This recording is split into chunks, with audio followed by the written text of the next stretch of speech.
I call this regular meeting on the New Braunfels City Council to order. Today's date is July 13, 2026, and the time is 6:02. We request that all cell phones and other devices be on silent, except for emergency on-call personnel. Madam Secretary Gale, can you please call roll? Yes, sir. Councilmember Carter. Here. Mayor Pro Tem Capizzi. Here. Councilmember Edwards. Here. Councilmember Spradley. Here. Councilmember Lebowski. Here. Councilmember Shaw. Here. And Mayor French. One each. Here. A quorum is present. We will now proceed. Please join me for the invocation presented by Councilmember I'm having a brain freeze. Lebowski, sorry. Councilmember Lebowski. And followed by the pledges of allegiance, please. Thank you. Please join me in prayer. Father God, we gather here today under your care and protection. Thank you for your loving kindness that never fails us. We commit this meeting into your care. We pray for your wisdom and your grace as we navigate through the action items, ordinances, and any and all other topics to be discussed. Let this meeting go smoothly and let us fulfill the purpose of being here today. We pray for all our men and women serving our military home and abroad. First responders, police, fire, EMS, Sheriff's Department, and emergency management. Let your love lead everyone here today, and let us end this meeting in peace. Fill us with your Holy Spirit to do your good work. We ask all of this in Jesus Christ's name. Amen.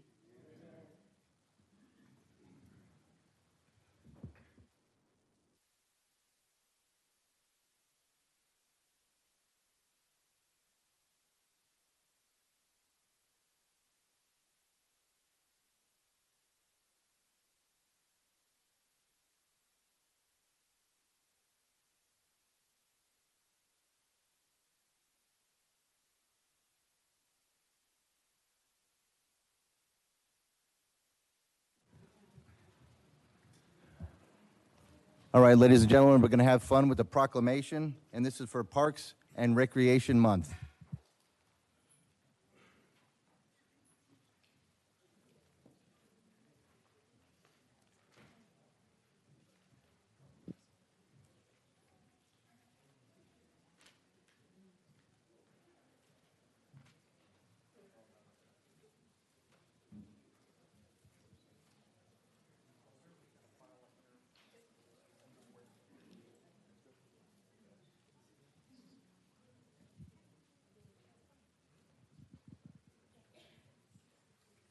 Hello.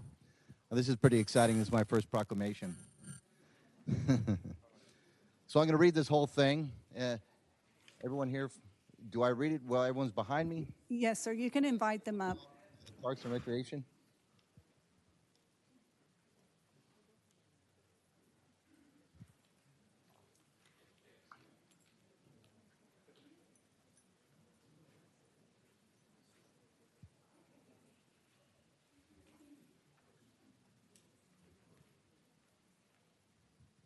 I'm going to get out of everyone's way. Thank you so much for being here today. This is pretty exciting. So this is a proclamation. Whereas parks and recreation programs are an integral part of communities throughout this country, including the city of New Braunfels, Texas, and whereas parks and recreation promotes health and wellness, improving the physical and mental health of people who live near parks. And whereas parks and recreation promotes time spent in nature, which positively impacts mental health by increasing cognitive performance and well-being and alleviating illness such as depression, attention deficit disorders, and Alzheimer's. And whereas parks and recreation encourages physical activities by providing space and popular sports, hiking trails, swimming pools, and many other activities designed to promote active lifestyles. And whereas Parks and Recreation is leading provider of healthy meals, nutrition, services, and education. And whereas Park and Recreation programming and education activities, such as out-of-school time, programming, youth sports, and environmental education are critical to childhood development, and whereas Parks and Recreation increases a community's economic prosperity through increased property values, expansion of local tax base, increased tourism, the attraction and retention of businesses, and crime reduction. And whereas Parks and Recreation are fundamental to the environmental well-being of our community, and whereas Parks and Recreation are essential and adaptable infrastructure that makes our communities resilient in the face of natural disasters and climate change.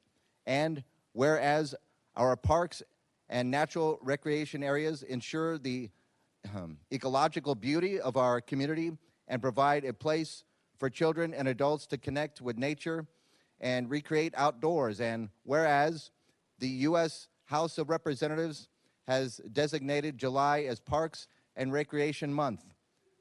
Now, therefore, be it resolved that I, Michael French, Mayor of the City of New Braunfels, Texas, hereby proclaim July 2026 as Parks and Recreation Month in New Braunfels.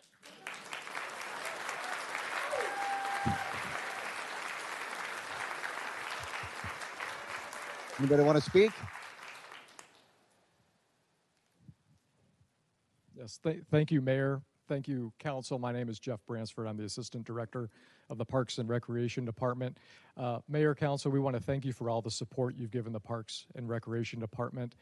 We truly believe as staff in our department that we have one of the best, if not the best, Parks and Recreation departments in the country.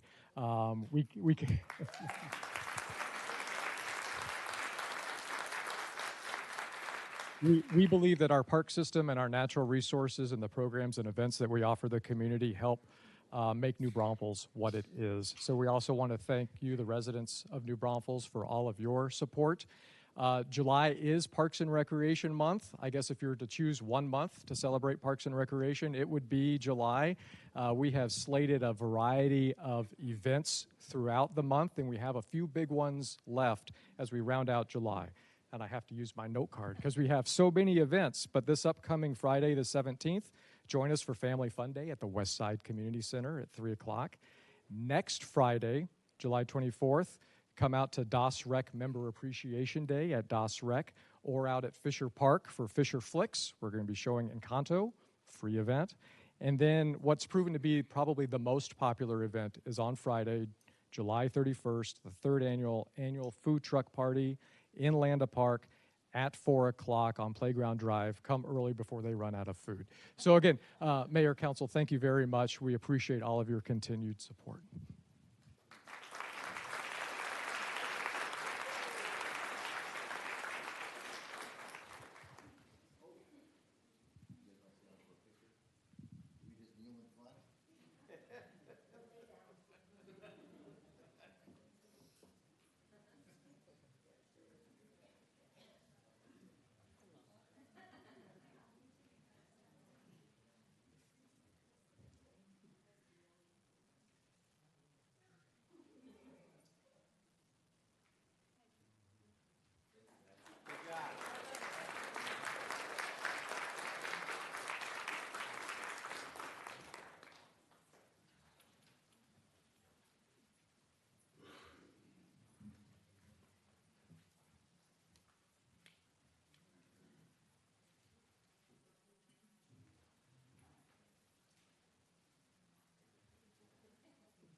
All right, we will now open citizens' communications, our public comment period where our citizens are heard.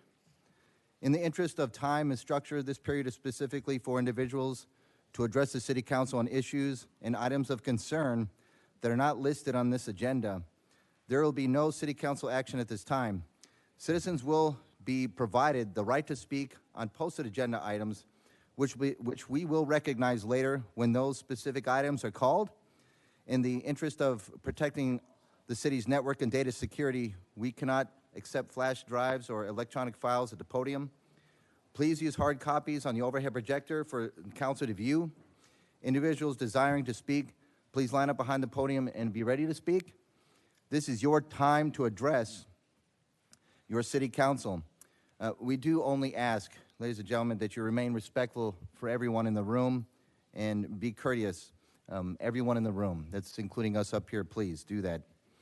And when you reach the podium, please state your name and whether you are in a resident New Braunfels, a non-resident, or that you live in the ETJ. Thank you very much.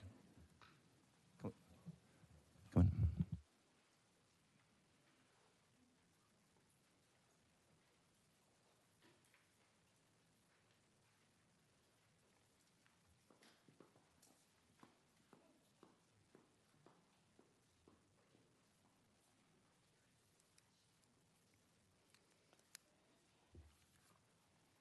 Good evening. My name is Julie King, and I'm a New Braunfels resident. Thank you, Mayor and City Council, for the opportunity to speak to you tonight. I emailed you, all of you, prior to tonight's meeting and your strategic planning retreat on Friday about the subject matter I'm going to talk about tonight.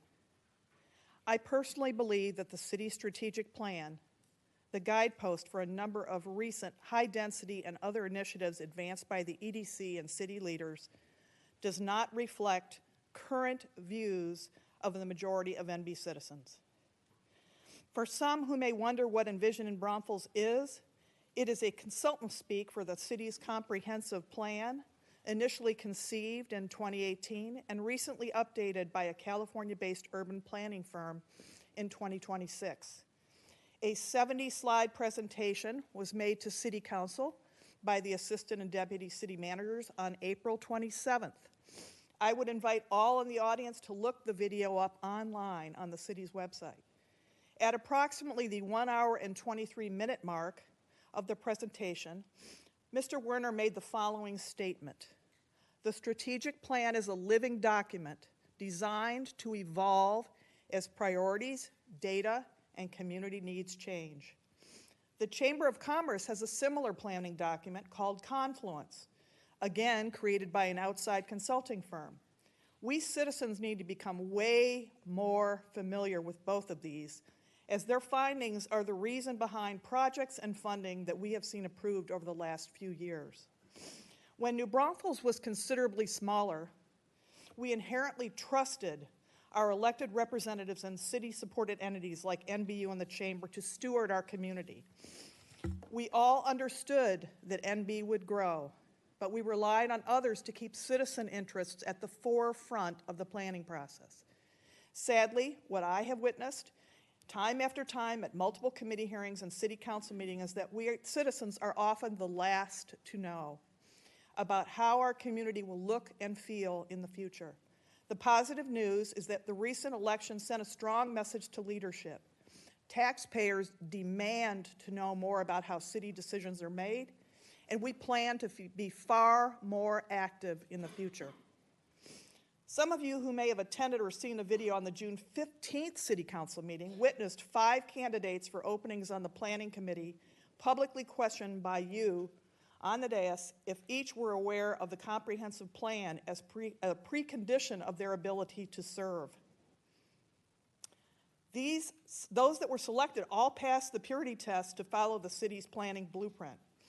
Let's look, shall we, at just one page.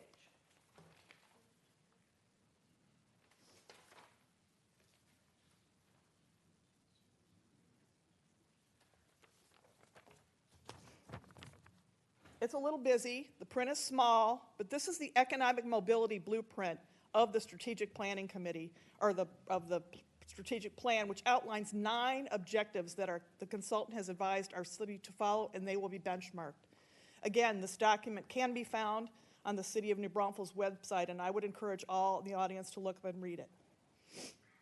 What jumps out is the number of times in one page that the following words appear. Incentivize, circled in turquoise. Public-private partnership and variances. Just so you know, consultant speak, incentivize means taxpayer dollars, and public-private partnership means the same. In closing, I'm very pleased, and I want to end on a positive note, to see several city council members holding community discussion forums. And I hope that you are using the taxpayer comments that you received to heart, even if it means a course correction on the strategic plan. We taxpayers deserve no less. Thank you.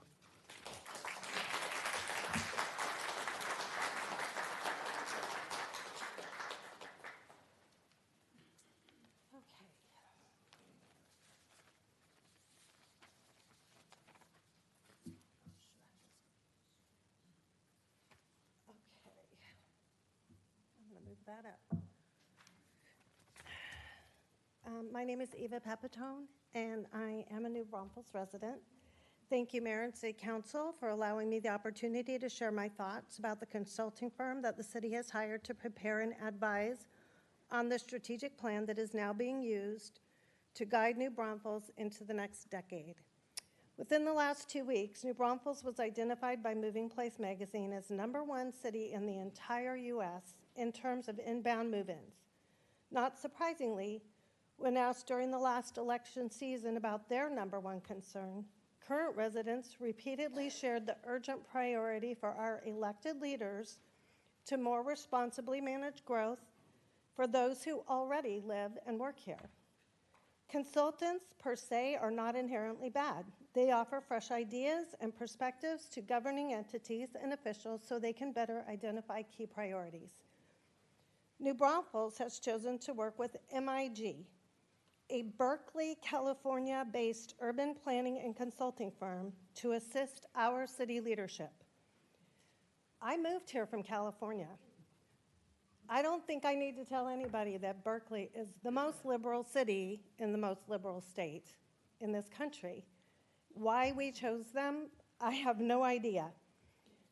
Their consultants worked hand in glove with city staff to create benchmarking objectives for the execution of the strategic plan and ways to measure performance. The consulting contract has been signed and is being followed. However, a reasonable question citizens might ask is, why should we care what is in the strategic plan or how its findings were derived? The answer is because we may not feel that we've been consulted on the blueprint for our city's future, and we may not agree with what is planned. Within the many pages of the strategic plan is a section called Community Engagement. In it, the consulting firm bragged about multiple ways it would moderate and engage with the community prior to the drafting of its report, meeting with city staff, the Chamber of Commerce, the EDC, and neighborhood associations. They boasted about open forums for citizens and advertised transparency and community buy-in of the plan. In actuality, between November 25 and April's strategic plan presentation in front of City Council, we have only been able to confirm a handful of hosted events and community forums that were detailed as part of the City Council presentation. The MIG discussed the draft update to the strategic plan with the City University Class 2025. Consultants made themselves available at the November 6th Career Quest to answer questions. MIG, with city staff help, promoted and held one community open house on December 11th, 2025 at Westside Library from 4 to 7. From the City of New Braunfels website, I was able to find photos of the sparsely attended community open house with vision boards where information was collected about the types of improvements those in attendance preferred. What was evident from the photos of the vision board responses was that people preferred lower density development and more passive recreational areas over high density and entertainment-driven projects. MIG also conducted an online survey. However, that survey can no longer be found on the city website, and its findings are not available. From the MIG website, its offices and clients are concentrated in California. They also have offices in Denver, Portland, Seattle, and Brooklyn, as well as an office in San Antonio. It appears their specialty is to create dense urban downtown environments. One of their key projects that they worked on in California is the high-speed rail. I think you all know how that's going. I would encourage everyone to go to the website, www.migcom.com, to make your own investigation. When you learn more about this consulting firm, recent decisions in New Braunfels start to make more sense. Thank you.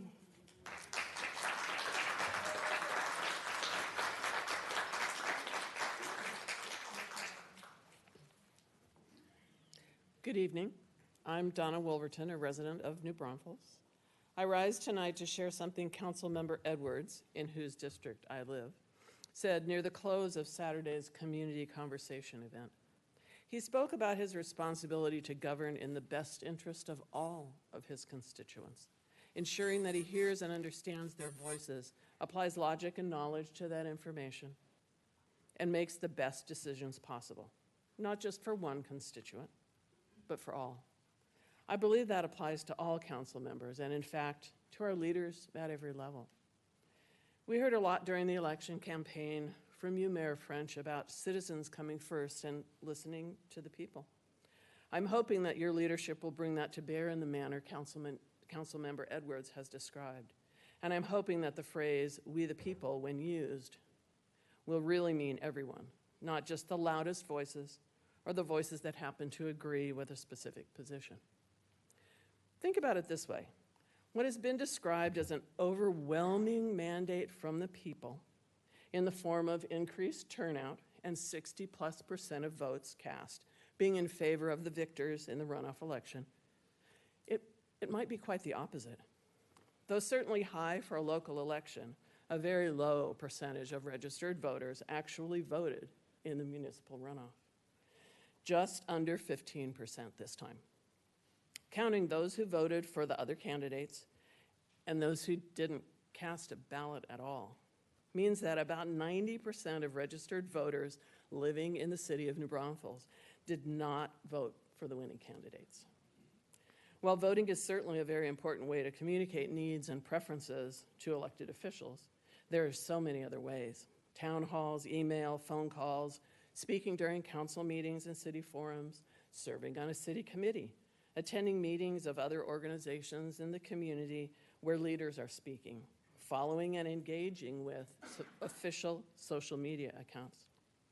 I hope that every member of this city council avails themselves of all of these tools and integrates the feedback they receive into their actions and decision-making for the betterment of all.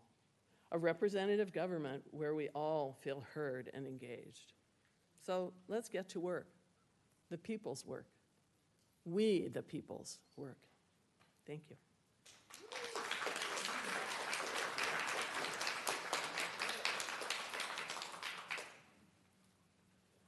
Hello, Cassandra Canton, and I am a resident.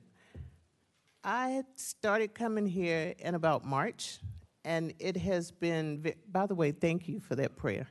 Thank you so much. It was really good. I appreciate that. I started coming here in about March, April, and it has been an experience, to say the least. So, one word, I've actually learned a couple things. Robert's Rules of Order. So everybody wants Robert's Rules of Order, although I don't think a lot of people know what it means, but Robert's Rules of Order. But what they also need to look up is decorum. Decorum. And it is simply the state or condition of being calm, orderly, and well-regulated. I was in the military for 25 years, and trust me, I had to regulate my emotions. In fact, they told me that I had freedom of speech to a certain extent. So being out of the military and seeing all of these people, yeah, that's my freedom of speech. But you don't have to be rude about it. For the people that are sitting up here and over there, thank you for taking crap from people every meeting. But I don't think it should be like that. It should not be like that at all, because we are adults. and we should conduct ourselves as adults. And by the way, I didn't bring a prop, so I learned that in all of these meetings. I should bring a stuffed animal or a guitar or a song or a poem or something like that. I should be pointing and yelling at everybody, you know, and calling them by name and stating what you did wrong. But no, I want to say thank you for doing this. By the way, you're not selfish at all. And for the person that made that comment, this is one of the most selfless jobs that you guys could be doing. So if nobody else thanks you, I want to thank you. And a lot of people out here want to thank you as well.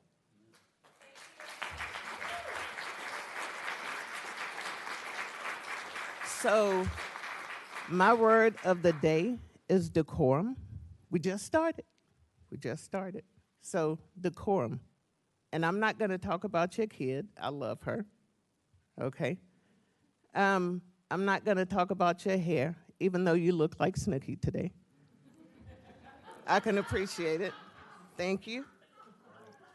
I'm happy that I have 5 minutes, so I can I'm on the spotlight now. So, and I want this to be happy because my District 3 person has to hear this and read it. So read happy stuff, sir. Happy stuff, only happy stuff. But congratulations. Welcome back after your surgery. Way to go. Congrats, and thank you for responding on email. And my heart is there. My heart is there, you know, District 3. But Gail, you know I love you guys. Thank you for all of your support. I'm keeping my eye on the clock.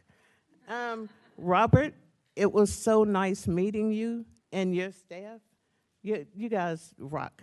And for the police officers that are here every week that I'm here, thank you. And I have not set that buzzer off yet. So in closing, thank you. And the word of the day is decorum. Thank you.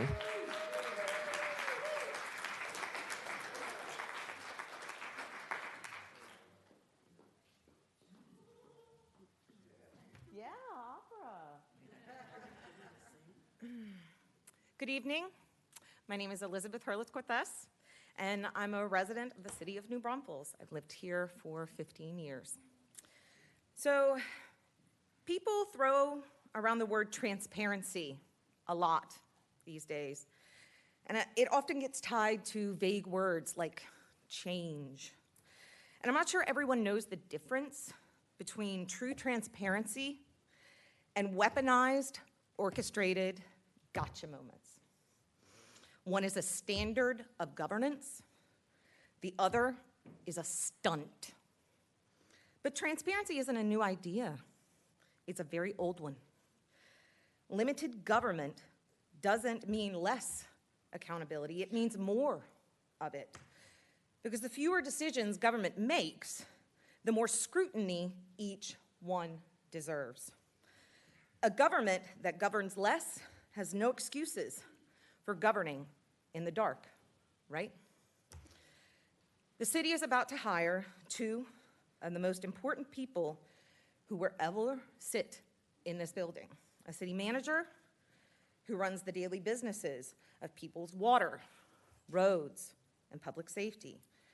And a city attorney who tells this council in writing what it is and what it is not legally allowed to do. Those are not political jobs. They are not reward jobs. They are not who do you know jobs. And right now, this city charter is silent on how to pick them. There's no defined qualifications, no independent screening, no public comment period before a name gets a vote. And maybe some of that standard has come through in pieces before, depending on who was leading at the time. But It has never, ever been written into policy, never adopted formally. That silence, to me, is not neutral. Silence is what lets one official or one faction handpick a name and walk it straight to a vote before the public ever gets to ask a single question. So here's what I'm asking for. Not a favor, a floor, a standard. And I'm asking for it for both positions. 1, qualifications, an actual job description adopted in open session and published for every citizen of New Braunfels to read, not a private understanding among a few people in this room. 2, tell us what screening process you've chosen, not just that one exists, which one and why? And give us a timeline with real updates along the way, so the public isn't finding out things secondhand. 3, when you get down to a short list, let the citizens of New Braunfels meet them. A Q&A, a reception, an open forum, it doesn't really matter which. It matters that it happens before you vote, not after. This isn't about growing government. It's actually the opposite. It's checks and balances, plain and simple. Limited government, accountable government, government answerable to the people who fund it, regardless of who they voted for, and even if they didn't even vote at all. That's the whole ask. Because whoever fills these roles will outlast every single person on this dais tonight. Whoever we hire will be here after the next election and after the one after that. You don't get to pick the political wins, but you do get to pick the process. And a good process is the only thing that still works no matter who is in the room. I'm asking you to commit to this publicly, in writing, and I'm asking you to hold yourself to a standard of representative government. Because why wouldn't you, right? If your goal is really to govern instead of just change. Thank you.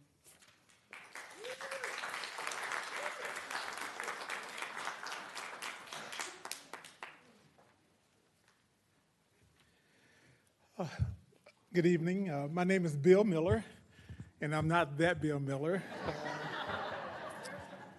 Obviously, you can tell if you look at my size and see that if he would offer me some food, I would accept it.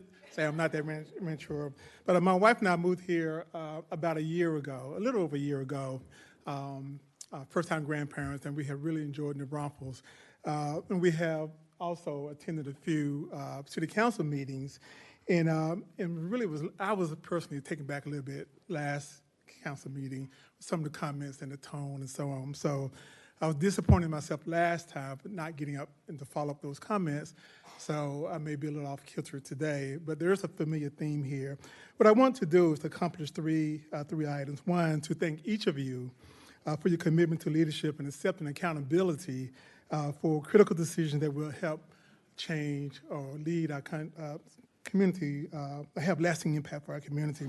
You are willing to accept everything that comes with stepping forward to help shape our future. You should be commended for that. So that's number one. Number two, in some way offer a counter to some of the comments made during our last session, at the open session at the last meeting. Obviously, there is a silent voice that voted each of you all into office.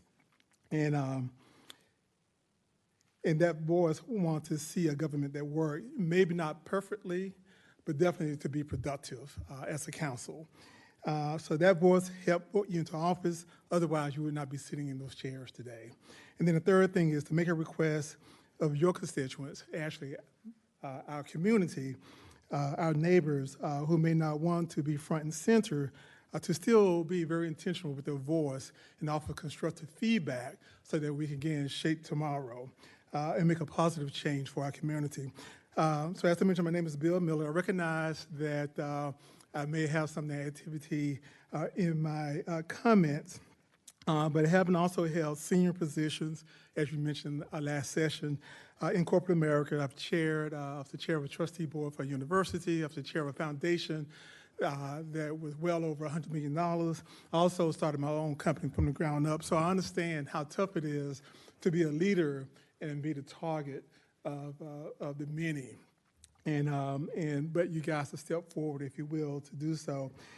So decisions don't come easy, which makes it easy for some to make assumptions and pronouncements. Instead of those individuals taking the active role in understanding the facts, becoming informed, and offering assistance with the solution other than shouting and conjecture. At the end of the day, each of you were voted into office regardless of the margin of victory, and you are leaders at least for one term. So trust that you have a silent majority out here that is looking for you to make complex decisions in good faith. Our national political climate often encourages division and tribalism. Our local government remains primed for practical solutions to triumph over political theater. It is incumbent upon each of you to serve our entire community, not just those who agree with you or those who shout very, very loudly.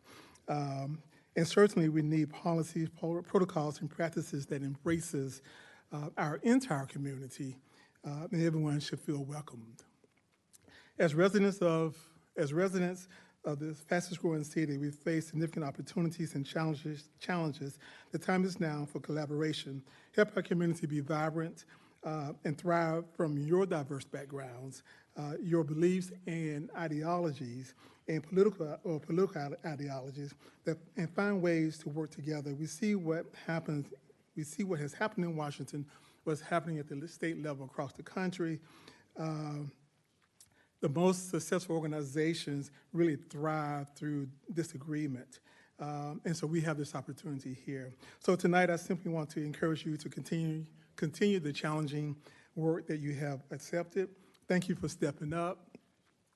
Lead with integrity, challenge one another respectfully, give one another the benefit of the doubt when appropriate, and remember that many of us are watching not for perfection, but for collaboration, competence, and good faith, and ultimately good outcomes. And finally, I want to congratulate Mayor Finch, Mayor Pro Tem Capizzi, and Councilwoman Shaw for your positions. And I wish all of you all great success. We're behind you guys. Want the community to really work with you all to have a better New Braunfels. Thank you for your time. Thanks.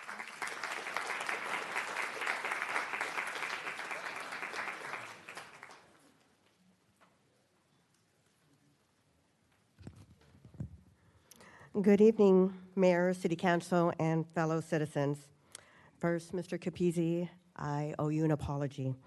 On June 27th, I attended... Ma'am, please state your name, please. I'm sorry. You're fine. My name is Angela. I'm a citizen of New Braunfels.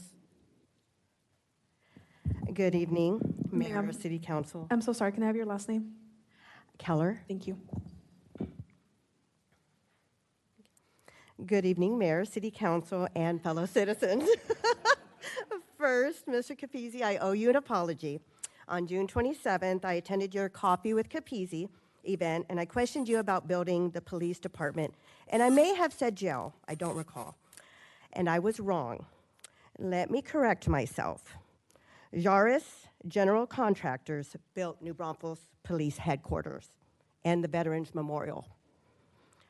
This was completed in July 2022 at the cost of $36.3 million of the taxpayer money. That money came from the taxpayers. In 2019, voters approved a $117 million bond package. Proposition 3 funded this police headquarters. The citizens of New Braunfels trusted their tax dollars would build something that would last. Here's what concerns me. Point of order. This is on our What's your agenda. point? This is citizens' comments. Is this on our agenda? Oh, the police department? Yeah, it's on the agenda tonight to discuss the Juris contract as it pertains Well, to the police I didn't department. even know that, so this is just So something for it- comment. it So I needs- should come back and repeat this? Yes. No You come problem. back at that time, so it's recorded for the relevance. Okay, Thank you. okay, thank you.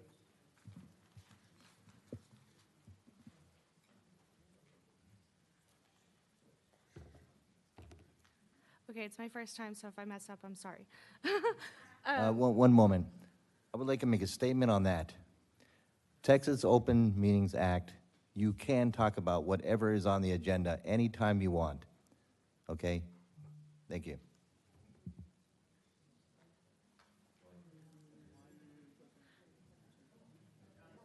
Okay.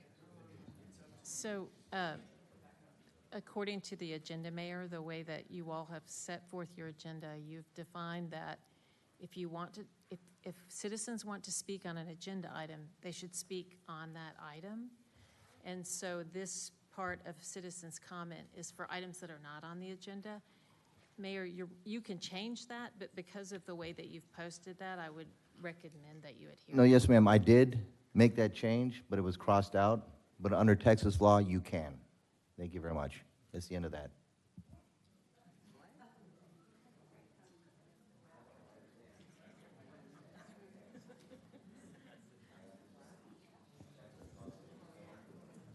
Ma'am, you can go ahead. State your name. State your name, please. My name is Kristen Clausen. I am a resident here. I was actually born at McKenna Hospital, so I was a born and raised resident. I've been in contact with all of you guys this week, and I just wanted to first and foremost come up and say thank you for taking care of our 18-wheelers and assisting alongside that.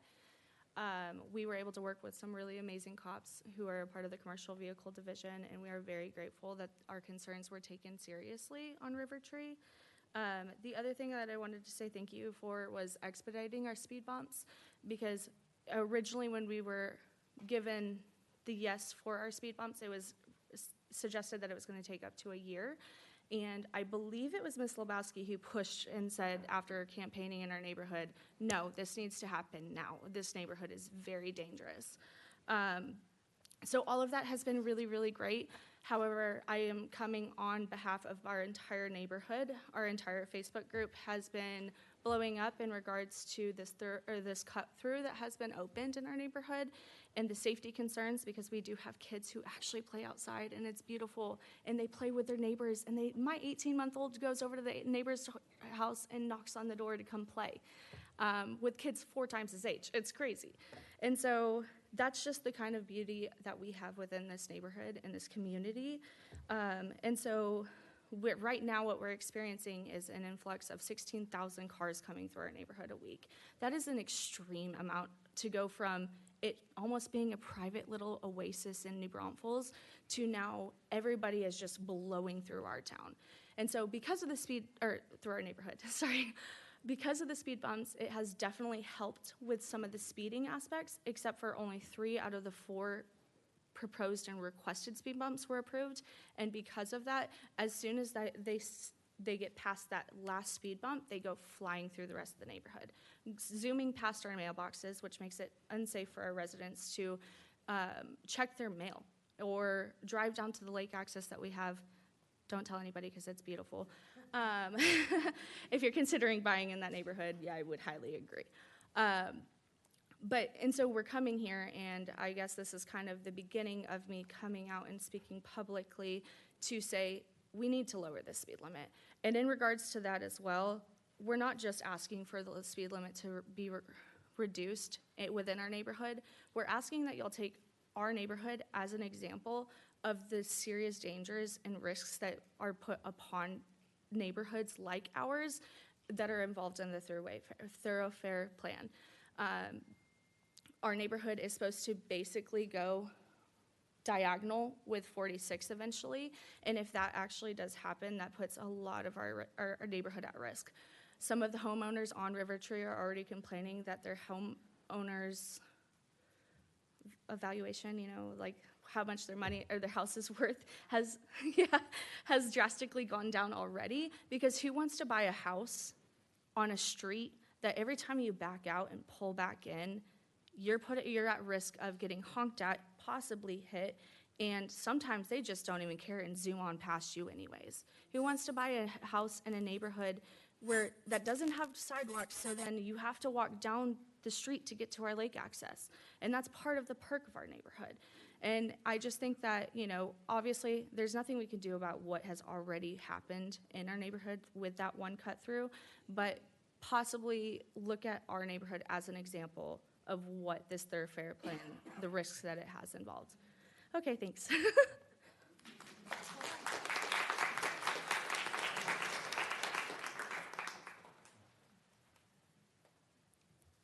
Lori Rowe, resident. I did not plan on standing up, so bear with me. I've heard a lot tonight about decorum, and so I just want to stand up and speak to the dais. I know that one side will blame one, the other side blames the other side. I've sat back and watched. I've watched the name calling. I've watched the innuendos. I've seen it supported by those of you on the dais. And I would ask you as leaders to be the leaders of how respect is shown. Start by showing constituents, whether you agree with them or not, that you respect them. They may have a point that may change your opinion. They may have experience that you don't have that may give you an insight. And they may have something in their experience that may benefit somebody else. And the one thing I've learned is that opposing views are never bad. They give you the opportunity to delve in and to search out those issues that you wouldn't when you get groupthink. So I would ask that let's not berate the other side. Let's reach out to them. And I would say let's start from up here. And I appreciate you guys serving. I know it's not easy. You get the brunt of our freedom of speech. Unfortunately, that's what you guys signed up for, but it doesn't mean that you have to be disrespected. But again, that respect is taught by showing it. So again, I hadn't planned on speaking, but I've just been sitting here watching and seeing it endorsed by council members, and I think we need to start there. Thank you.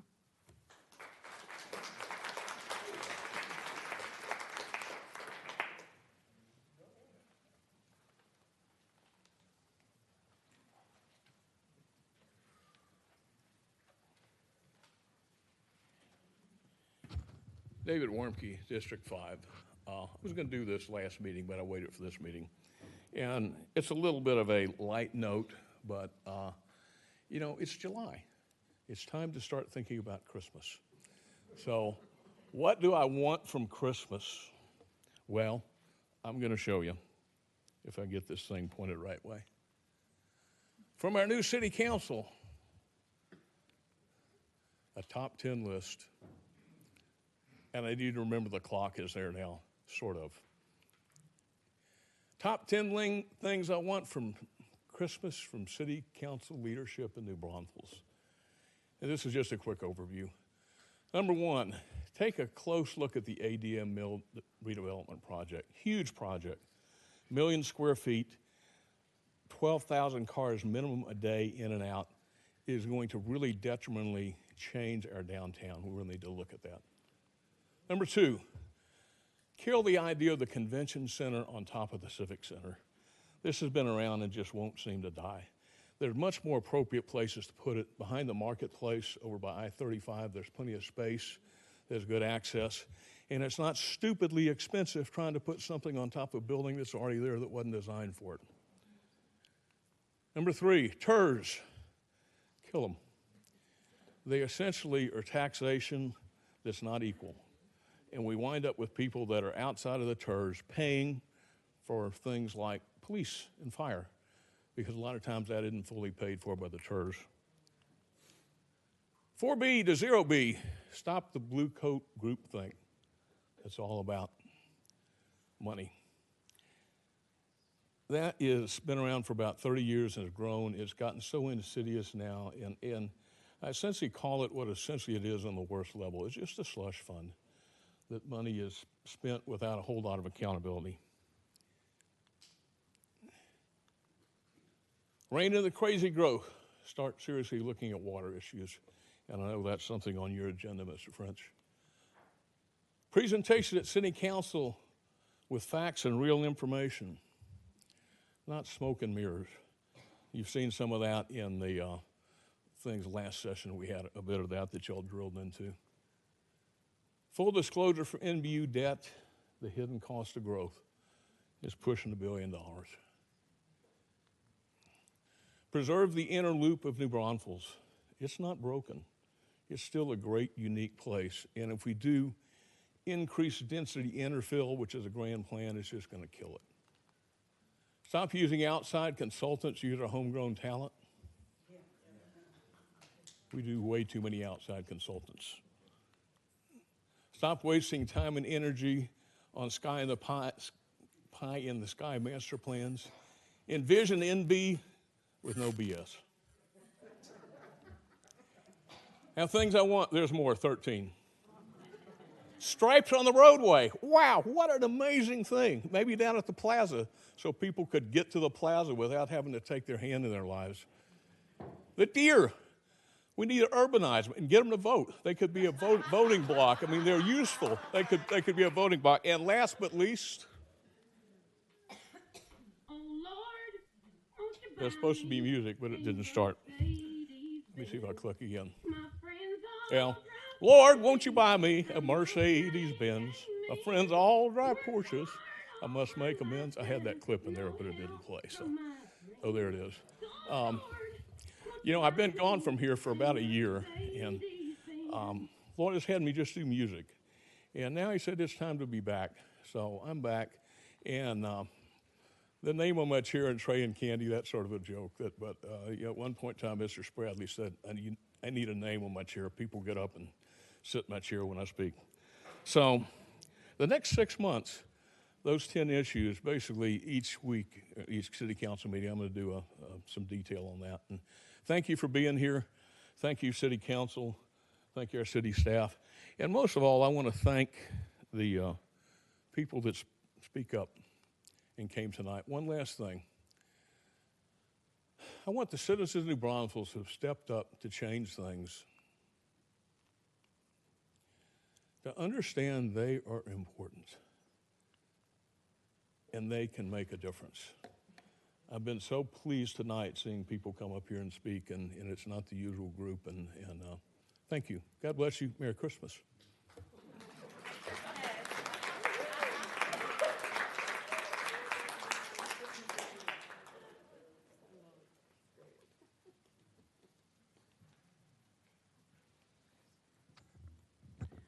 Angela Allen, a resident here in New Braunfels, Texas.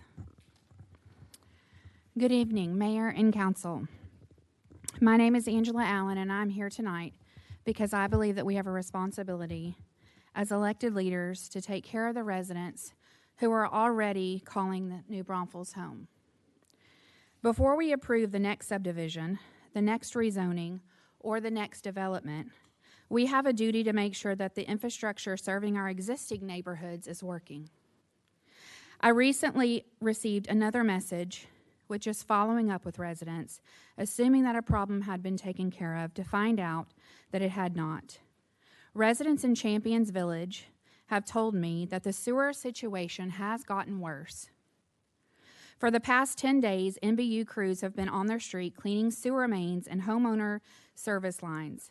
Her family was forced to spend nearly $2,000 installing a backflow valve just to keep the raw sewage from entering their home again.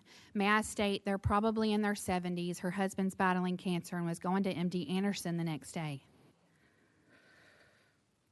Her neighbors also got this done, and some of the neighbors across the street are trying to figure out how they can afford the same expense. Another neighbor has noted that they have raw sewage coming back up into her shower and her toilet once again. No family should have to live like this. I have personally brought this issue. I did it the right way. I went face to face with our current city council person, Dealey Edwards, and I stated at our national night out that no residents should be living like this. Mr. Edwards, you came out to our subdivision and you told us that this has been an ongoing issue now for a decade. There is a bottleneck on the west side of New Braunfels. During discussions with another development that was recently pushed to create more houses in an already existing problem that we have, which would have added to the problem, it was told that that builder was going to contribute $2 million to the development to relieve these sewer issue problems. However, residents have shared that it is NBU people that have told them that the permanent solution would be significantly higher, potentially several times that amount. And if that is true, we must ask whether the proposal would have actually fully solved the problem. Over the years, there have been attempts to improve the existing sewer lift station, including approximately $150,000 in creating an alarm system to notify crews that sewage could no longer flow through the system. Yet, the problem still persists, and the residents continue to bear the burden. More importantly, this is not how we solve infrastructure failure that has affected families for more than a decade. The residents of Champions Village are already taxpayers. They are already NBU customers. They should not have to wait for another development to potentially fund repairs to infrastructure that they have been paying into for years.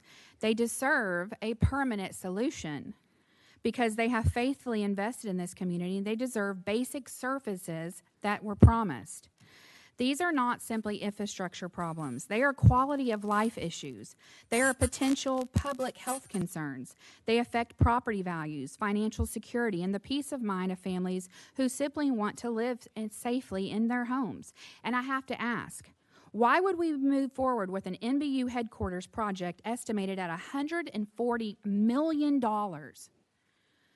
and $90 million in reserves while maintaining substantial financial reserves, yet allowing residents to continue living in this sewer problem that has been acknowledged for over a decade? Our first responsibility should always be to the people that we serve. As we continue discussing future growth, I ask this council to remember the people who are already here. Leadership means taking care of today's residents before asking tomorrow's residents to move in. For more than a decade, the residents of Champions Village have waited patiently. They've paid their taxes. They've paid their NBU bills. Some are now spending thousands of dollars out of their own pockets just to protect their homes from sewer backage. This is not the standard of service our community should accept. It's time to do the right thing. Let's stop managing this problem and permanently solve it. These families deserve more than temporary fixes. They deserve action. They deserve a clear plan, accountability, and a timeline with a lasting solution. The measure of leadership is not simply in the projects we approve, but how faithfully we care for our residents who have already entrusted us with their homes, their neighborhoods, and the quality of life. I respectfully ask this council and NBU to make this issue a top priority. Ms. Allen, your time is up. Thank you for your comments.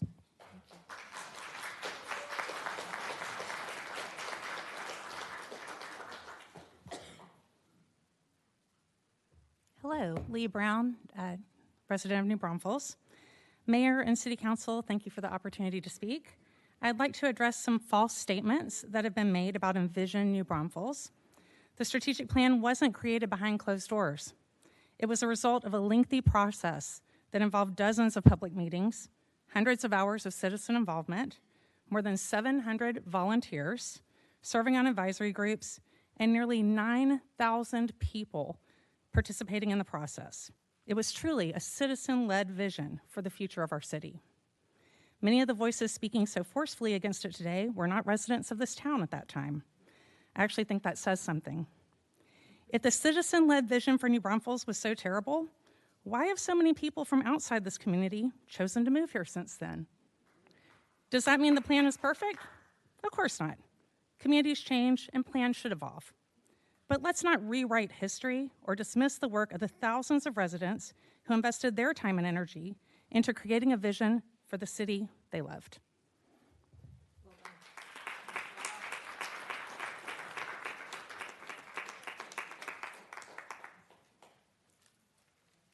I did bring a prop, Cassandra.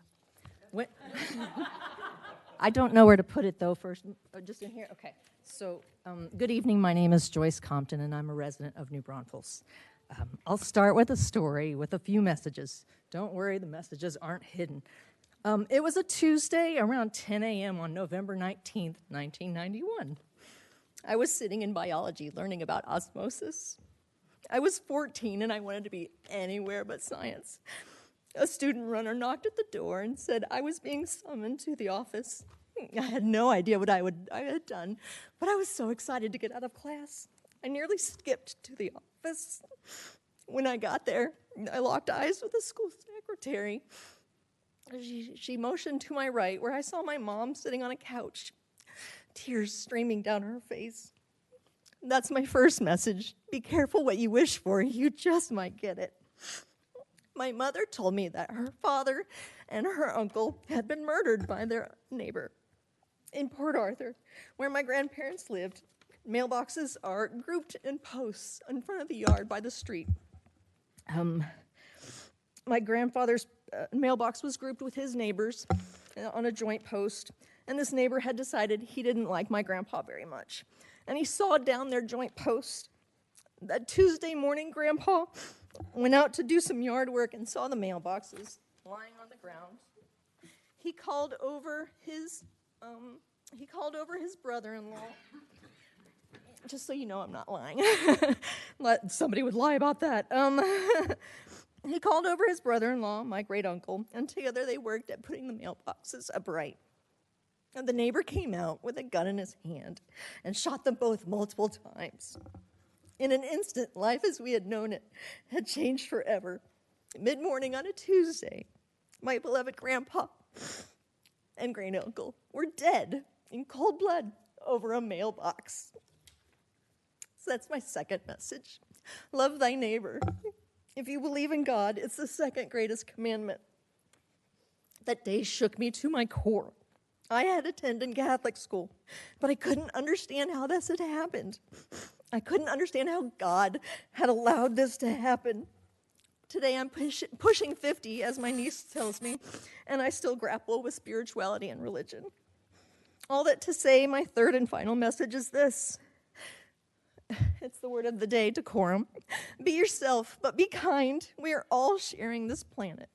I'm my own person with my own thoughts, feelings, and ideas, and I am very much a member of this community. My voice matters.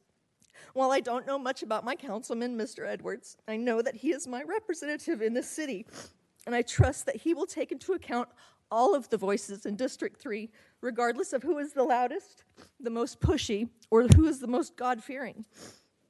I moved here in 2001 with my future husband, who had grown up here. He described New Braunfels as a small town with a lot of heart, and he was right.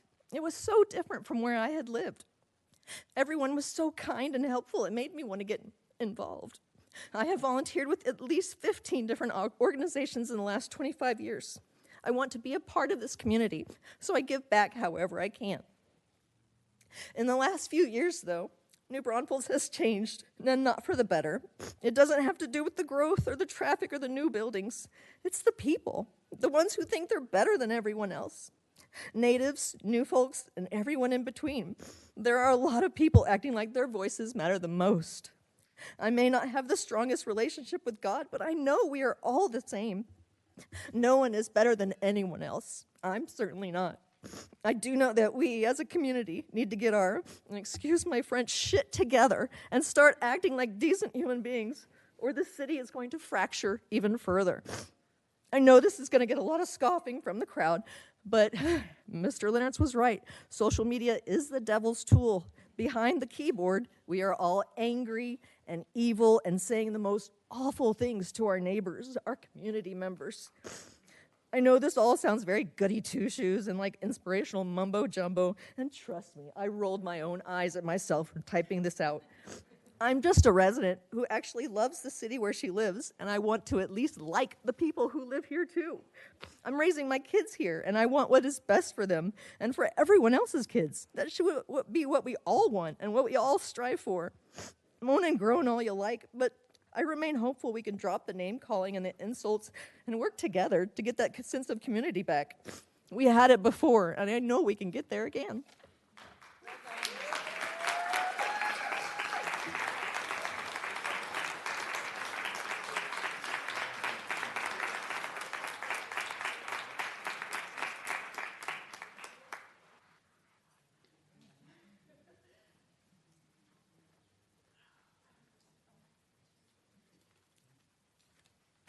Good afternoon, Mayor and City Council. My name is Miss Ruby. I live in New Braunfels. This is my first time to get a chance to come up and talk to everybody. For those of you who don't know, I had a horrific accident back in October, which took me down big time. So I have had a lot of time laying on my back and not making any money. I'm just saying, but it has been a recovery from hell. But in the meantime, I have had to recover somewhere else. And I came to town 2 weeks ago to see my wonderful new mayor, to get to be sworn in, and I was tickled pink. However, I was not tickled pink with how everything is looking in New Braunfels. It is breaking my heart to know that the Green Silo Inn is looking at being torn down, all those historic buildings, to build this modern piece of junk. Then the corner of Irvinburg and Green Road, there's this modern piece of junk that they're going to put there, and I'm like, this is a historic town. What has happened? I mean, we're driving down 35, and I'm looking at all these high-rises, and I'm like, good God, we look like San Marcos. That's not what we moved here for. But this is one of the things that really did upset me when I first drove in. I didn't drive in. I was brought here 2 weeks ago so I could watch everything. But what I wanted to talk about was that, for those of you who don't know, there was a reporter here from Houston that did a story a couple weeks ago, Wayne Delchifino, and he reported about the corruption that has been going on in New Braunfels. And this has been studied very well. And there are a lot of different divisions that have been brought into this. I was contacted to help this. And the more I got to looking at it, I could see that there was a lot of things that were going on. Ever since the Kara West lawsuit was forgiven, and it was forgiven illegally, I might add, this town has effectively been owned by Graham Weston. Everything he wants, he gets, from tax deals for his friends to own the Nuve to absolutely everything he demands. Now we have the airport wanting their debt to be forgiven. We, the people, say no. I'm sorry, I'm not paying taxes so all the rich and famous can have their jets out there at the park. All of these billionaires and multimillionaires have planes parked out there, and they can absolutely afford to pay their own way. He is the king of getting the government to float tax dollars to favor his personal situations. Look at what he did with Rackspace. The city of San Antonio gave him millions in economic development grants and tax incentives to move into the old Windsor Park Mall, and after he sold the company for $4.3 billion, he did not return those tax dollars to the community. But right now, the biggest and most disturbing story is a situation involving his oldest son. He is reportedly being held against his will, all while this unscrupulous company, Carefor, is drugging him to the point of almost killing him. This is the tragic reality of what happens to people who refuse to do what he asks. I hate what is happening to our community, but right now we have finally got a mayor, and I'm so proud of him, who is not a puppet to this person, and the truth will come out and the people will finally be heard. I leave the rest of the city council with the word of advice.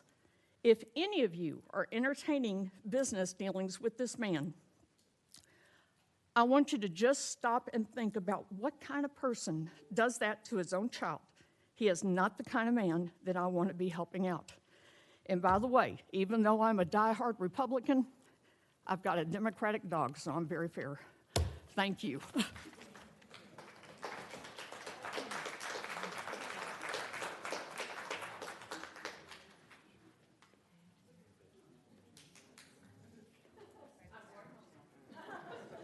Is there anyone else that would like to speak? Thank you. Thank you, everyone, for all those comments. Mayor, I'd like to make a comment real quick, statement of fact. Ms. Allen was talking about MBU issue with Champion Village with sewer. That is an MBU issue, not a city council issue. We do have a person on city council that is part of that board. That is the mayor. So I would run it through him to address MBU. I wrote all that down. Angela, I'm going to look into that, okay? Is there any other discussion? Hearing no further comments, I now close citizens' communications and citizens to be heard. And we're moving on to the consent agenda. All items listed below are considered to be routine and non-controversial by the City Council and will be approved by one motion. This will be no separate discussion of these items unless a council member or a citizen so requests, in which case the item will be removed from the consent agenda and considered as part of the normal order of business. Citizens must be present to pull this item. Gail, is there any items that were pulled? Not by citizens, but by council. We have items B, D, F, G, J, and K. I believe that's all I received, sir. Thank you, Gail. Without objection, these items will be considered after the presentations and before the posted individual agenda items.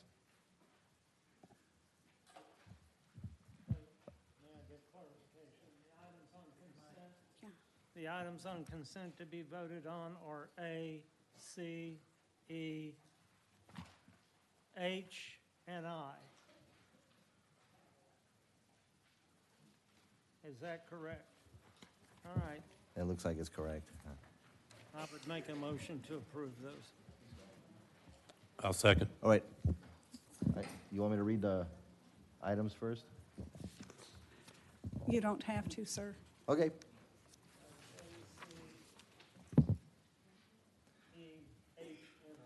Okay. I would like to entertain a motion to approve the items on the consent agenda. Mayor, you had a Oh. motion and a second. All right, motion and a second. All right, for all those in favor, raise your hands. All right, it looks like we have an unanimous decision. The motion carries and the consent agenda items are now adopted. Mayor, may I please hear who made the motion and second again, please? Who made the motion? Okay, and- Councilmember Edwards made the motion. Councilmember Capizzi okay, seconded. thank you. In the future, did you want me to read the names? That would be helpful. Okay. Yes, sir. Thank you.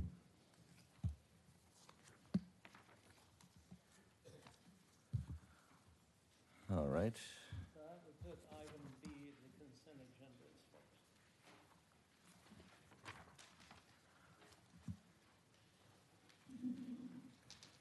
All right, now we're going to go through the pulled items. Is that correct?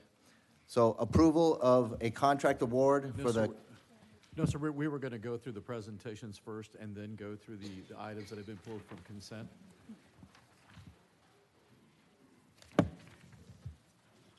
okay.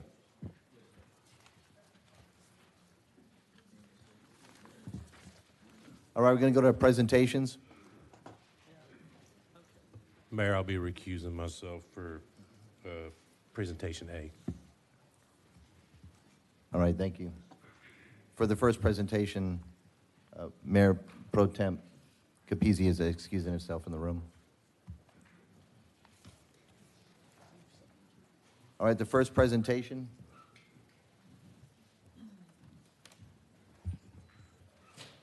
Okay. Presentation and update of possible direction to staff on the 2019 bond project, Police Department Headquarters. Jordan. Good evening, Mayor and City Council. Jordan Matney, Deputy City Manager.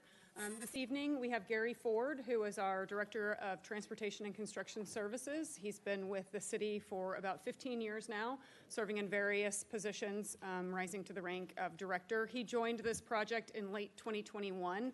This project was well under construction at that point. And then Scott McClelland, who is our Assistant Director of Transportation and Construction Services, who joined us in late 2022 after this project had wrapped. But they have been the lead on resolving some of the issues that we have seen at the police department headquarters since that time. So I want to go over a brief history of the police department and how we got to where we are today. So the construction of the new police headquarters was part of Proposition 3 in the 2019 bond. That was a $50.5 million bond prop for public safety initiatives that included the construction of a new Fire Station 2 at a new location, the reconstruction of Fire Station number 3, the police headquarters, and the Veterans Memorial, which was completed with the police department headquarters. Here you can see the project scope for these projects. The headquarters, of course, included facilities to replace the aged facility, included space for all of the divisions, included public meeting space, vehicle maintenance bays, a training room, evidence storage, and a gym. And then the Veterans Memorial represents each branch of the military. The total project funding for both of those was just over $36 million. For the project delivery, we did design, bid, build throughout this presentation. We'll talk about some things that have been some learning opportunities for us. At the end of this presentation, we'll talk about some of the things that we have changed about our approach to major capital projects. But at the time, we did a design, bid, build. We worked directly with a prime design consultant, which was PGAL Architects, and then we solicited bids for construction and ultimately selected Joros General Contractors. You can see some of the sub-consultants that were used as well: Luck Design, HMT Engineering, DBR for MEPs, and Terragon was our geotech engineer. Originally, we were working with Architect Design Group, or ADG, as part of the 2019 bond project development. Our project team, which included leadership from the police department as well as our capital programs team, and some of the leadership of the city, made a site visit to College Station. Our police facility is the same as the College Station site. So we switched to PGAL for final design. PGAL is the architectural firm who did final design for the College Station Police Department. You can see the final design costs and then the schedule for design. For construction bidding, we did competitive sealed proposals. 12 bidders submitted. The top 4 bidders were interviewed. That was including police department leadership and the capital programs team. You can see the evaluation criteria, and ultimately Joros General Contractors was selected, and the contract award was just over $23 million. The construction phase included a city project manager in our capital programs division, the general contractor and the design team, with support and coordination from police department leadership throughout the construction phase. We also did third-party material testing. We held regular project update meetings. The HVAC commissioning was performed by the MEP engineer. We'll talk again a little bit later in this presentation about some of the lessons learned, and we'll refer back to that. And then you can see the project schedule with substantial completion achieved July 22nd, 2022. And then we ultimately had our ribbon cutting on August 18th, 2022. For those of you that were there, it was one of the hottest days we have ever had. And that was a wonderful but hot and long ceremony for both the Veterans Memorial and the police department. So our contract provided 1-year warranty from the substantial completion date, which was July 22nd, 2023. In partnership with the contractor, with the capital programs team and the capital project manager, facilities, and police department staff, there were 193 warranty items that were identified, that were submitted, and then were completed during that 1-year warranty phase. You can see some of the things that were addressed during that time. We did have some issues with the irrigation system. Joros General Contractors worked closely with us to make sure that the subcontractor made all of the repairs that were needed for the system. They also worked closely with our Parks and Recreation Department, who were very helpful during that process as well. We had some issues with the front parking lot, so we had some ponding issues identified during the warranty period. There was a joint approach to resolve this, so we worked with the general contractor, with the design team, and with one of the design subs, HMT, to identify the cause of that ponding. We had a new design that was provided by HMT, and then Joros, PGAL, HMT, and the city shared the costs for the corrective measures. The costs that the city bore were for new infrastructure and underground drainage that would have been required for the city to fund should that have been designed to begin with. So as we move forward with some of the other items that were identified with the building, we're going to talk separately about building maintenance issues and project issues. Building maintenance issues are routine items that you'll see with any major construction project. This is a 65,000 square foot building on a very large site with lots of site work, with detached buildings. You can see some of the examples here. In 2025, we did work with a separate contractor to install some additional drywall control joints in the front lobby to address some issues that were there. That was the result of, that was not called for in the design. So Joris built that as was designed. So they built up to the designed plans. But we saw some issues afterwards, so we wanted to make sure that we took care of that. As far as project items, these are going to be items that could be caused by how the building was constructed or designed. So we'll go through some of the items that we have seen. So sewer line breaks. We had the first instance in September of last year. We tunneled underneath the men's locker room and repaired the sewer breaks. We found that the apparent cause was ground swelling. We'll talk a lot about shifting of the ground around and under the building. The second instance happened this month, also under the men's locker room, and we are currently working on repairing those issues. There's also some signs of interior, of the pipes on the interior of the building being shifted due to ground swelling underneath the building. And so here are some images. You can see some of those pipes being shifted from the ground swelling. You can see that on the interior of the building, and then you can see an image of the sewer break as well. In addition, we had some roof leaks. So this building was constructed during COVID. As you will all recall, we had major supply chain issues during that period, and that created issues with many of our capital projects during that time. The roof material on this project was changed during construction, and roof leaks continued to be reported after the warranty period. So of course the warranty period, as I mentioned, is 1 year. There is a manufacturer warranty on the roof for 15 years. As designed, the roof facade created over 100 roof penetrations that were causing leaks in the building. So due to the issue, we reached out to Joris. They came back and worked with us to look at the leaks in the building as a whole. This, as I mentioned, was past the warranty period. They hired a new roofing contractor and at their own cost assessed and repaired the roof. They also provided an additional 1-year warranty for the repair work after that work was completed. Here are some images of some of the leaks that were detected. We're also hoping to work with Joris to replenish our supply of roof tiles as well. So of course we replaced all of the roof tiles, so we're hoping to work with them to replenish that inventory. We had some HVAC issues reported, some humidity concerns and some temperature concerns, mainly on the second floor. So we had our internal facilities teams with Public Works as well as our HVAC company do some research and investigate those issues and concerns. They identified a sealed transfer duct within the system. So we worked with Joris again to come back and work directly with our MEP design and commissioning agent, which was DBR. They did identify the need for more transfer ducts to be reopened. And so they worked together and performed that work at their own cost. And those items have since been resolved.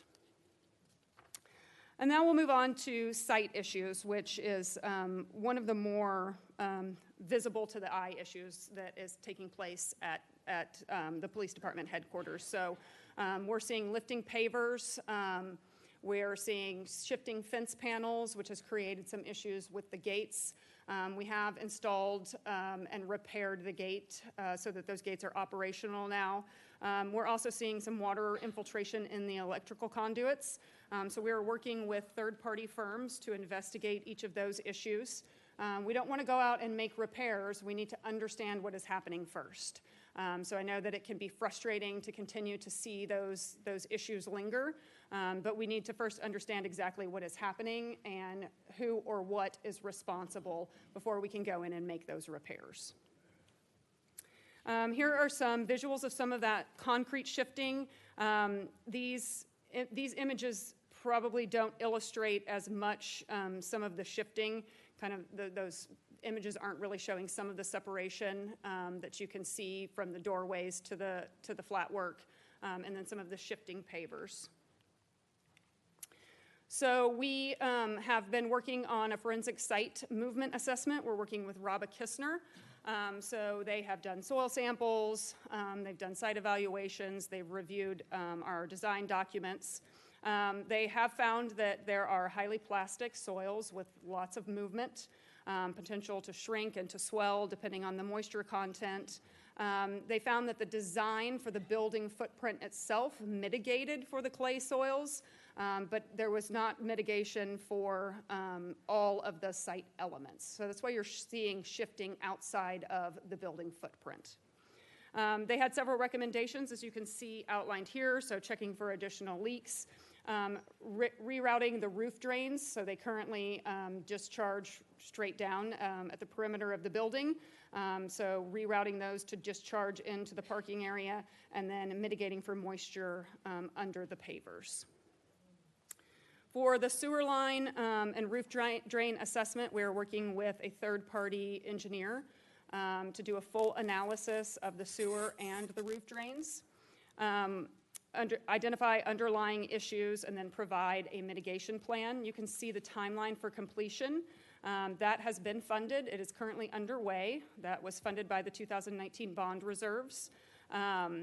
And then the water and the electrical units will be assessed by the third-party engineer as well. So the same MEP engineer will investigate that as part of that contract.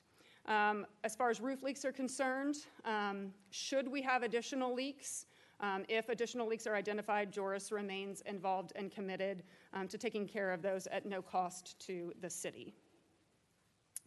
For the entrance pavers and the shifting of those, we are working with an engineering firm to provide a revised design for the entrance area.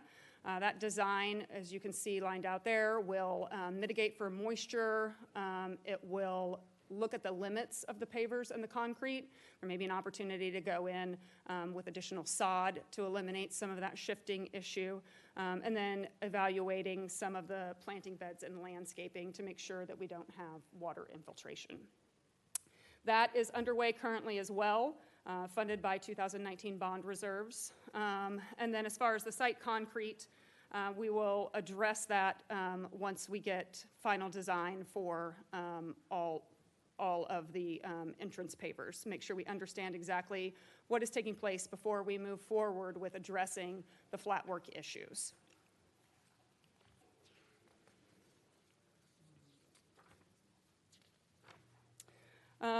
Moving forward on this project, we have clear coordination between Public Works, which is our facilities team, Transportation and Construction Service, which is our capital programs team, and Police Department leadership.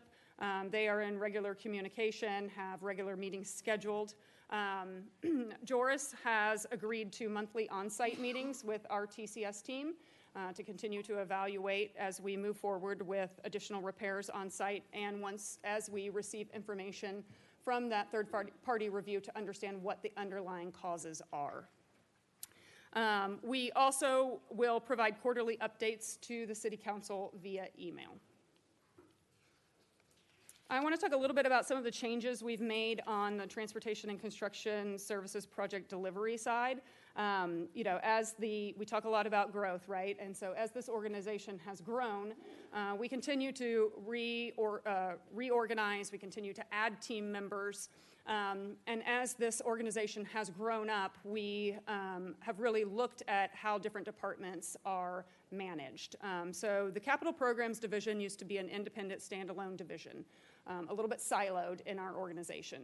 So in 2021, we incorporated the Capital Programs Division into what was then, well, it's still the Public Works Department, but at that time, Gary Ford was our Assistant Director in the Public Works Department. And so we incorporated capital programs underneath him along with our engineering division. That allowed for more collaboration with our engineering teams and our capital programs teams. In 2022, we did another major reorganization, and we established what was then called our Transportation and Capital Improvements Department. That allowed us to bring on Scott McClelland, who has extensive experience in capital construction, utilities, kind of across the board on the municipal construction side. So we brought him in to oversee the capital programs team.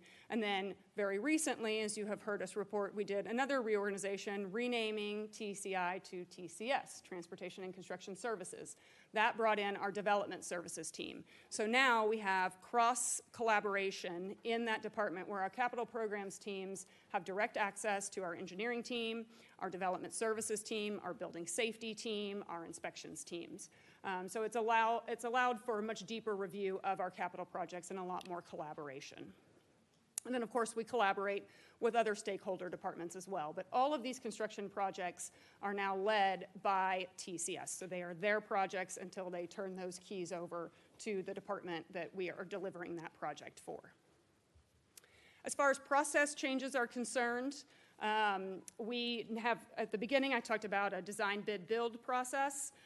We are now moving almost exclusively with construction manager at risk for our large vertical projects. This allows us to bring the contractor in much earlier on the design process. It also allows for much more transparency in the bidding process. And it's been much more, we've seen much more success with that rather than the design bid build with a hard bid approach. As I mentioned, there's a much more thorough design process, design review process, with many additional team members now involved in the process. And we also have moved to independent building envelope inspections and independent building commissioning. So you heard me at the beginning talk about our MEP engineer did the commissioning for the building. That's now done by an independent building commissioner. So we feel like we've made some we feel like we've learned from some of the issues that we've seen over the last several years, and we've made some real improvements, not only to the organization and the department, but also to our approach to these projects as well. And so with that, I'm happy to take any questions. Any questions from council? I have a lot, actually. Councilmember Carter, you have the floor.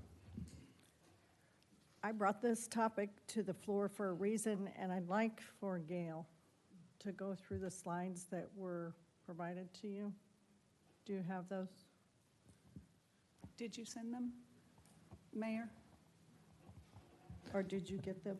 I sent them to you. I could send them to you right now, Gail, if you want. Okay.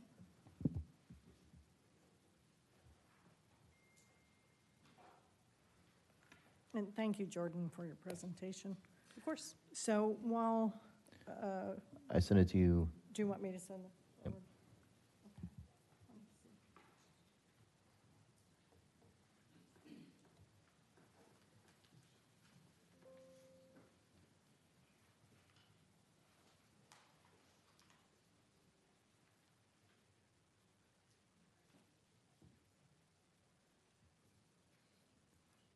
Guess while we're waiting on the process of delivering a slideshow or whatever, a year ago, Councilwoman Carter had mentioned that there's issues at the police department, and she went over there and looked and addressed a lot of things. I went over there and looked and addressed a lot of things.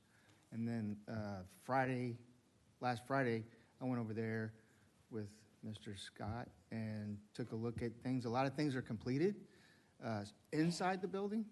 But outside the building, like the ground movement piece that's not under the building, a lot of that still needs to be addressed. Absolutely, it does. Yes, sir.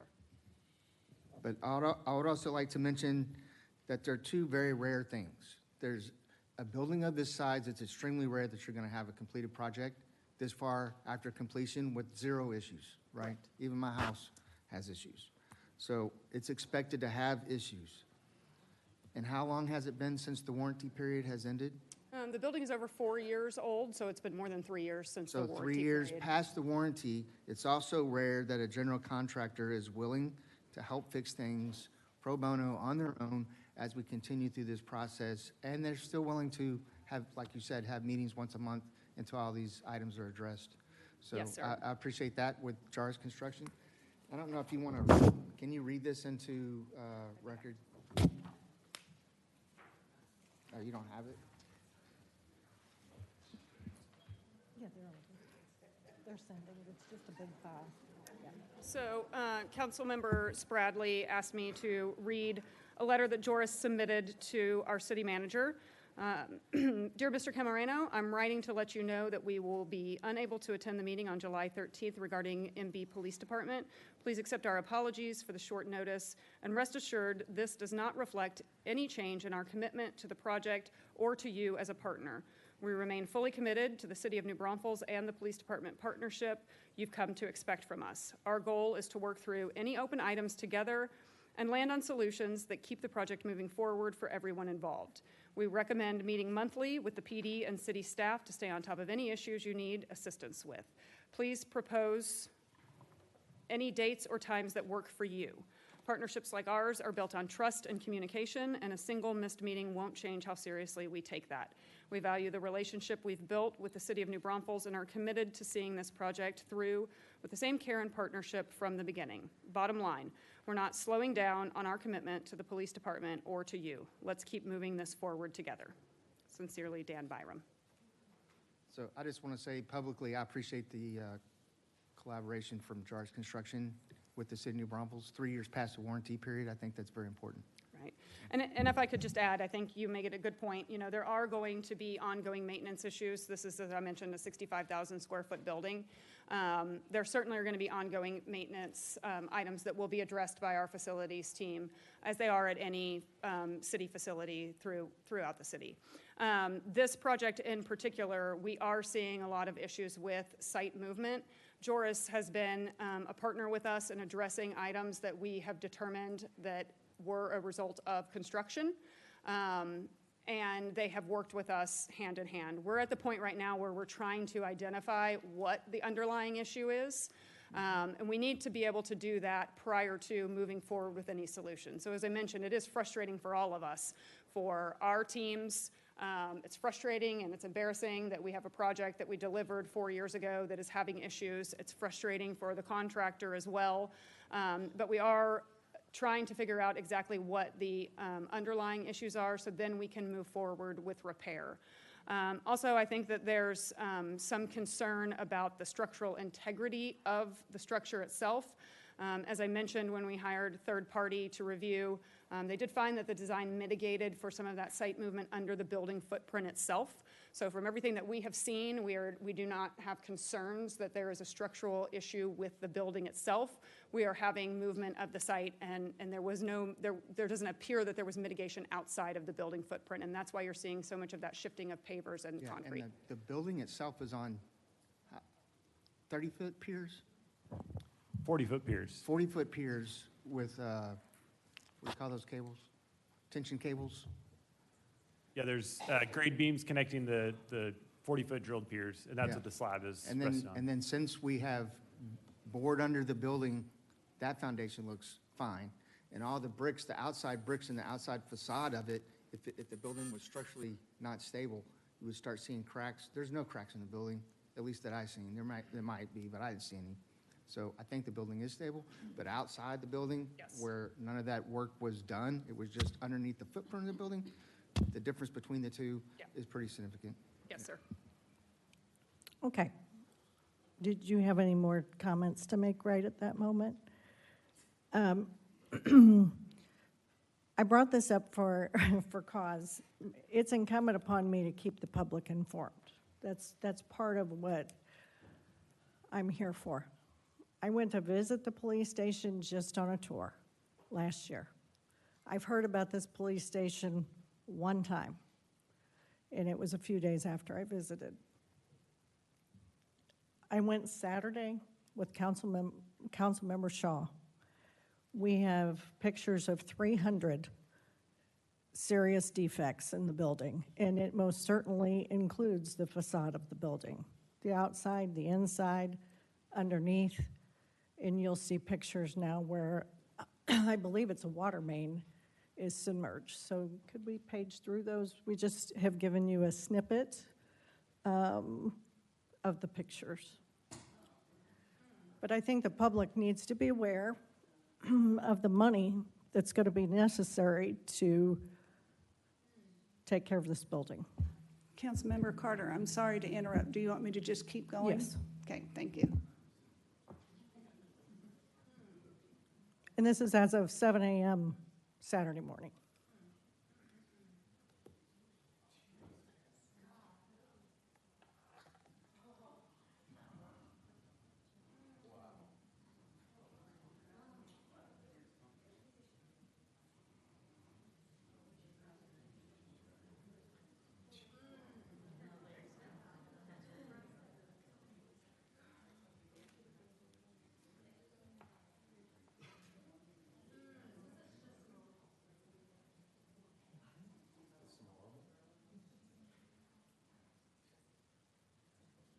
Can you pause on that last one real quick? I want to address that picture.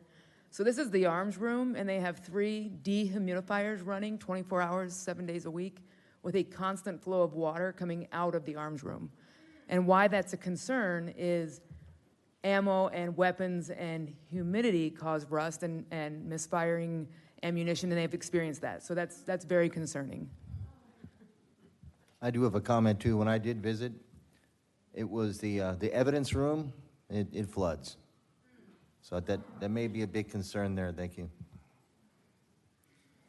Scott, are those machines hooked up in that picture? No. At least the white one's unplugged, it appears. But It's running. But you also have a humidifier device that shows how much humidity is there, and currently, at least when I went there on Friday, it was within that tolerance, or no? yeah, so the Armory is an area that we're actively monitoring the humidity. So that was one of the areas that was affected by the HVAC improvements that Joris came back to do. So that's something we've been working with PD on, monitoring the humidity.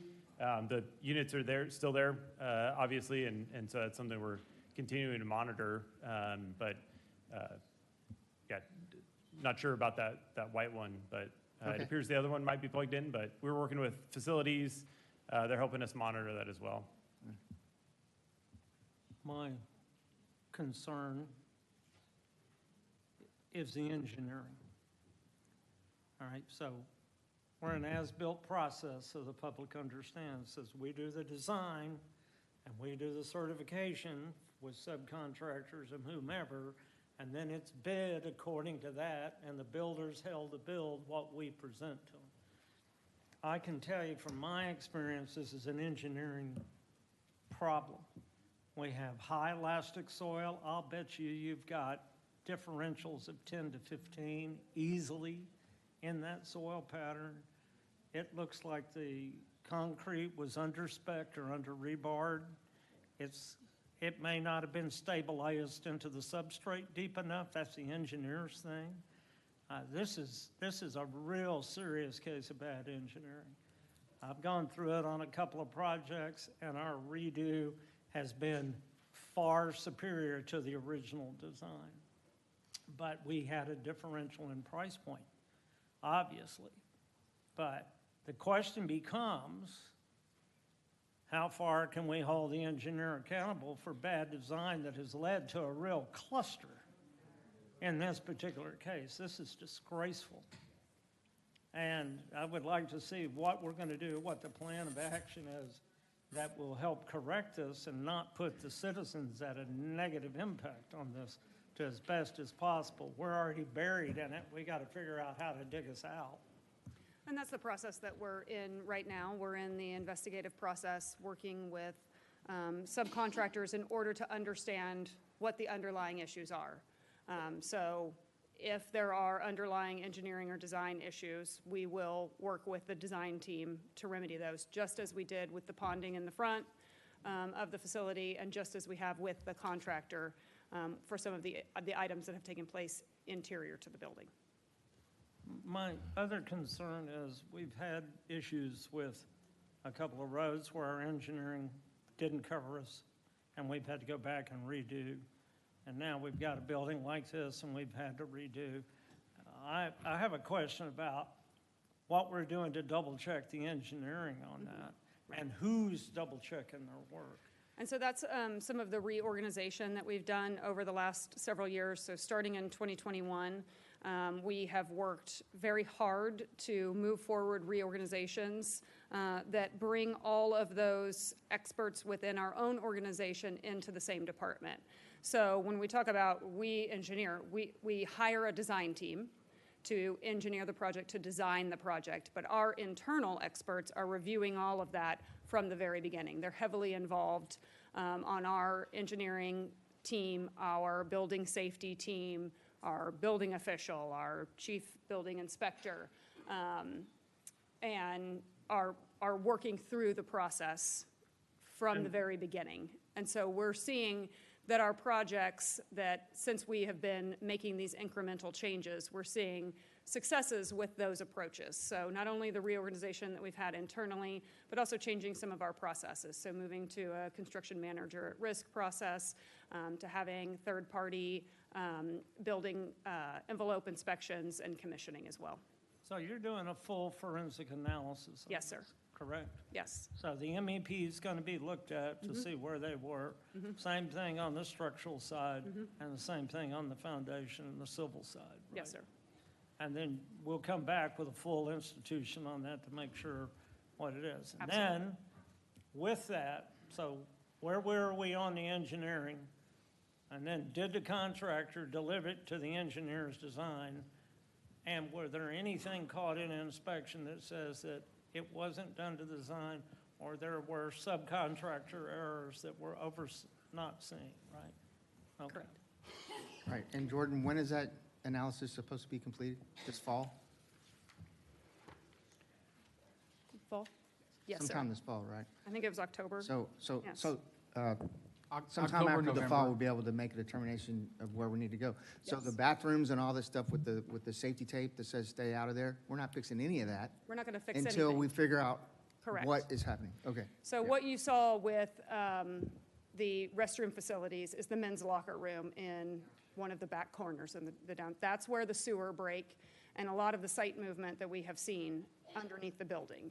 And so we are currently addressing those issues, trying to understand exactly what is happening before we go in. And you have to do that first, right? You have to understand what's happening, Yeah, what the it underlying doesn't make cause sense to is. fix it twice if we have to. Yeah. Yes, sir. Is this a unified slab? In other words, it's one piece, or has it been sectioned out? So where you've got coal seams. Yeah, I think it was poured monolithically, but we can look into that. Councilmember Carter, go ahead. Well, some of my concern is how casual we're being Hey, Gail, about can you move the slides? 300 issues that exist today. Today, not 4 years ago or 3 years ago when this building was opened. And how we're so busy saying who's not at fault. I want to know who is at fault. So do we. Because I'll be damned if one officer has a gun jam from ammunition that's been corroded in a facility that this dais, whoever was on it and whoever sits on it, is responsible for. Mayor,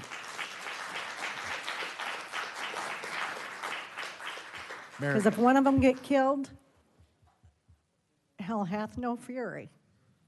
Mayor and Because when council, they we- draw their gun, those weapons better fire. We must address this seriously. I want to know where my artifacts are. I had probably a request for a full page of what was the punch list at the time. There were 193 that were accounted for by a city inspector.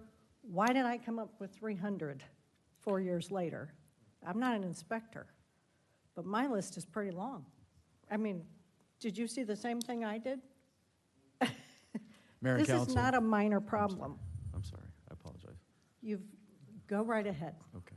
And Mayor and council, we also want to know what the underlying issues and where that responsibility lies so that we can then work on addressing those issues as quickly as possible.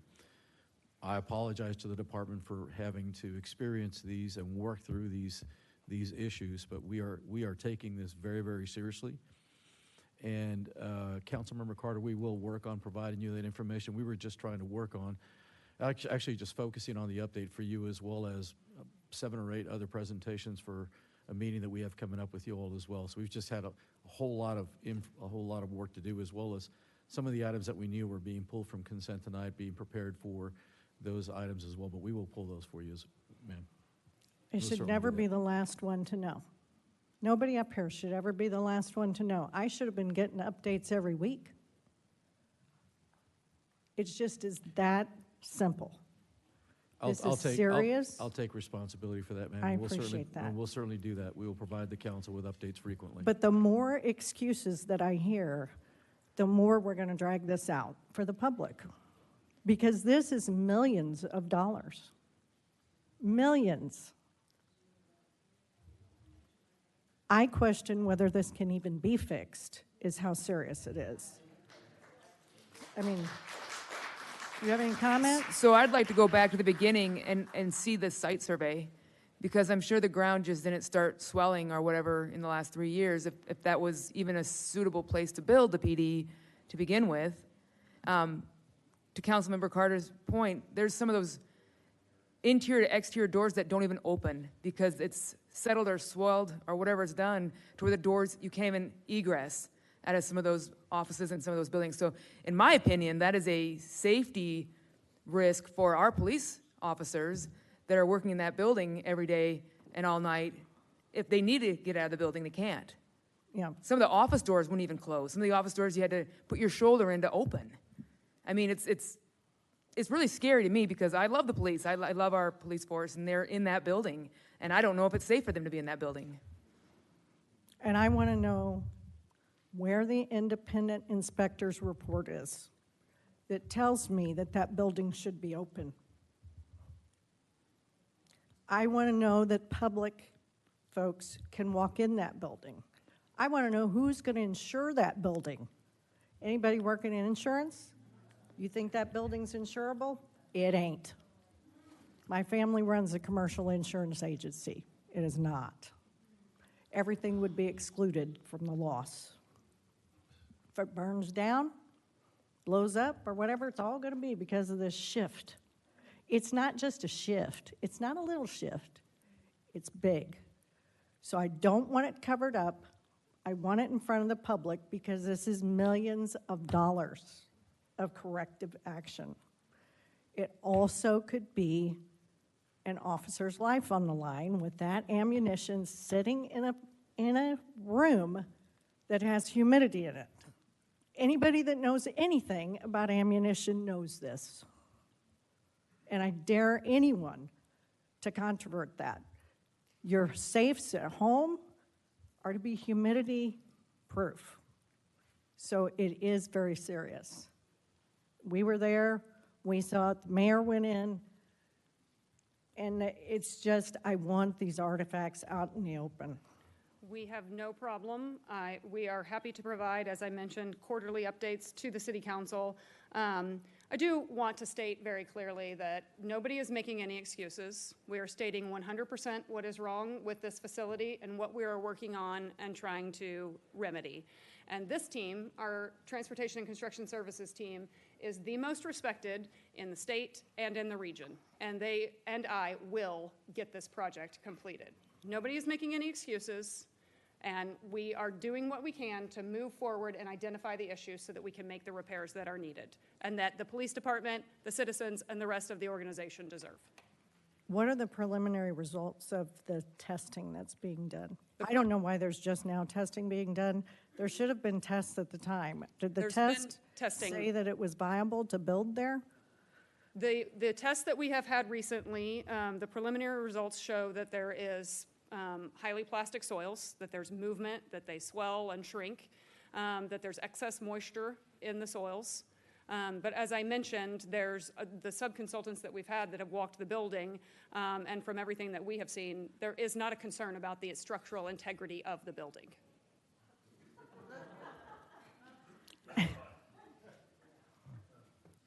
How Like I about said, the building is on 40-foot piers. So that's a concrete beam that goes 40 feet down with a bell housing on the bottom, right? So it floats the foundation of the building. So that's why there's probably not a structural concern. But that's only for the building footprint. So Correct. right next to the building where you're saying the doors empty, go outside, that was never done. So you're looking at a building that's suspended on piers, and then right next to it is soils that probably just compacted subgrade, and they poured concrete right over it. So that's going like this, and the building's staying. Which is evidence in the picture But up we're not there going right to now. know. We're not going to know any of that until Rabbi Christian, how do you say it? Christianer or whatever. Until they come back and they say, this is what their analysis is. There's cracks appreciate from that floor to analogy. ceiling in every I don't hallway like buildings almost. that stand up in this or whatever, but I appreciate that analogy. That was good. However, I live just like a mile to the east of here, right? And my house is on clay too. My house doesn't do anything like this. I guarantee you, they would be legally liable if it was doing anything like this. I'll defer to the mayor for comments on next steps or council, but I will not settle for anything less than fully foot pedal to the metal to do something. It's shameful how this building looks and what our police station is looking like for those officers that defend this city. It's shameful, folks. And I invite anybody that would like to go over there and take a look at it. I don't know how far in you can get, but I don't want to, but we've given you some pictures. I've got 300 of them for anybody that would care to look at them, but it's a disgrace. I can honestly tell you that. And Mayor I'm Cal- ashamed of it as a council member. Mayor and Council, this is certainly the issues that we've been discussing here are embarrassing, and again, I apologize for those issues. As has been stated, we will bring to you the results of that forensic review, that review that identifies the underlying issues, so that we know what the ultimate solution or the fix is before we actually undertake it. But we're committed to doing that as quickly as possible and moving on this project as quickly as possible so that we can deliver a project that has been expected from the very beginning. And then once we get those results, we're going to work with JARS Construction and figure out a plan. Yes, sir. Right. Or the design team, yes, whoever One moment. is responsible. This is actually going pretty long. We already know that the building is falling apart. I don't trust this building one bit. Maybe I'm being a little biased. But I think that the core samples for this building, it would have told me, don't put a big building there, 60,000 square feet. I don't think that people are looking at these pictures here. When you go out and look at it in person, it looks like the building is sinking into the ground, and probably about 1.5 inches, maybe 2 inches a year. And I don't trust the building. I want to make sure that we get an answer to why it's sinking, and is it going to stop sinking? I think if the building keeps sinking, we can't use this building. That's what I think, and I think we wasted a lot of money. And I don't want the city or the taxpayers to pay for any repairs. $80,000 here and there, that's just not the answer. Going with the bond, I don't think a bond comes with mistakes. So I think we have to take an action here and make a directive. Somebody go investigate what's going on, but we need answers. We need answers probably fast. Is this building worth saving? That's where I'm going. I don't trust this building. That's me. Thank you very much. And is there any more comments from council? No, but. I would like to open it up to the city, citizens. Can you address that? 'Cause No, I've heard enough. I want to hear from the But you're citizens. saying the building's Right now, it's sinking? 8 o'clock. You're saying the building's sinking? I'm saying it's not sinking. Larry, then we will have people tell us it's not sinking, but it's 8 o'clock, and we know that the building is not in good shape. We'll have people inspect the building and give us good answers to why it's doing what it's doing. but I it agree looks with- like it's falling apart. I agree doing what it's doing, but I ain't gonna say it's sinking, because I haven't seen any evidence personally myself. Mayor, if I may, Um, we are doing the assessment, excuse me, sir, we are doing the assessment to identify what those underlying issues are, and we will report that back to you and get those addressed. That building is savable. So please, I just want to make sure that that's very clear to everyone in this room. Okay. And sir, and I have ultimate confidence in the team to be able to address those issues. I may be wrong. and get the I may be building- wrong, but I want hardcore proof. This sir. building is going to stop moving. Yes, sir. I think that this calls for a full investigation that is hired by the city council, is what I would propose to do. I don't know if we need to go into session to discuss that with our council, but I think it needs to be a full and independent investigation conducted by council to assess the viability of this building. And I appreciate what Robert's saying, but I've not heard one word since August of 2025 with regard to this police station. Clearly, some people were being spoken to, not this council person. So, I believe that it needs to be independent. Well, how would you intend to do that? None of us here are structural engineers, so It would be a specific, and we'll have to speak to our council probably. I don't know that this is a precedented event. Perhaps one of the citizens can tell us that served on council before and might have run into something like this. However, I know from an executive standpoint, I want somebody independent reviewing this that That's is what- hired by council in a separate investigation. so you want an investigation? It'd be a structural Running engineer. at the same time as Rabbi Kushner, how do you say Rabbi that? Kistner. At the same time, and then take both of those and see if they match? I don't know that I trust anybody that has been working on this project from the construction world, because I think I hear this right now. Councilmember Carter and Councilmember Spradley, the team that is working on this project currently were not part of the design team or the construction team. We are working with separate third-party subcontractors to help us understand what is taking place. Is the building insured? Yes, absolutely. All of Who's our the structures insurance are company? the Texas Is there an Municipal- insurance company? Yes, TML. Texas Municipal. League. TML? Yes, Do ma'am. they have investigators or structural engineers? Well, what I was going to recommend is that we continue to move forward with the work that we're doing right now to understand what the site issues are. And we are more than happy to separately hire an external structural engineer to come in and take a look at the building as well. I think that it would be appropriate to go to We're the happy to do TML on the insurance side and have them inspect it Absolutely. and We hire can it reach through out. them. Sure. We can certainly reach out to TML if they would be We willing can to do that. discuss But I it. think even if they are not, I think having an independent structural engineer take a look at the building would be a good next step as well. Okay. I agree. Good. All right, I'm going to open it up to citizen comment. If you, yeah. Please state your name if you live in the city or non-resident or ETJ. Thank you. Sure, Lynn McCord, ETJ. I'll just have just a suggestion. If the evidence room and the humidity are major issues and you have different locations, could you guys temporarily move that evidence room to another room so that the evidence is safe? So that's another option. And then also the second thing is if the building is floods, have you guys looked at a flood insurance claim in certain parts of the building? Just a thought. So, thank you.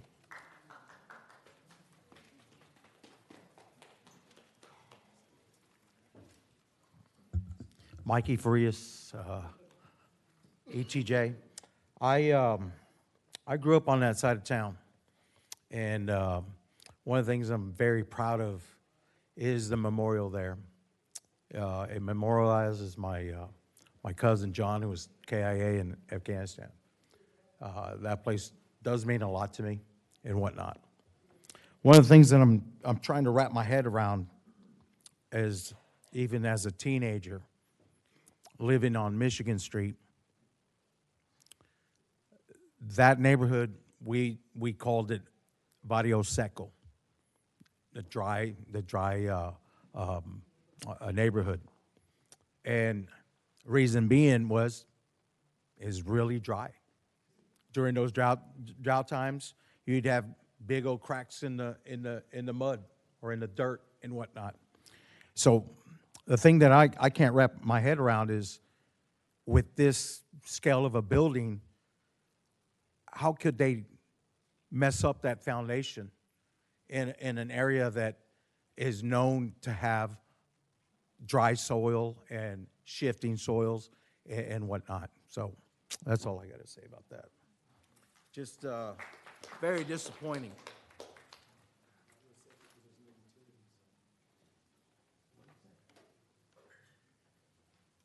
Hello, Angela Keller, a New Braunfels citizen.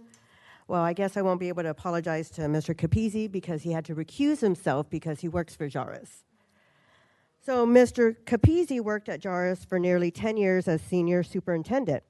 4 months after being elected to represent District 2 in May 2025, he was promoted to field operations manager.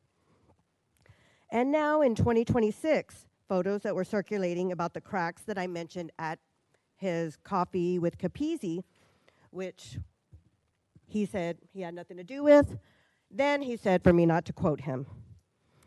The city already knows there's a problem. In 2025, city staff requested additional funding for the geotechnical assessment of soil movement. 2025, we're 2026 now. Pavement and paver investigation, sidewalk replacement, fence, gate, and interior drywall repairs. Sounds like everything that was up here. This is 2025. This was on an agenda. I'm sorry I didn't get the date. I'll come back with that. The agenda stated that there were warranty claims and others that are not, and more taxpayer money was needed at that time. Why should New Braunfels citizens pay twice for a building they already funded? Who is responsible for this? Is it a construction defect? The general contractor pays. Is it an engineering defect? The engineer pays. If it's a material failure, the supplier pays. And if it's normal soil movement outside all warranties, should the city pay? So where are the engineers at? Where are the New Braunfels engineers at? Why did not they oversee and overlook these developments that our taxpayer, $35 million go to this building? Why didn't our engineers here at the city of New Braunfels go and make sure that they were compliant and familiar with the soil? And the reason I say soil is because I've lived here, third generation. My husband's family helped establish this town, and he knows this soil probably better than any engineer here. We have a 50, 60-year-old house with no movement because we knew the soil. And we knew we had to, when whatever was permitted, however they had to lay in the foundation, the ground, we went double. 50, 60-year-old house with not even a crack because they knew the soil. This building is only a few years old, and we're having issues with it. Well, my formal request to this council is 1, full disclosure. Release the construction contract from Jairus, including all warranties and change orders for the public to see. That's our right. We pay for all this. 2, an independent investigation, like mentioned, a commission on independent geotechnical assessment by a firm with no ties to Jairus. No ties to Jairus, PGAL, or the city itself, or anybody affiliated with the city. 3, status report. Direct the city attorney, or whoever that would be, to publicly report whether warranty claims have been filed. 2025, we'd like to see those warranty claims. Have they been filed with the company? Whether insurance or bonds have been triggered, or how much additional taxpayer money has been spent. 4, no more taxpayer funding until the investigation determines who's responsible. And 5, a public hearing. Let citizens ask more questions after they have all this documentation laid in front of us with the contracts and the warranty claims that y'all have already submitted with Jairus. From the city staff, the city attorney, and the contractors. Jairus has built other projects here in New Braunfels. The addition of New Braunfels High School, the Canyon High School renovations, Amagi Bank, so Amagi Bank, if you're listening, Cornerstone ER, Be sure you know what's on your contract and in your warranties, especially with this company. If there are any issues with the police headquarters, if there's issues with the police headquarters, then there are issues with those buildings as well. I'm not here to make accusations, but in a sense, I guess I am. Transparency isn't optional. Accountability isn't negotiable. The taxpayers of New Braunfels deserve better than paying twice for a building that should have been built right the first time.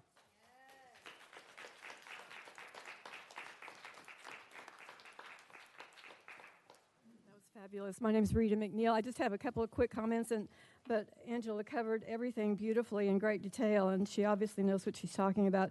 I was wondering how many bidders actually did bid the design and the construction phases? How many?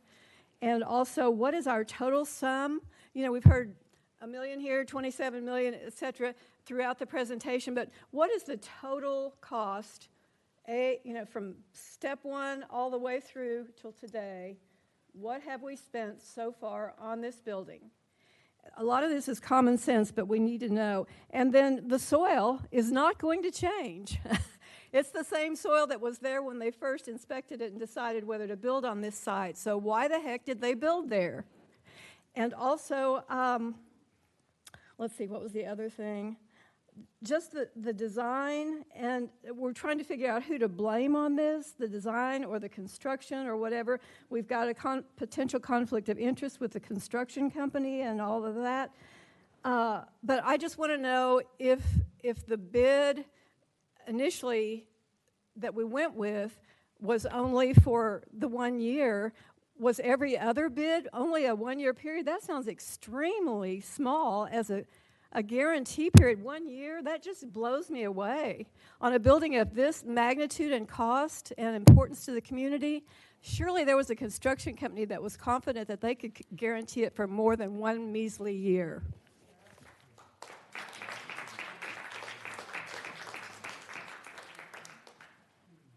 Before you talk, you want to answer some of these questions? And guess you can start with the warranty. I think that's typical. That's a for when- standard warranty for construction projects. We had 12 bidders for construction. We interviewed 4 and selected the general contractor. I don't have the information on how many bid for the original design. We did work with one design firm for preliminary design, and then we switched for final design, and we worked directly with PGAL, as I mentioned, because our team went and visited College Station and wanted to go in that direction with the same facility. But 12 bidders.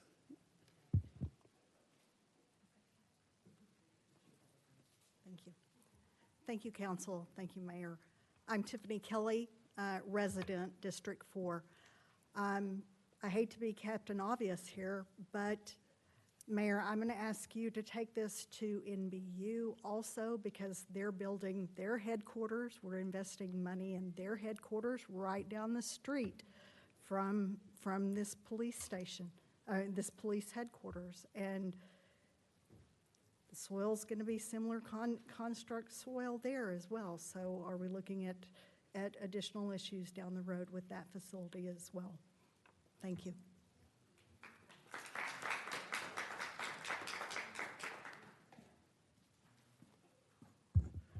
Randy Clausen, resident of New Braunfels. Thank you all for letting us come speak on these kind of matters. It's very important that we have spent millions of dollars and that we have a building that is going to be sound and firm and will stand the test of time. Obviously, we're not in that situation. Something has to be done. So I'll leave it up to you guys and the city, the details of how it gets done. But there's a couple of things I think time-wise that we citizens need to know about, and then also you guys as council needs to know, is we've got a city manager who knows a whole lot about the goings-on of this, and he's retiring. So we're going to lose a lot of information and a lot of ability and a lot of timeliness of getting this done. In addition to that, we're in search for a city attorney, and that's going to be very important. as we deal with this situation. So you guys have got big jobs to do, and we want to support you to make sure that it gets done. Not only that, but some of, and probably none of you know, that apparently with Jairus, the two top guys that would be dealing with an issue like this when it comes to insurance and liability are retiring in the next 6 months. And so these kind of issues need to be dealt with quickly and promptly, because if we wait and those people go, it's going to be a whole lot harder to put the pieces of the puzzle back together. So put this on your high priority. And when it comes to money, you know, everybody knows that if you want somebody to do something at your house, you get somebody who's bonded and insured. These construction companies have huge, huge insurance policies that they can access if they need to. Don't let, and we're not putting the blame on anybody. It's just a bad building. But don't let the citizens be on the hook for $35 million that gets flushed down the toilet.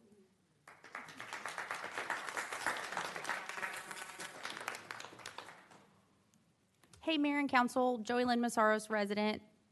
Councilwoman Carter, thank you for raising this issue and pursuing it with such fervor. Thank you also, Councilwoman Shaw, for going on a tour with Councilwoman Carter. And Mayor French, I believe you've also been to the facility as well. Thank you all.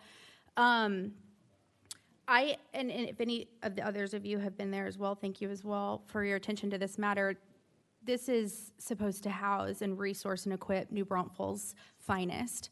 And this looks like it's for the worst. I remember when this project was proposed, one of the biggest reasons why we needed this facility is because the old facility had a leaking roof and it was falling apart and it wasn't fit to house New Braunfels Police Department. And this is worse than where they came from. And I appreciate the comment about the NBU headquarters being built similarly, because I've also heard it said that the facility where New Braunfels Utilities currently was leasing or owning, utilizing the space, was falling apart as well, right? So we do want to be careful with where we're spending our money to provide better buildings if the issue is leaking, cracking ceilings, poor foundation, and not a safe environment for our employees to be working. I also wonder about mold remediation with all that humidity and the safety of the breathing air quality for New Braunfels' finest as well. My husband is a plumber, and with any kind of water and sewer leaks like that, major remediation is necessary. I noticed a shop vac in one of the pictures. It's obvious that they're used to sucking water up off the floor on a regular basis. And if we're flooding in electrical areas, what police officer's job is it to suck water up around electrical? I'm just curious. That concerns me.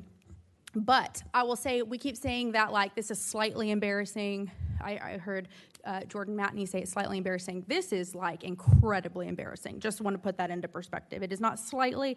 You said you're being transparent about the issues. You showed 3 small cracks in your slideshow. But thank you so much for really highlighting the vast majority of the issues at this facility so that we have eyes on that. Am I correct in that Mike Capizzi, councilman for District 2, was a project manager for this project? Okay. Just to clarify why he has recused himself from this conversation. Also, thank you to those of you who have mentioned that this same contractor, Jairus, is the contractor for New Braunfels High School, where our children are, which I would also argue are our finest as well.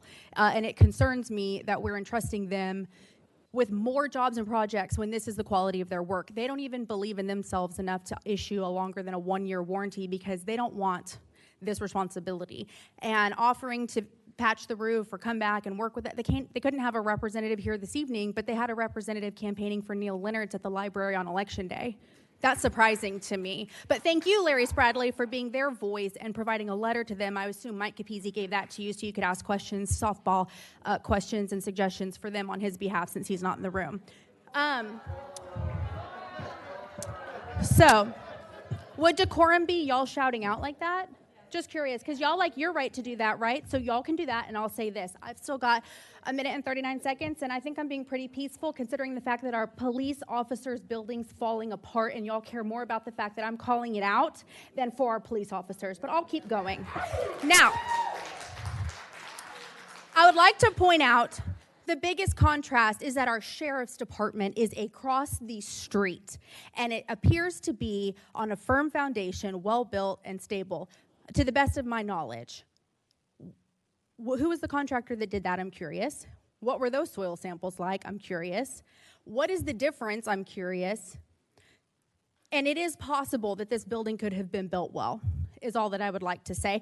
But in conclusion, I think the underlying issue is Jairus and the cronyism of giving jobs to people's employers and this back scratching that we're seeing with our council members. And I do not believe that they have earned the public's trust to continue getting contracts with the city. Thank you. Hey, I would like to make a statement of fact. That letter was on the desk when I got here, and I'm pretty sure about, did you get the letter? Yes. Yeah, we all got the letter. So it wasn't just me giving the softball and throwing it out there. Okay. Well, and I do concur with Councilmember Spradley. Those, somehow it appeared. I don't know if it fell out of the ceiling or where it came from, but. Councilmember Carter, the letter was provided to staff, to the city manager and to staff. It was forwarded to the city council and provided at the dais. Yes, I provided it just minutes after I received it this It afternoon. just appeared up here. I didn't know how it got here. And what I asked the city secretary to actually distribute hard copies to you also, that you had them at the dais this evening. I mean, I agree. I think it's unfortunate that they passed up the opportunity to tell us a little more about their perspective, because I would like to hear it. I asked for them to be here, but I understand they've got a schedule to keep. So noted.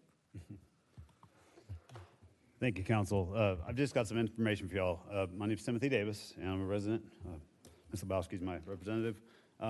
Didn't come to speak on this item. I wanted to listen and hear things. I've heard quite a bit, and I do have quite a bit of experience with building structures like this on a much smaller scale, but I built 20-foot piers, set them with a time frame and all very complicated engineering. I do understand what you're talking about.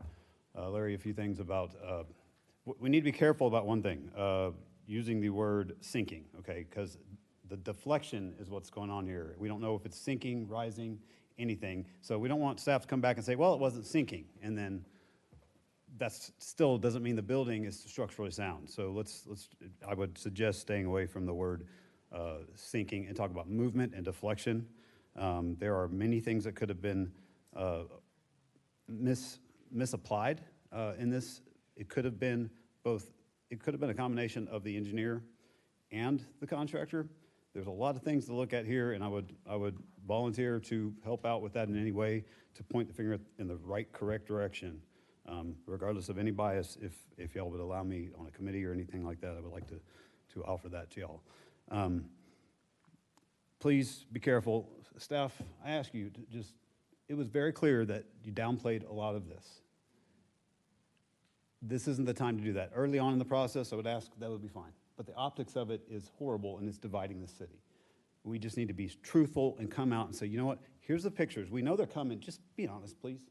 It wasn't a couple leaks. It was massive. I heard leaks into the main electrical box of the building. I don't know if that's completely true, but sir, that's deception. We need truth. This is what's causing the divide. That's why I've been coming up here for 6 years and telling you, optics. This looks horrible when you come up here and you deceive the people when it's clear this building is questionable. Maybe your opinion is that it's fine, but your opinion is not a professional engineer. And I'm someone that has extensive experience building and repairing structures. This is a whole bunch of different problems could have caused this. Was there a expansion barrier between the floating pier? Yes, all the grade beams and the slab were built on void form. Assuming that's what you're referring to, was the void form. Between the surface, so what Larry described as a floating pier, you build, I did this for a water slide, the 20-foot piers up in Roanoke a couple of years ago. You build a pier, and they're basically building a table. It's basically causing the expansive soil to not touch this. So if you don't put a proper barrier in here, you're going to cause it to actually heave, and actually the building could be heaving in one spot and sinking in the other. So there's a lot of stuff that needs to be looked into these core samples. Who was the engineering firm that was in charge of signing off on the core samples, the drilling, and all the engineering parts, the plan, all of this? During construction? Is that what you're referring to? First the plan. Terracon did all of the inspections during construction, so that was all the material testing, so they did all the pier inspections, and they would have done the rebar inspections, concrete testing, all of that. Did we take any evidence of depth or anything like that? We have all that recorded, how deep the piers went that Yes. night? Okay. The pier get poured in sections, and it's all done. There's a lot of cold joint stuff and a lot of complicated things that have to happen. And then as far as the, so that's the same company that did the design? Or that was the company implementing? Yes, so Terracon did the original geotech report, and then they did the material testing during construction. Okay. All right, and I will say that MBU building is less of a concern. It's built on totally different soil than this. So I just know that from canvassing that area, knowing that that's pretty much all hard limestone in that area. So you don't have I don't think you have the concerns there, probably. But so did we have any engineer on staff that was overseeing this stuff, that was coming in, checking on things, any of this, in any way? No, we did not. That was included as part of the relying on Terracon for their inspections. Okay. I think that's it. Thank you. I did have one more clarification. I'm sorry. You're good. It wasn't a question that I was able to ask on Saturday. I mean, it was bare bones staff in there. I've also heard this report that the electrical room has water in it every morning, and that there is a maintenance person that has to go in and shop vac that clear. Are we aware of that? Yes, we are. Yeah, that was included in the presentation, the water in the conduit, and that's the conduit that goes from the main distribution panel that's in the main building out to the annex building. So it's that's the electrical room in the annex building is where we're seeing that water. It is being monitored and maintained by the facilities department. That water does ebb and flow. We worked with MBU to try to find out what the water source is, and we had that included in that third-party investigation of the sewer roof drains and that to identify if there are issues with the conduit with a break, or is it coming in some other way. So we're looking into that. I'm sorry, I'm not fully, I don't know about all these things in construction, but it seems to me that water around electricity is not a good thing. How much wattage is in there, or ampage, or whatever it's called? I think it's ampage. Yeah, not sure of the exact loading of that, but there's been no electrical issues. I believe I don't know for sure, but I believe the wire's coated, so that would be what would Is our prevent person safe with the shop vac is more what I'm asking. Yes. Okay, they got to switch the power off or something? No. I mean, this is just a travesty to me that we have folks that are having to do this. Okay, thank you. That's okay. Hi, my name is Nicole Beaudelet, and I am a resident of New Braunfels. I'm in Mr. Edwards' district. I do want to say that I'm so glad to see Mr. Edwards talk about this and want to be proactive about it and not be defensive in any way about it, and that you're sticking up for the citizens and being on the hook, and you're sticking up for the police. So that's very refreshing to see. I want to thank you for bringing this to our attention. I don't know why it's taken so long for this to come out in the open. It's very disheartening that these men and women have to go to work in this building every day. Is that something anybody would want to do? Anybody would want to go there, let alone somebody who puts their life on the line to protect us. So there is other things too that besides their warranty of standard 1 year, which seems kind of ridiculous, but if that's standard in the industry, that's standard in the industry. The statute of limitations is 4 years from when you discover things, and there's also a statute of repose in Texas, which gives you 10 years to bring things to a warranty. Also, You can go for breach of contract if they didn't meet the plans or do agreed scope. There's negligence, gross negligence, implied warranties. You can go after their surety bonds, like was mentioned before. You can use their insurance company. Subcontractors you can go after. They should be responsible for all the people that they hired, and the design professionals, which goes back to the architects and the engineers. The citizens should not pay a dime. And if this building is not viable and a new building needs to be built, the citizens should not pay a dime. Joris should handle all of that. This is way more than soil problems. Look at the inside. There's other things going on there. And I'm glad to see that it's out in the open and it's being talked about and something's going to be done for them.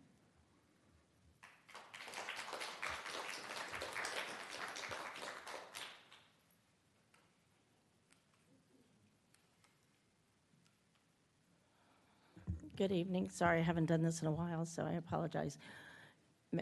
City Manager, Mayor, and City Council, thank you for letting me speak tonight. I was on City Council when this property was purchased. Ma'am, I'm sorry. Oh, I'm Could you- sorry. It's, I apologize. you. Leah Garcia. Thank you. Resident, District 6. I was on City Council when we picked this location, we approved this location, and when the bond package went out and was voted by the citizens. I was term limited in 2020, so I was not on council at the time this was built, so I don't have any knowledge of it. I do know that we did our due diligence at the time in finding a location. In New Braunfels, land is not just readily available for a price that we felt like we could ask the citizens of New Braunfels to pay for. So it was a long process. There was a lot of thought to it. We picked a design of a building from the city of College Station because the size of it, because it had been done, and we felt like it was a good plan to buy. The rest of it, as far as the bid package and all that, I'm not involved in. I don't have any technical experience. I do want to take ownership of what we did do and there's nobody serving on City Council now that was there during that time. No one on City Council was part of anything that we met with or looked at or any of that. So there's no conspiracy there on our part that we were serving on City Council at that time. I want this police department to know that they left a situation where there were rats falling out of the ceiling, the roof leaked despite all the fixes we did. There were offices and closets, and they had sewage problems. We thought we were taking them to a much better place. Obviously, right now in the situation it's in, it is not. And yes, as citizens, staff, and City Council, we owe them better. We all agree to that. That's not under, nobody's debating that. So whatever you have to do and whatever takes place, go ahead and move forward with it. Just know that moving that many people and all that equipment, there's not really a temporary building in New Braunfels where we can just shove them in right now. And starting over from scratch isn't going to be your best solution, or let me rephrase that, your easiest solution. So work together, be respectful, keep making it transparent to the people, but don't make rash decisions. Try to make this work if possible. The money that's been spent in it, and hold the people's feet to the fire who deserve to be. But just know there aren't a lot of options at this point. So looking further into this might not be the worst thing. Thank you.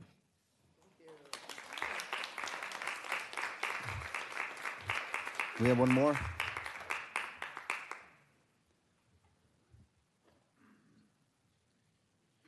Hi, David Warmke, District 5. 4 quick points, maybe it's 5, and mostly they'll be sort of reached. But first off, I want to say thank you. Thank you for this disclosure and this open dialogue about a big issue that in the past tended to be not handled anyway like this. And I thank you for that. Yeah, I'm noticing the buildings around the Glastron. I used to be in often. The Sheriff's Department I've been in a number of times. I haven't been in the jail, but don't plan on being there. But I don't think they've had any issues. And, they were built at different points in time. One of the things we've done now is we have these ROI design things that are design-built, that are designed to basically build things quicker. but it breaks down some of the checks and balances. And I'm wondering if that's not what happened here, because it's clear it's lower level ground, so there's a water issue that might not be with the other. But I don't think there were two separate forces there that were checking and watching. It was, I guess it was just kind of just one. My last thought is don't throw good money after bad. This sounds like a lemon. In my slide, I had the lemonade, y'all, with the cookies for the Christmas gift. So I don't know that you can make lemonade out of this one. I think it's maybe better just to wipe it off and let the lawyers work and the insurance companies work. Thank you. Thank you. I'm going to close public comments at this time on here. City Manager, is there a directive I can give to make sure that this is investigated or with a, I guess, a independent contractor? Us? Okay. Yeah, I just need to know what to do from here, because is there a move or a motion or anything I could do to make sure that this is taken care of? I certainly have consensus from this council. At least I heard from several of you that you would like an independent review of the structural, or a structural assessment of the building. Yep. We can move forward on that issue. Okay. And have that go concurrently with reviewing all those other issues as well. Can I add one thing on there? Yes, sir. So, Council Member Carter, her, and myself, and I guess Mayor French, all went and looked, but none of us are experts when it comes to identifying things. She identified 300 and something. I've seen a whole bunch of things. Can we have an independent inspection service come out and identify all those issues as well? I mean, is the city satisfied that every single item has been identified for fixing down the road, or no? Because that's really what my question is. If I may, in a situation like this, a single inspector or somebody would normally lose is probably going to miss it because you've got several trades in there that are specific. And so when they call for those inspections, he'll come out and says, looks like you need a specialist. Now, he can point out everything he visually sees, but we already know the staff's identified a number of things in the photographs. As long as we have somebody forensically doing it with the trades that we need to be done, we have foundation work, HVAC, construction integrity, which is part of the integral frame, site, soil, drainage, all of those things need to be looked in that. So my recommendation would be to use whatever outside sources necessarily not connected to this project to conduct an investigation, tell us who you're bringing forward to hire, give us a timeline for their research, and by when you'll get back to us with an update, let's say every 2 weeks or every 3 weeks, to tell us where you are in a process so that we can get evaluation. And if there's things we need to see, if we need to have a site visit, then get us all out there at the time so that we can get this done. Is that a fair assumption of what we'd like done? So we have a soil analysis from Yes. Rabbi Christian, but we don't have a structural engineer for the building itself. So we want to do both simultaneously, Yeah, correct? the issue may be, Okay. though, with 85,000 square feet of slab in there, is that we can check the perimeter and the flow, but without tearing into that floor, I can't tell you what's underneath it. Now, they can x-ray it to a certain extent, right? I had one done recently where we found leaks and things of that nature, but Well, on the one end of the building, they're already underneath it, right? So now would be the time to send an inspection. I mean, they can do a slant core test, but you miss things in the strata that way.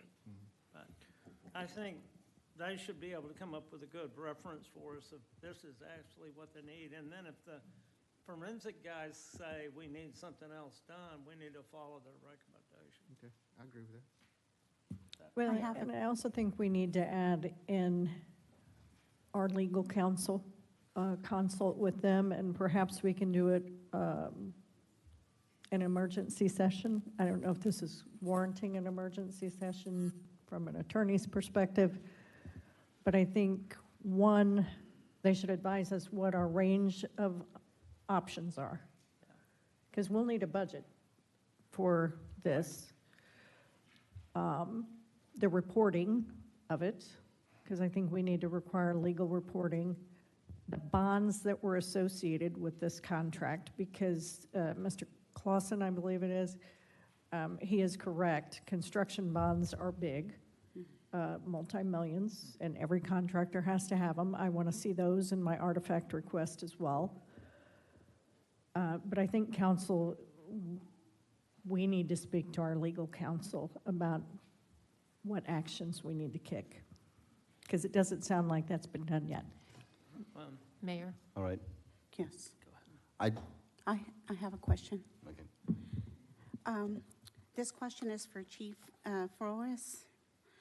My question is, do you recommend moving any of the equipment for safety?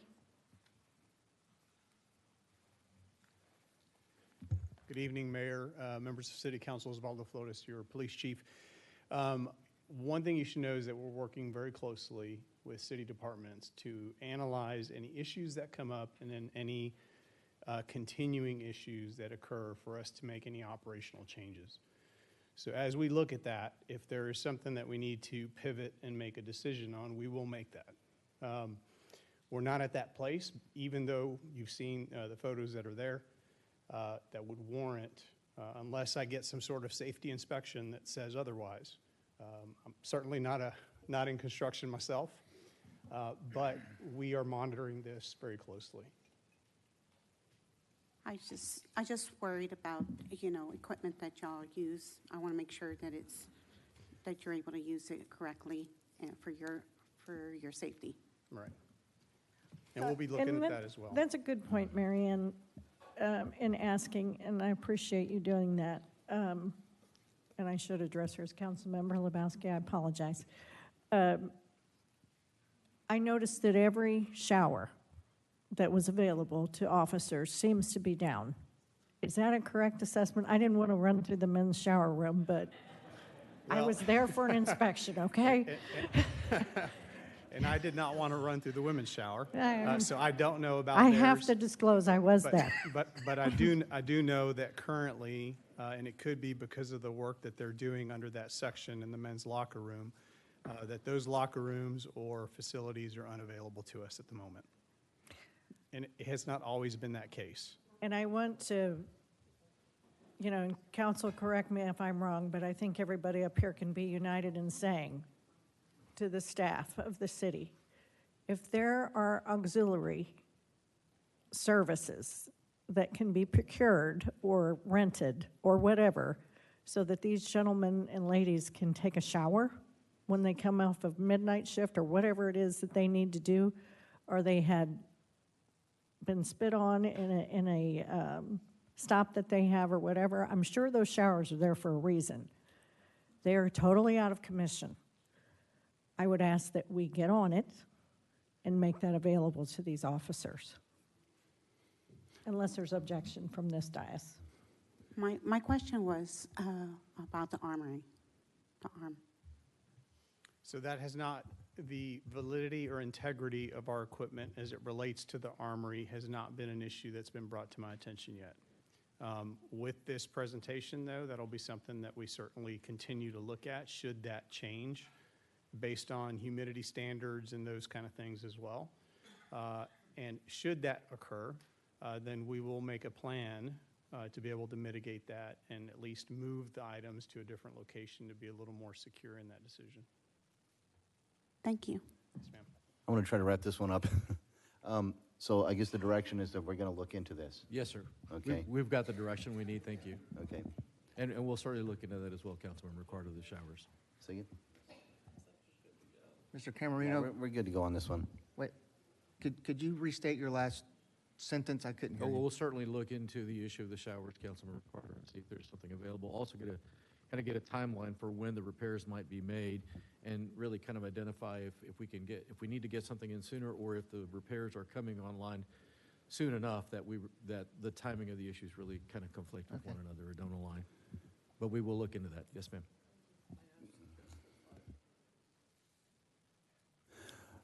If you guys don't mind, with that objection, we'll take a 5-minute recess. be back in 5 minutes. Right now it's 8:45. We'll be back at 8:50. Thank you. Ladies and gentlemen, if you don't mind, can you please sit down?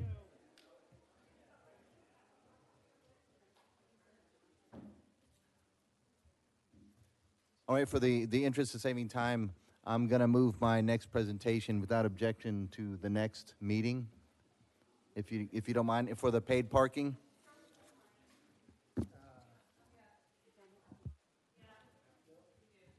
I object to that. So to be- Okay, yeah. that's To fine. be clear, parking will be done, downtown parking on the next available opportunity, date certain? No. Let's do it today. We do it today. Okay. I I'll would do rather today. take the consent agenda items and do those on the next consent agenda, Okay, if we could do that. that's fine. I'll do it right now.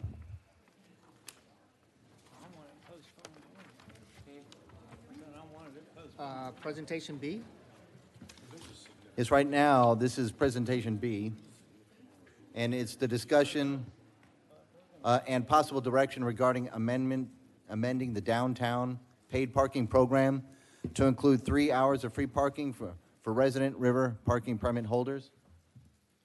So this one was kind of a neat thing for me, and I'll go pretty quick on my presentation here. I got my clicker. So I call this comprehensive paid parking review. So I did look at all the presentations of what the city had put forth for the whole year that we've been through this since last July. And I wanted to see if I can have two proposals. So on July 7th, it would be the anniversary of our paid parking program. This is one of the main issues during my run for mayor, and is something that I do need to touch on. So we do have a few people that hate the downtown parking program, and some people that actually truly love it. But I have spoken with a few businesses that they have lost business, and especially with the the regulars, I call them. I can only tell you from what I've experienced moving through and talking to all the businesses that a lot of them did say that they are losing business, the regulars. And at the very beginning, the downtown parking program was strictly created, and this is recorded, strictly created to move parking along. You park in a spot, move along. It had nothing to do monetarily to make money. And so that had changed.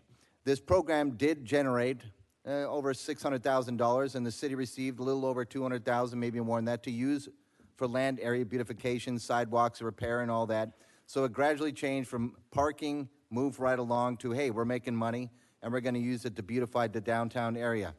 So we are now in the mindset that the downtown parking did generate money, beautification. But we're in a dilemma. I think we're in a dilemma. Most citizens do not like the paid parking. I did move through all the paid parking reports and came up with two solutions, proposals, that I believe the citizens can live with. Paid parking dilemma. So let me see, next page. So here's our current landscape, existing parking. Uh-oh. So the first hour is free. The second hour is $2, and the third hour, $4, $4, $6, $8. They capped out at $10, and these are citizens, okay, when you go downtown and you park. And a disability, of course, is free, veteran parking and all that. So when you go to the river access, and citizens, they apply for a permit, and they get free river parking. So, and of course, Psalms Park and all that, Prince Psalms Park, it's $20 per visit, non-residents, guests, $20. So proposed City of New Braunfels solutions. So there's a detailed breakdown of two distinct proposals I'm going to give you guys tonight, and it is for both the taxpayers, the citizens, and for making more tourist revenue. So the first proposal, this is a proposal. Extend free period residents for the citizens of New Braunfels and the ETJ. The first 3 hours absolutely free of charge downtown. So, of course, it caps out at $10. Now, but the good thing here is it includes the ETJ. So when it comes to the tourist pricing, I say the non-residents, this is my proposal, and the tourists will fund municipal maintenance, high-traffic zone areas. The first hour is $3 upon the moment of arrival, and the total cap out is $15. It's $3 an hour, and it caps out at $15. Now, I want to integrate the resident Riverside parking permits and consolidate it into this proposal. So anyone that got the Riverside permits, they are the 3 hours downtown free. Proposal 2, 100% free resident access.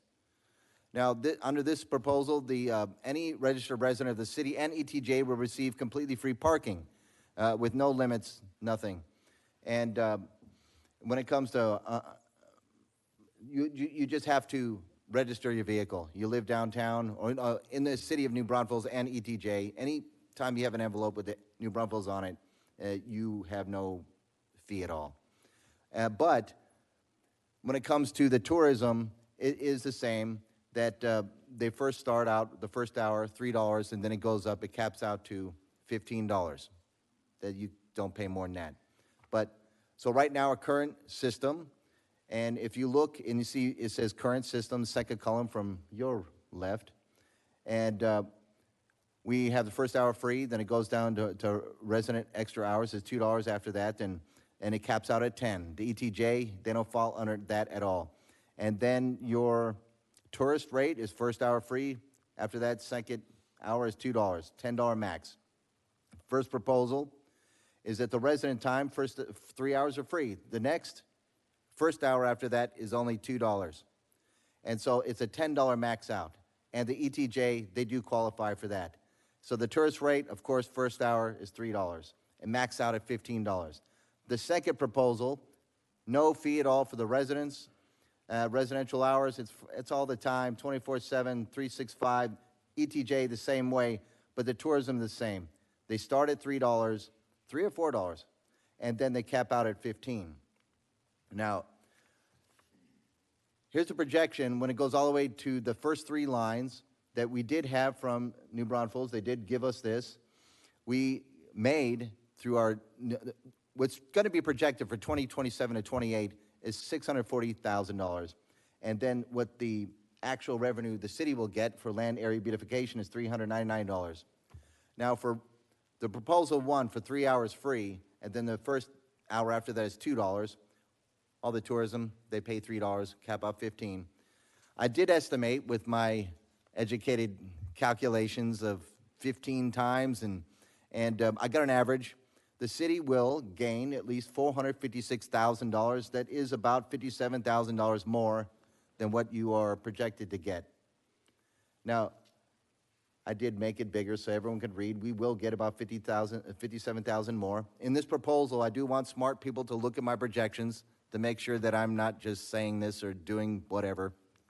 So, proposal 2, this is a little smaller, but this is when the citizens don't pay anything at all, but tourism still does.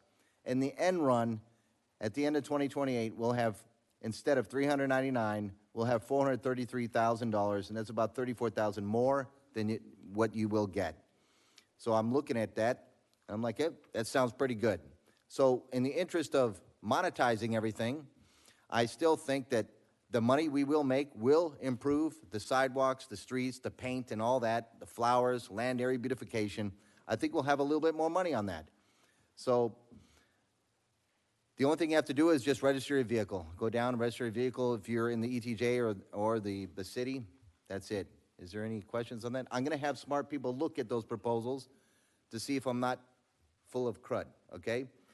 I am truly serious. I looked at this a long time. It will generate a lot more money.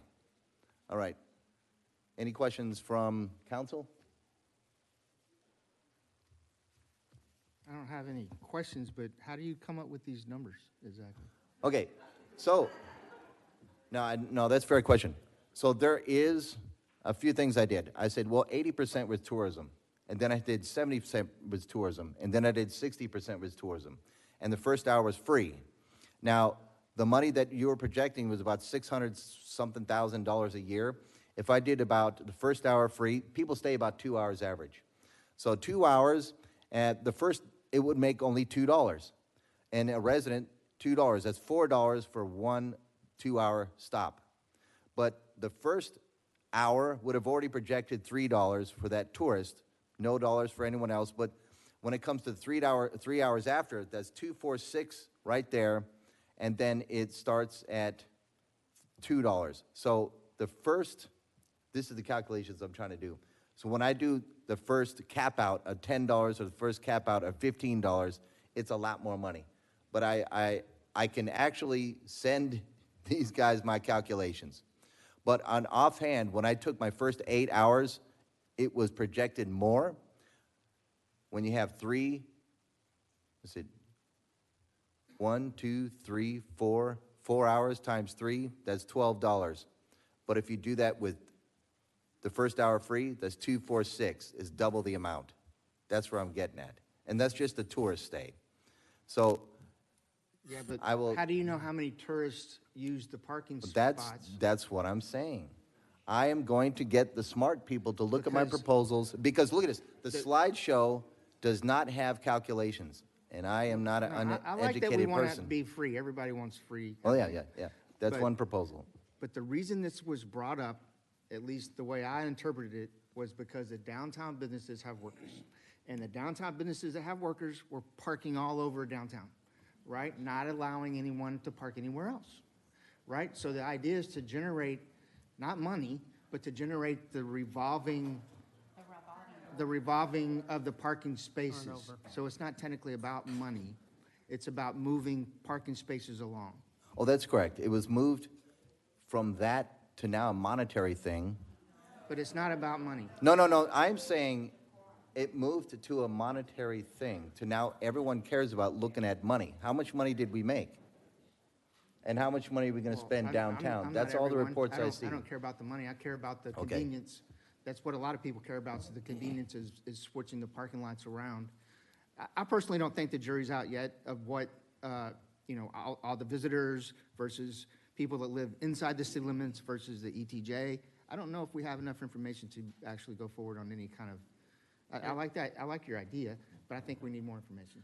If we could go into the public, let them speak, and then we could have questions after that, and then we could see where we're going with this. All right, would any of the citizens like to come up and to the podium and please talk? Just state your name, and then if you live in the city of New Braunfels, resident of the ETJ or non-resident? Is it on? Can you hear me? Okay, there we go. Christina Brown, resident of New Braunfels. I have spoke with lots of small businesses downtown, and I think that the city council needs to look at talking with them as well and how much it's affecting their business. I spoke to a certain individual where he said his numbers are down 13% because of it. And, we've been going for how many years without having parking? And it's a money issue. I think we have plenty of money that we're missing all the fat that we've been putting out, and look at what's the best for the small businesses, because it seems like this town is forgetting about that. So if you really want to be concerned, not just the taxpayers, the small businesses is who you really need to talk to, and how much is it affecting them? And what if you were in their spot? That's my opinion.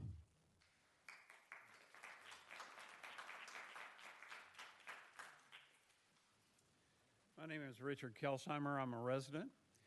I kind of like your proposal number 2, but I'll just share something else with you that I brought up before, and that is that what we might be able to do is we might be able to let the citizens that live within New Braunfels and the ETJ purchase a pass for $50 or $100, and that would cover them for the full year. In other words, they could park downtown, and you could put some kind of limit on that.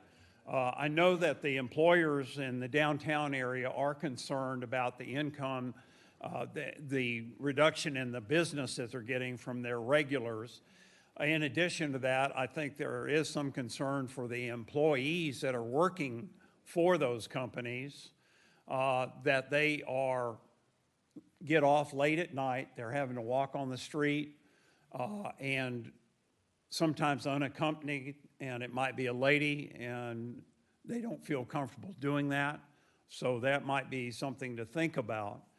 But I think if you could offer the opportunity for them to buy a pass and pay for that, whether it be $50, $75, or $100, I think in the long run, you would end up having actually more money, because most of the people that are living in the city are not going to be the ones that are going down to the bar, other than the regulars that go, and they'll get a pass. And they're probably not going to use and be down there for a longer period of time than an hour or maybe 2 hours for lunch, if they want to be able to do that. And it'd be very easy to have a pass and have that identified, kind of like a toll tag that you could put.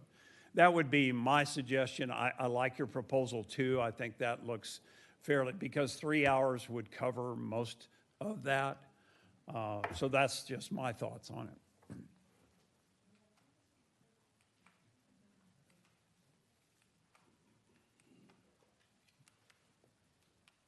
This is Leah Garcia, New Braunfels resident, District 6.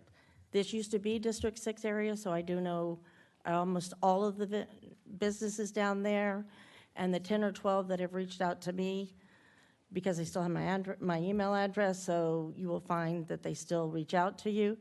And I just told them they have to go to their city council person, but they like the plan because it is moving people in and out of there, and they see more foot traffic.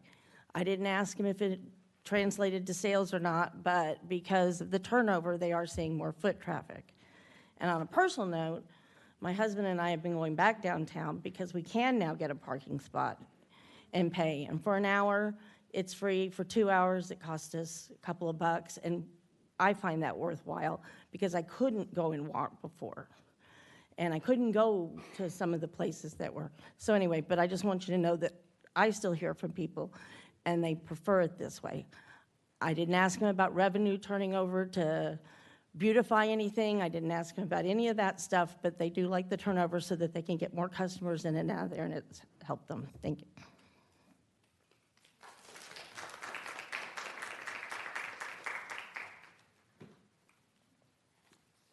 Council, Clarissa DeSanto, downtown resident. I also have the privilege of representing our downtown association as their president. Right around the 1 year mark, we took a anonymous survey. I am going to go ahead and share the results with you so it can help you all make an educated decision. Next, please. We sent this out on the 29th. We had to close it on the 2nd. The total invitees were 162. Those were paid partners and stakeholders. Mind you, those were whom I had email addresses for at this survey, and the total responses were 31%. The questions that were asked was, how has managed paid parking impacted your business? Do you support keeping managed paid parking in downtown New Braunfels? What is the single most important change the city could make to improve parking? The type of business? Does your business have their own parking lot? If yes, to your own parking lot, do you use a managed parking system? And lastly, what is your role for the business? Here are the results. How has managed paid parking impacted your business? So you can see the percentages there. And y'all have a printout as well, correct? And I did print that out and give it to you. Second, do you support keeping managed paid parking in downtown New Braunfels? Yes, 29 responses were in favor. Yes, 13, but with modifications. No, 6 believed it should be eliminated, and 2 didn't have an opinion either way. The type of businesses and their role. We found that role important just so we could speak to who we would consider the decision makers. Does your business have their own lot? 37 said yes, 13 were no. And these were the results. The impact Business type: positive, more customer turnover and foot traffic. Negative, customers avoid downtown or complain about parking. Neutral, little to no noticeable change. And not sure, they don't have enough to say. And that concludes the survey results. Once again, this was an anonymous survey. I did not get their names or information, but I do have their email addresses that I sent out. If you would like their comments, I can certainly send you those, but they will come back, they will be anonymous. But I am very happy to share what their feedback and comments were. I feel like this is a great start for you all to really ask, because that's what we did. We asked these businesses what they wanted and what they needed. Any questions regarding? Yes, ma'am. Look, I'm raising my hand instead of hitting my microphone. I was a Sorry former about that, teacher. Clarissa. I noticed this very close. Yes, ma'am. Bar chart over here on retail. Is there any trend line with them? Because it looks like that means that they want changes. Which one were you on? The last one? The very last Sorry, one. it would help if I had my glasses on. There you go. I think that's it. 6 and 6.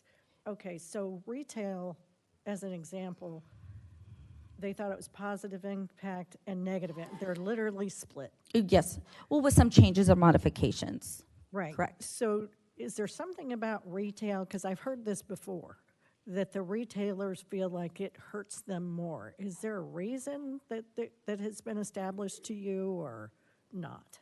I can't speak because I'm not a retail owner.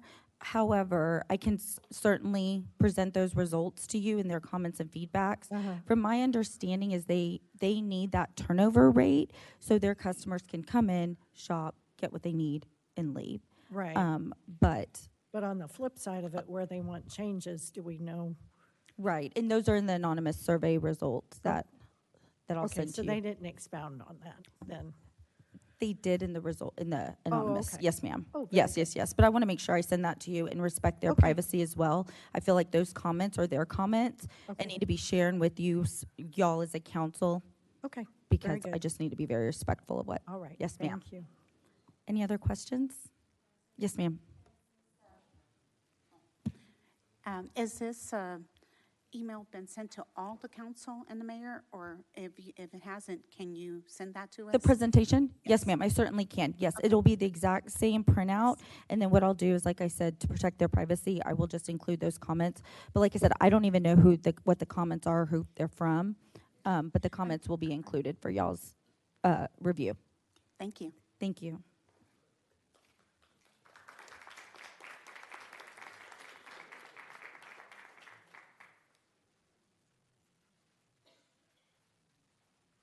My name is Jennifer Wilson. Excuse me. I live in the ETJ, however, I am a downtown business owner. I want to first say this was never about revenue generating. This was 100% about turnover of parking places.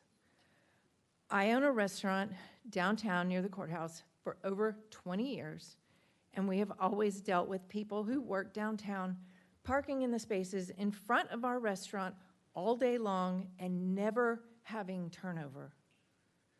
I have had many groups who have wanted to have their group luncheons or breakfasts at our place and have declined using our facilities because there was never parking available close by. The current managed parking has been the best solution I have had so far. My staff help the elderly register because they know that keeps the regulars coming back, and our business stays afloat with regulars year-round. The presentations on the city's website show that since this has been implemented, sales tax and alcohol tax has increased, and the Placer data, if you're familiar with what that is, it tracks people's cell phone, and they know who people are that are local versus tourists, shows that the increase of traffic downtown is from locals and not tourists. Tourists have been flat. If the QR code is having some if the QR code is having some malfunctions, which I've read on some comments online, that should be corrected and I'm sure that's not a hard thing to correct. However, just so far that this program is creating turnover and it is bringing more business downtown. I also have to add in here, I didn't put this in here, I've seen so many new faces, new people that can become new regulars for my business downtown in the last year. And that has been so refreshing because we do have so many new residents in this town that haven't experienced downtown. And a lot of it, I think, could possibly have been because they didn't have a way to park and walk around downtown. Because the people who'd been here all the time, employees downtown, were taking up all of those spaces. The data collected about the parking shows that the average stay in a parking spot is 2 to 3 hours, and this includes the first free hour. If a 3-hour pass is implemented, that will pretty much kill all of the revenue that is being collected. And while the first priority of managed parking is to create turnover, there has to be some revenue brought in order to compensate for the management of the parking. The 3-hour pass would make this program untenable, and we would be back to low to no turnover in the parking spaces. I ask City Council to use facts and data versus feelings and opinions when making decisions regarding the downtown parking program. Thank you.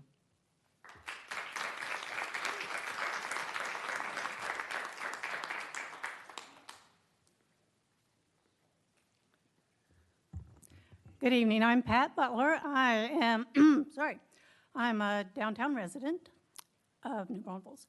And so let me start over.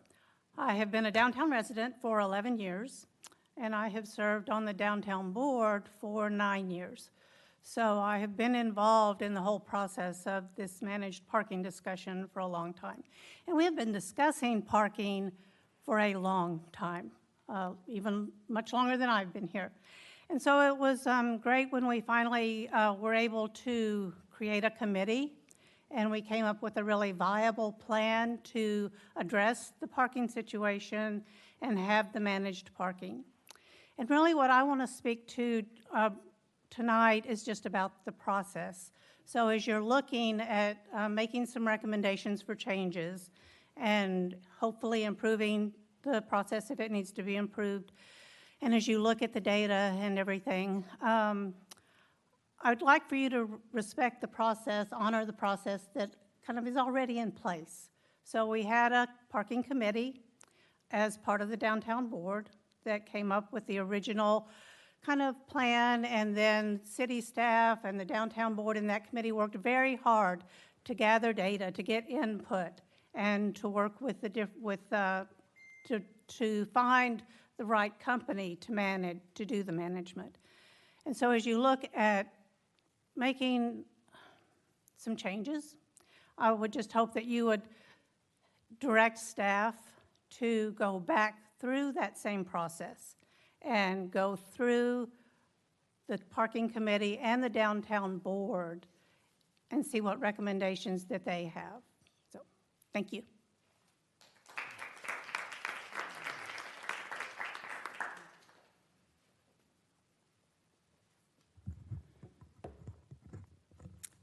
Good evening. I'm Lee Brown, a downtown resident of New Braunfels, and it's been a year since we've had managed parking introduced to downtown, and I think we can all agree that this topic has generated a few opinions locally, right? If you only looked at social media, you might think downtown is a ghost town. Businesses are closing. Everyone's boycotting, right? Tumbleweeds are just rolling down San Antonio. Thankfully, we have something better than social media. We have actual stories from the businesses this program was designed to help. And we have data. People have opinions, businesses have experiences. And data tells us what actually happened. You just heard some of that data from Clarissa and Pat and some others. Before we decide where to go from here, I think it's important to remember why this program was created in the first place. It wasn't about making people pay to park. Before managed parking, the closest spaces were often occupied all day by employees and long-term parkers. Those people were likely not tourists, right?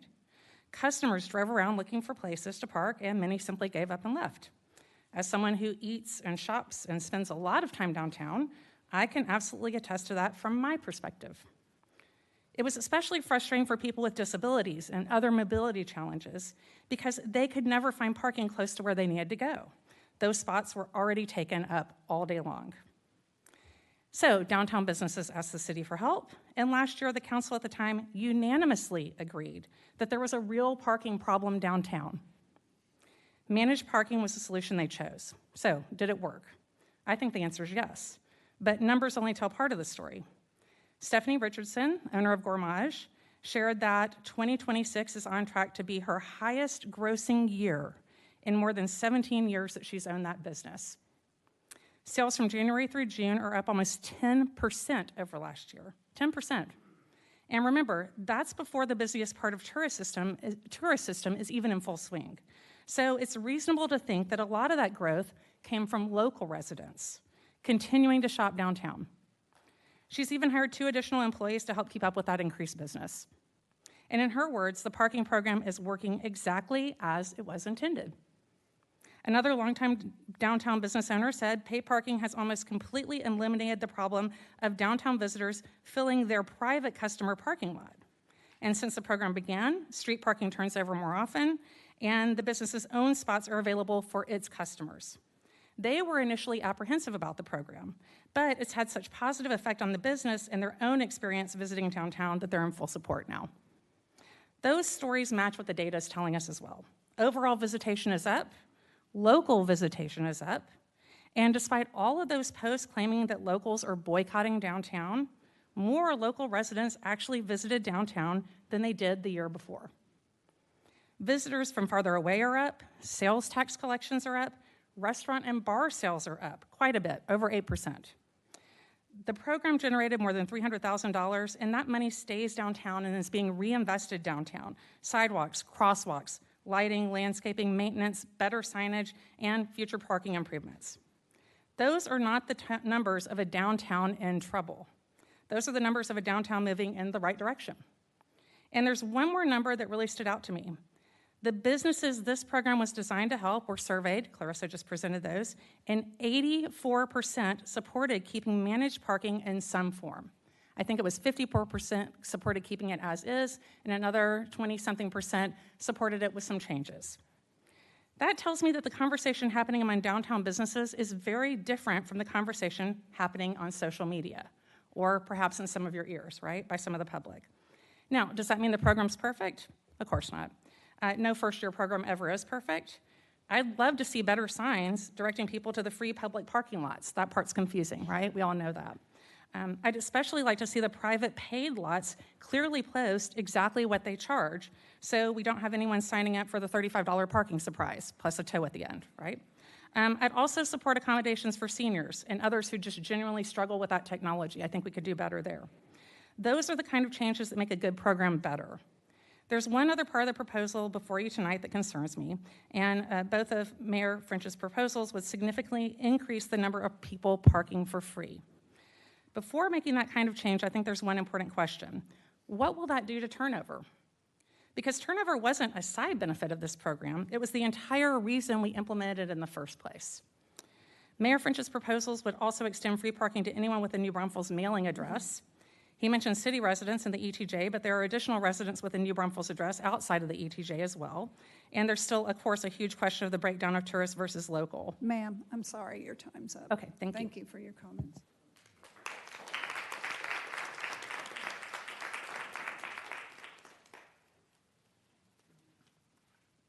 Sorry, I have to stay hydrated. Hello, I am Kristen Carden. I am a resident of District 3, and I am going to try to move around all of these generalizations and talk about some actual facts. So downtown New Braunfels offers plenty of free parking options, making it easy to visit, shop, and explore without worrying about cost. There are more than 1,000 free on and off-street parking spaces available throughout downtown. Only those who choose the most convenient parking spaces pay. It's worth noting that downtown New Braunfels has had paid parking for more than 40 years. 339 paid spaces existed from 1944 to 1988, compared to 258 today. Many businesses provide their own free parking lots. We've heard that residents want to pay for free parking anywhere in downtown, but keep in mind that downtown employees are residents too. If those prime spaces were free for everyone, employees would park in those spaces for extended periods of time and customers would struggle to find parking. As we've gone through in this process, drivers with DV or ADA plates or placards do not have to register or pay. Convenient on-street parking throughout downtown New Braunfels is free for the first hour, making it easy to pop in, run errands, or enjoy a quick visit without paying a fee. Locations of these free public parking lots, this has been gone over multiple times in this room, but I'll touch on them again.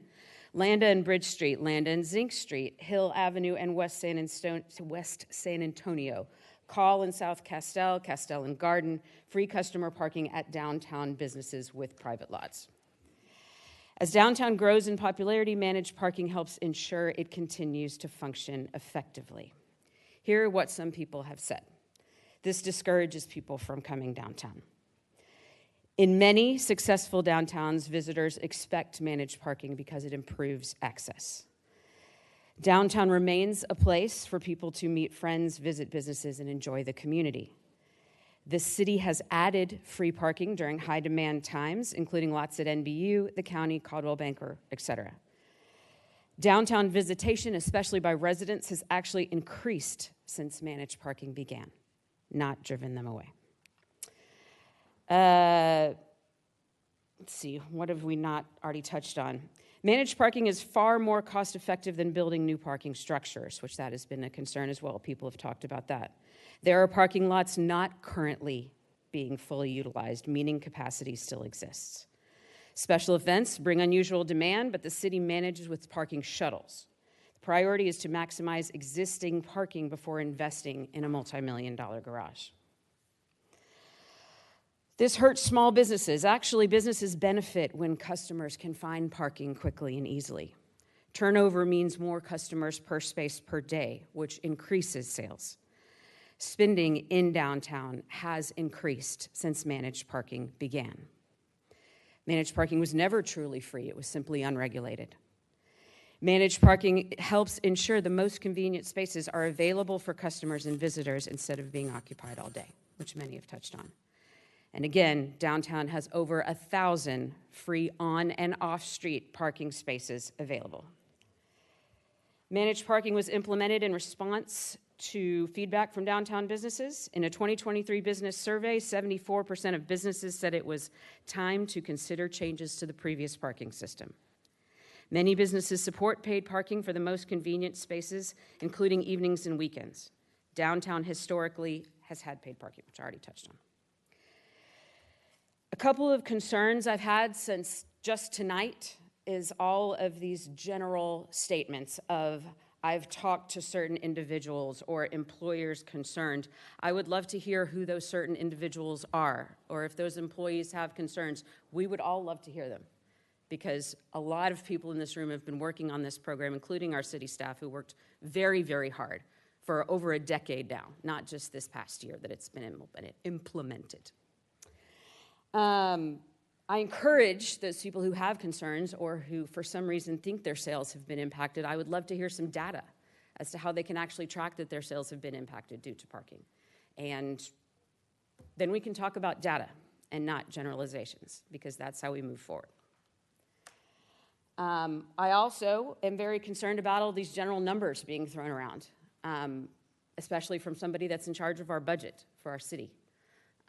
We need to look at these numbers and this data based on real truth, not just a general assumption of percentages. And that's my time. Thank you.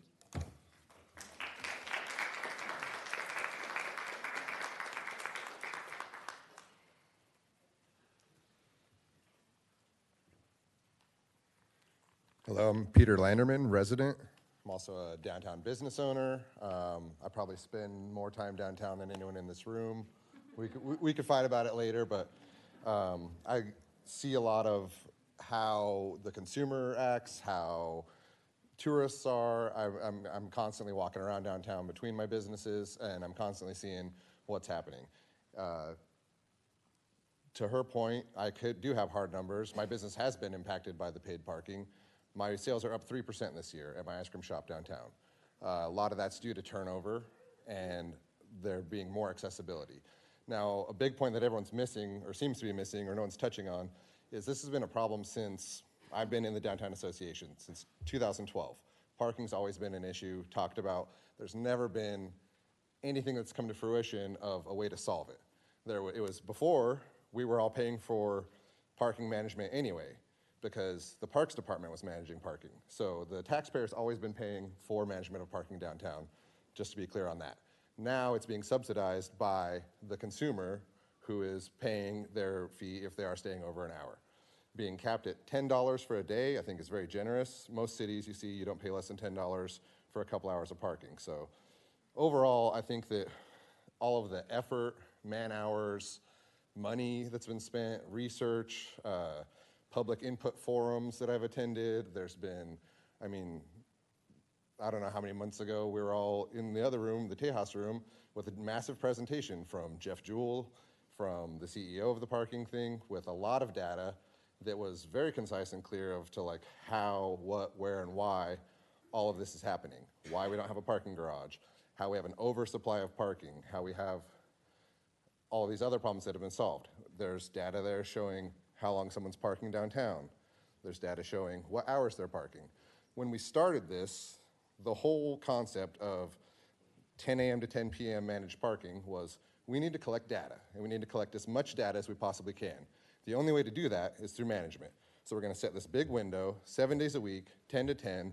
We're gonna get all the data you could ever need for parking. We need a year to look at this data, and then we can evaluate that data and see when we can adjust our days and our hours. We're pretty well closing in on that year, so it seems foolish from my perspective to just throw all that out the window now when it's like there's been so much effort and time spent on this, and a lot of heads and talented people have looked at this problem that's, you know, obviously more than a decade long, but since I've been in the Downtown Association, and we're just gonna throw all that out the window and put something else in without even understanding where we were coming from or why we got to where we are. Parking garage is another big one in there. Like if anyone looked at Jeff's presentation, I don't even think this would be a meeting because you're like, yeah, they have all the data. They've answered all these questions. They've looked at everything. They've overturned or turned over every stone.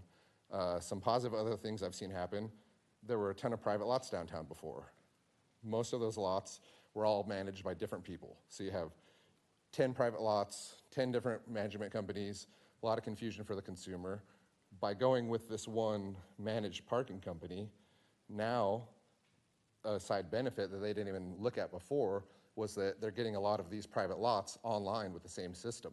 So now the consumer has less confusion and variability where there's one QR code to select from and there's one, you know, system to look at. So I just think if we stay the course, see when all the data comes in, we still have a little bit of time for all the sales tax data to come in, but if this was negatively impacting downtown businesses, you'd be packed down the street with business owners that would be demanding that all the signs get torn down, and not what I've seen, so that's my time.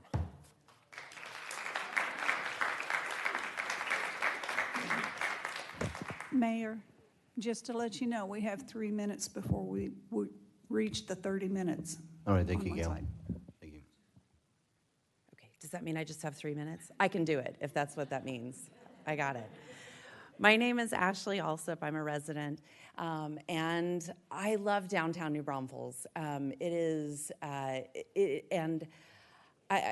been a lot of great information, and I hope that council will, with all the work that's been done, that all of the data will be looked at and evaluated, and we won't just come up with numbers, right? But one of the really important for me, and it feels so funny to talk about this like emotionally, but like the fact that I can run up to Callahan's and get a parking space on a Friday night and go grab a pizza and not have to walk like 4 or 5 blocks and search for parking, that is what makes downtown New Braunfels special to me. It makes me feel like it's mine, right, as a resident. It isn't that I get to stay downtown for 3 hours for free at any point in time. It is those short little trips. That, to me, is what a resident of New Braunfels does a lot of the times that makes it really special, right? Tourists aren't gonna like run into Callahan's real quick and get a pizza most of the time. But I do that almost every Friday night, and I can always get a space now. And before managed parking, I couldn't do that. It was really hard to run in and, and whatever your thing is, whether it's a coffee from Two Tarts, whether it's an ice cream cone, whether it's a bottle of wine from Zocalo, whatever your thing is, it has become so much easier to just run in and grab something. And you can't do that in Green, right? Like there's never parking in front of your place in Green unless it's like in a dead spot. You can't do that in Creekside, right? You're always gonna park way at the back of Target and fight other cars to get in there. So that's what makes New Braunfels really special. And I wanted to point out too that everybody talks about employees, and I'm sure that they were taking up spaces. But if you give me a free parking pass, right now, if I'm gonna stay for 2 or 3 hours, I am gonna go seek out those free lots that are further away, because it doesn't bug me to walk a couple of blocks if I'm gonna stay for a few hours. But if you give me a free pass and there's a parking space up front, I'm gonna park there, even though, I'm gonna stay there for 2 or 3 hours, when otherwise, I might have opened that up for someone who's just gonna dash in. It's a great system, and it really has changed things. So I hope that you all will consider that. The other thing that makes me really sad about the whole situation, again, I can't believe that it's like an emotional thing talking about city parking, but this was clearly something that was needed by businesses. And Mayor French, I appreciate that you've talked a lot about businesses and that you support them. I do too, agreed. Like if downtown businesses were hurting, I would not be in favor of this at all. But like the city clearly worked on this issue for a long time. Downtown businesses spent a long time thinking about how they could solve this problem. Council spent a lot of time, right? I know you guys have sat through a lot of presentations about this. I attended some. I was worried about it when I first heard about it, and I attended some of the meetings that we had to kind of learn more about it. But as we were all doing that, it was so sad to see that there was a really big effort online to leverage the issue for political reasons, right? To make it clear, like, no. Like, look at, they're being greedy. They want money. Ma'am. Yeah, yes. I'm It's sorry. my time. Okay. Yeah. Thank you so much. Thank you, everyone. Tim? Yeah, Timothy Davis. So what are we doing with we're out of time for it altogether? We actually, We have a ran out of 30. 30 minutes, Tim. A 30-minute for or 30-minute against one item, a cumulative time of 30 minutes, and then the mayor can close the comments. Cumulative. So have we done 30 minutes for? It's a, yes. So we spent an hour? No, No. Well, no. how is 30 that- minutes of anyway, those without that, objection, I wouldn't mind him talking his 5 minutes, Mayor. Okay. I think we have, 2 or 3 people left. I don't mind. They waited a long time. Okay, yeah, I'm fine. Gail, I'm It's- fine, but it's just your purview to just keep going. extend that. As long as it's not an hour. We haven't spent an hour, right? Gail, do you have my presentation?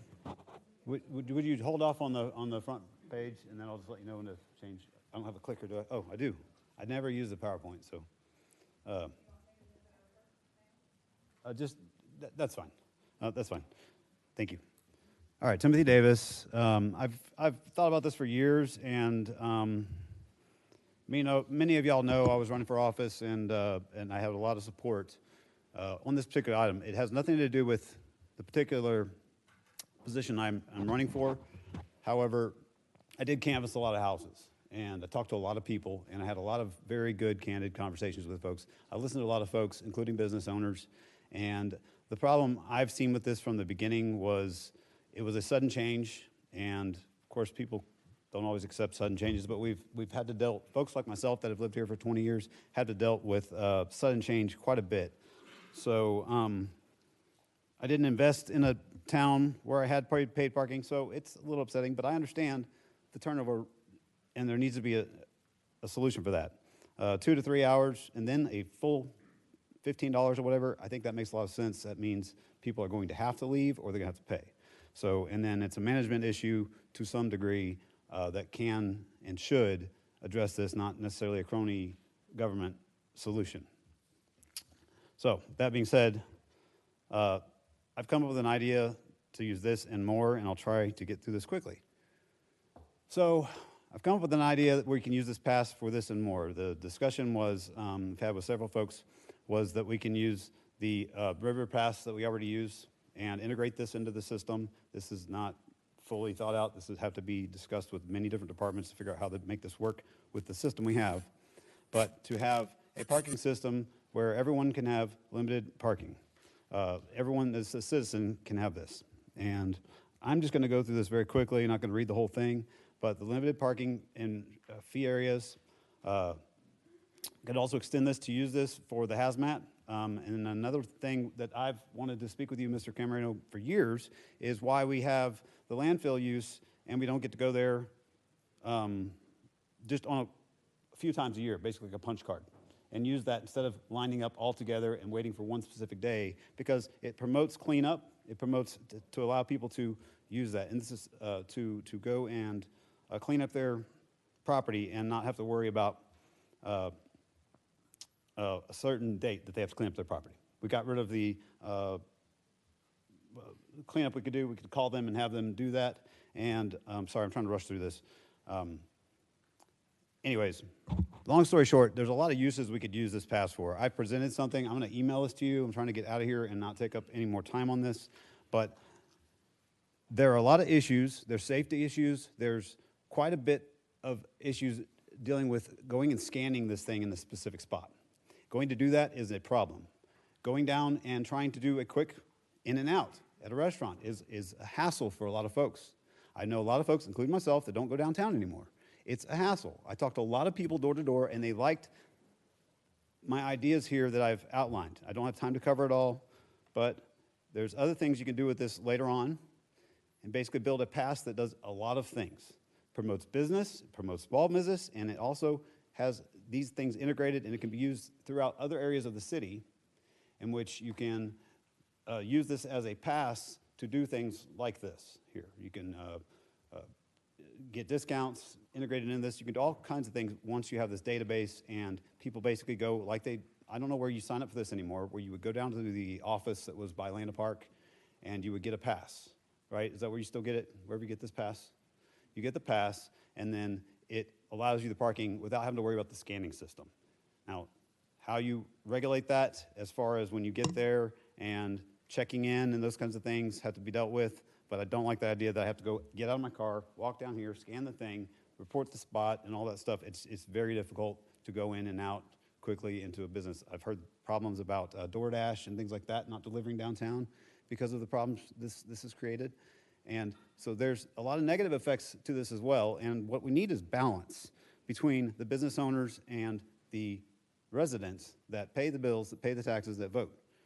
Business owners obviously vote, but so do all the other folks. And I had overwhelming support for this a version of this plan that is in my Save New Braunfels plan. So please consider putting something together that considers a lot of these items and what everyone else has said. Thank you.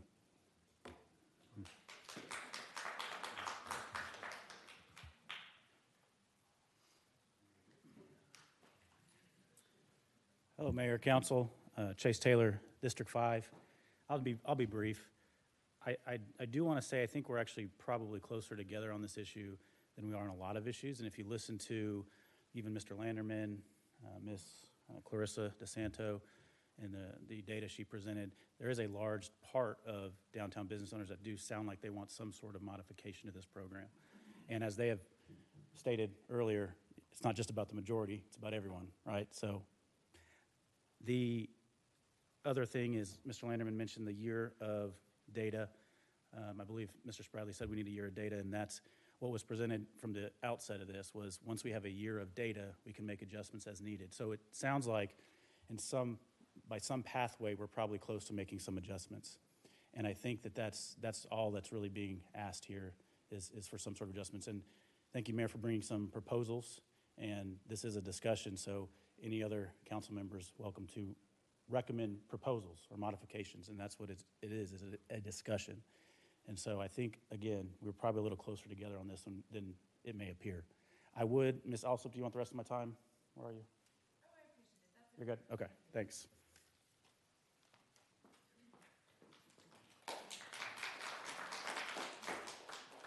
Hi, I'm Elizabeth Hurlitz-Cortez.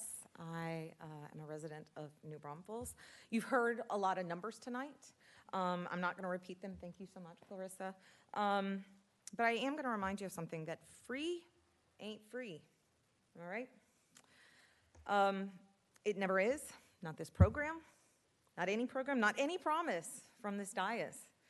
Not tonight, not next month, or ever. Nothing is free. That's just how budgets work, right? You give something and you have to take it from somewhere else. Every time, no exceptions, there are winners in a budget and there are losers in a budget.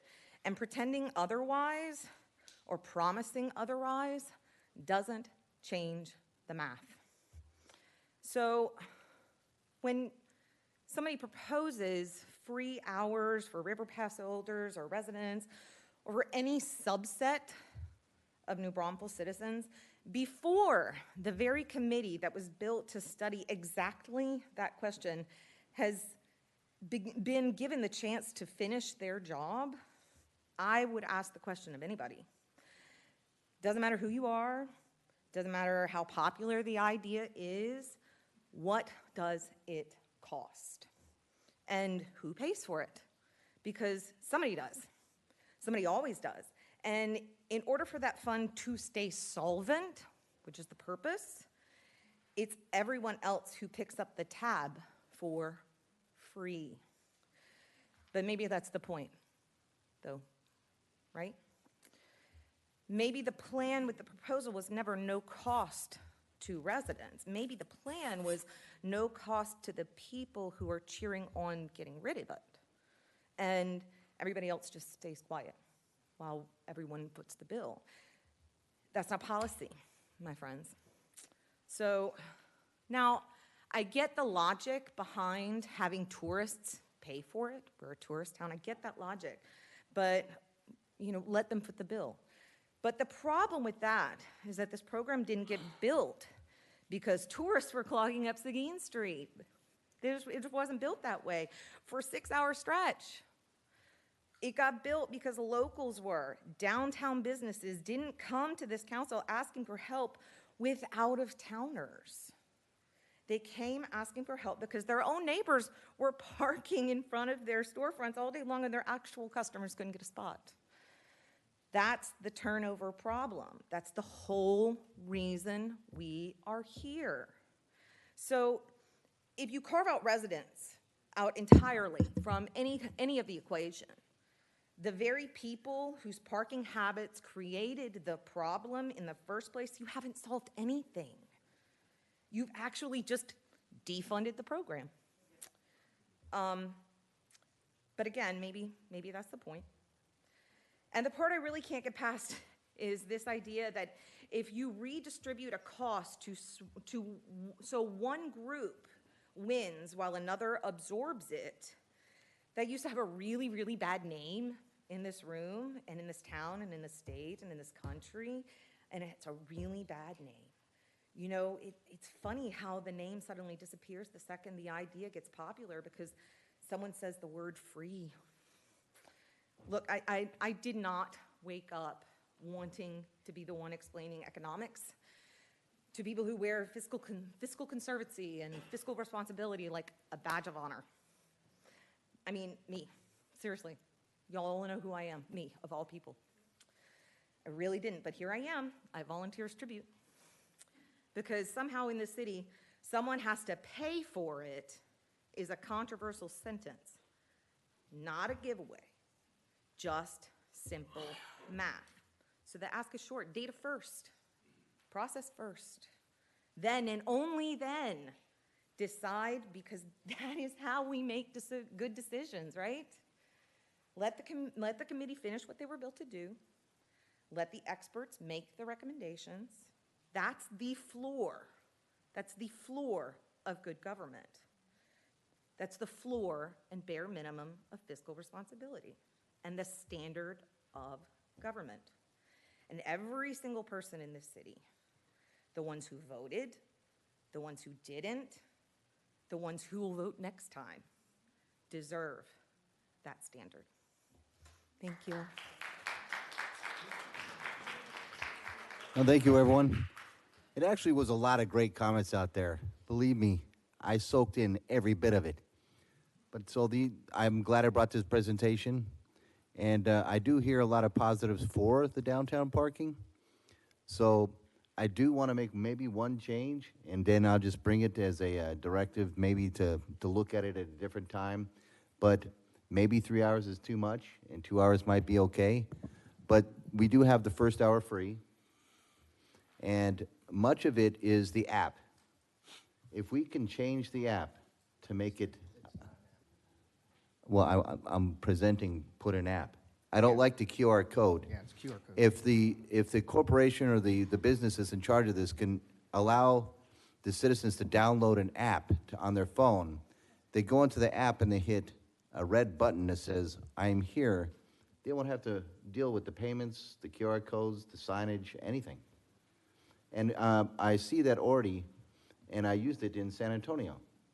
So why don't you just have a downtown or just an app, you click on it, then it says, I'm here. You don't have to take more than 5 seconds doing it, but we take 10 minutes doing it. That's what really is upsetting people. It's not the $1 or $2. It's the act of doing it. And so if we have an app to do it, I think we should just go and look to see what we can do better for the app. I agree.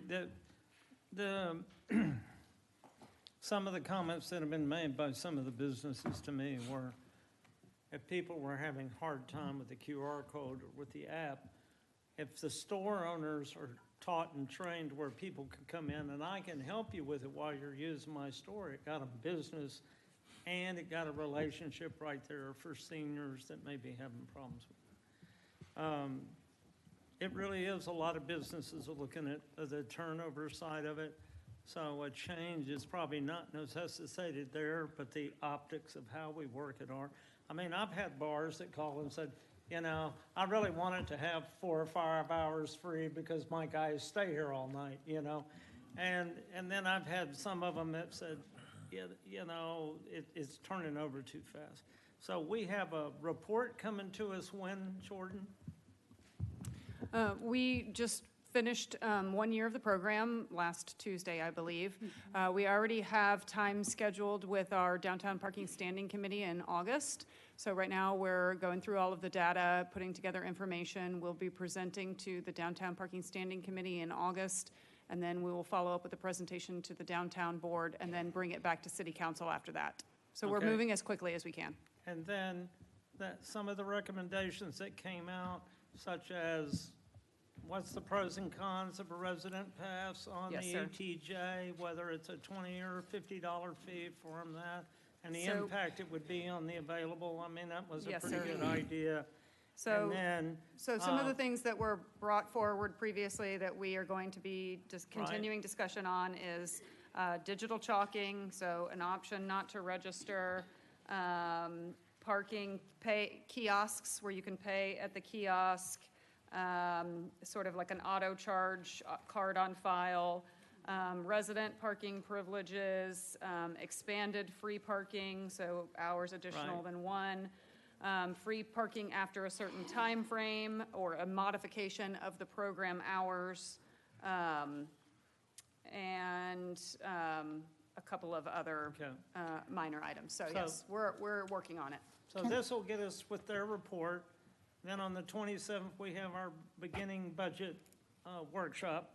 And then we'll see this stuff so that we can have this discussion in open session, and so it'll work. Yes, sir, absolutely. There will, Perfect. there I will be think several that's public all we meetings. needed, right? So we're looking at what, sometime in early August to actually? No, sir, we're to- meeting with the standing committee in August. I would expect that the council would see this sometime in September.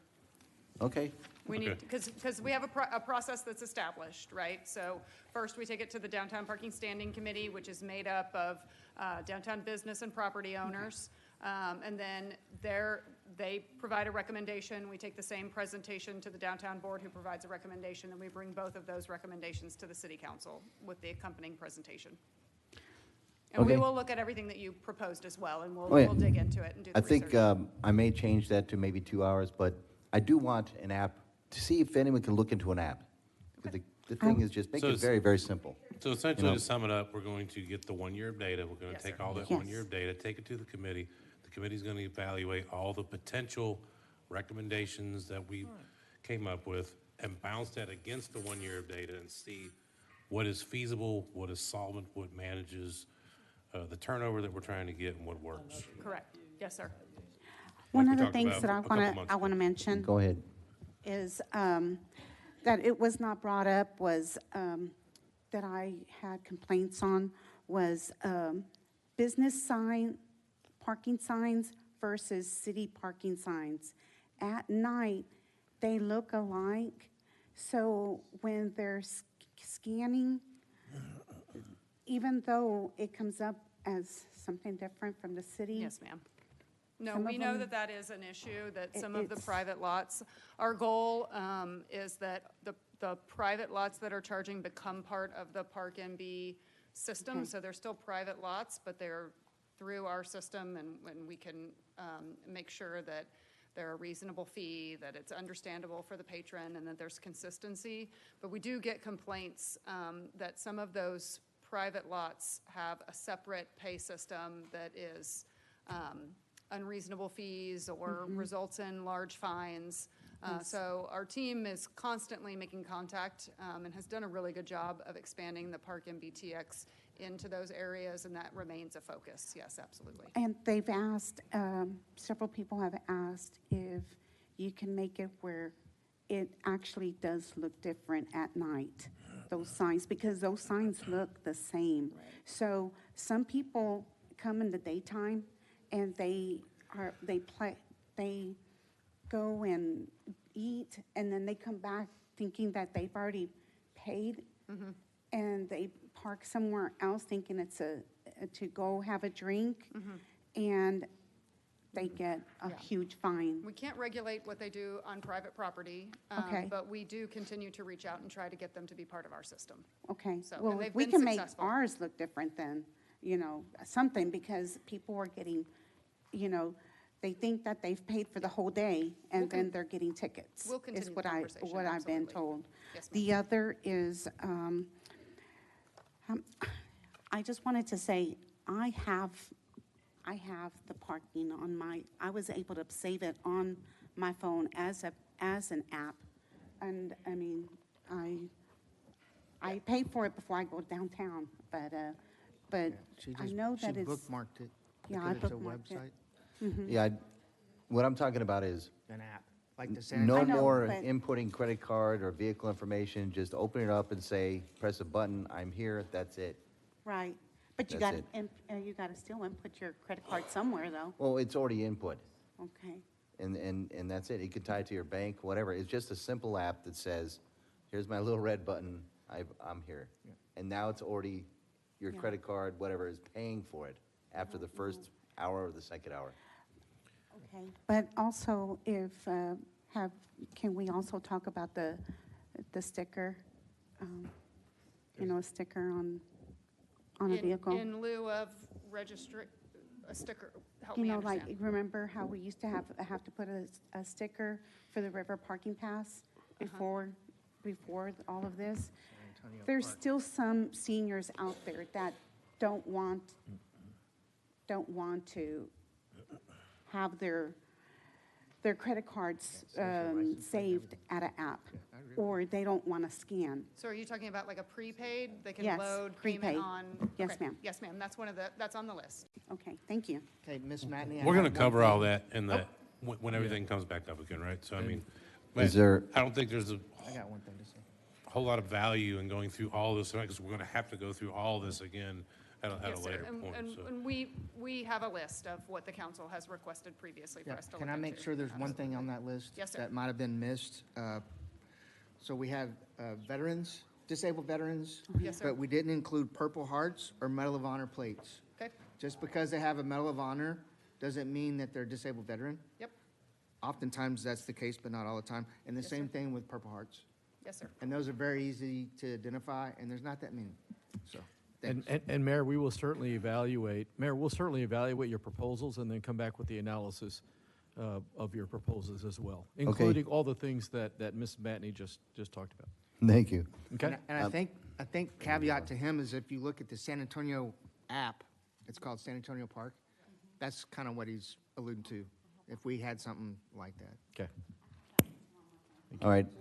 I'm going to move on to, I think we know what to do from here. So I'm just going to move on to the first consent agenda item, and that's B.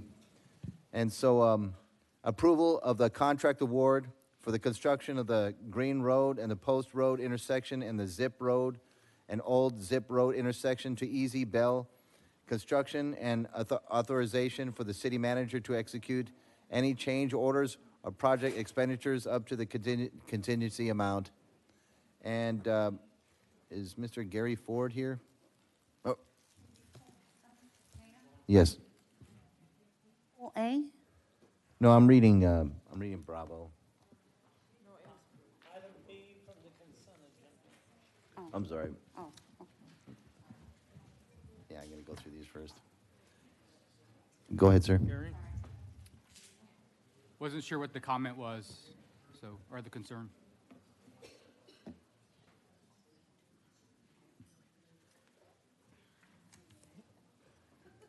Ms. Gale, did we approve the ones that weren't pulled on the consent agenda? Yes. Yes. We did. Yes, We sir. did. Yes, We you did approve did. them? You did. We Like did. it was yesterday? Okay. We did, Yes. yes. Okay. I don't know. Mayor? So when items are pulled from the consent agenda, we usually just accept questions, so I'm happy to answer any questions on this one if anybody has any. Okay, I'm trying to see who pulled it. Maybe it was.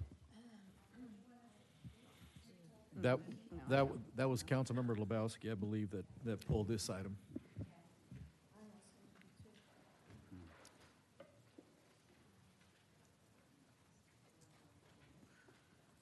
Councilmember Lebowski, did you want to ask a question? Well, I pulled it because Mr. Timothy Davis had some questions that he wanted to ask, and I told him that I would pull it for him. All right, thank you. Do I have the floor now? Do you happen to have, Gail, do you have the map at all that, okay. So this is my map. This is, there was an issue getting this until just today, and so I had to kind of throw this together. And I've actually had time to speak with Mr. Ford in the hallway, so I will be brief about this. I would ask that this item be, that y'all basically make a suggestion. Do you happen to have the packet item or the engineering drawing this is kind of overlaid over? I didn't have time to get that to you. I actually had a better, it was after 4, but I sent you a better copy of that.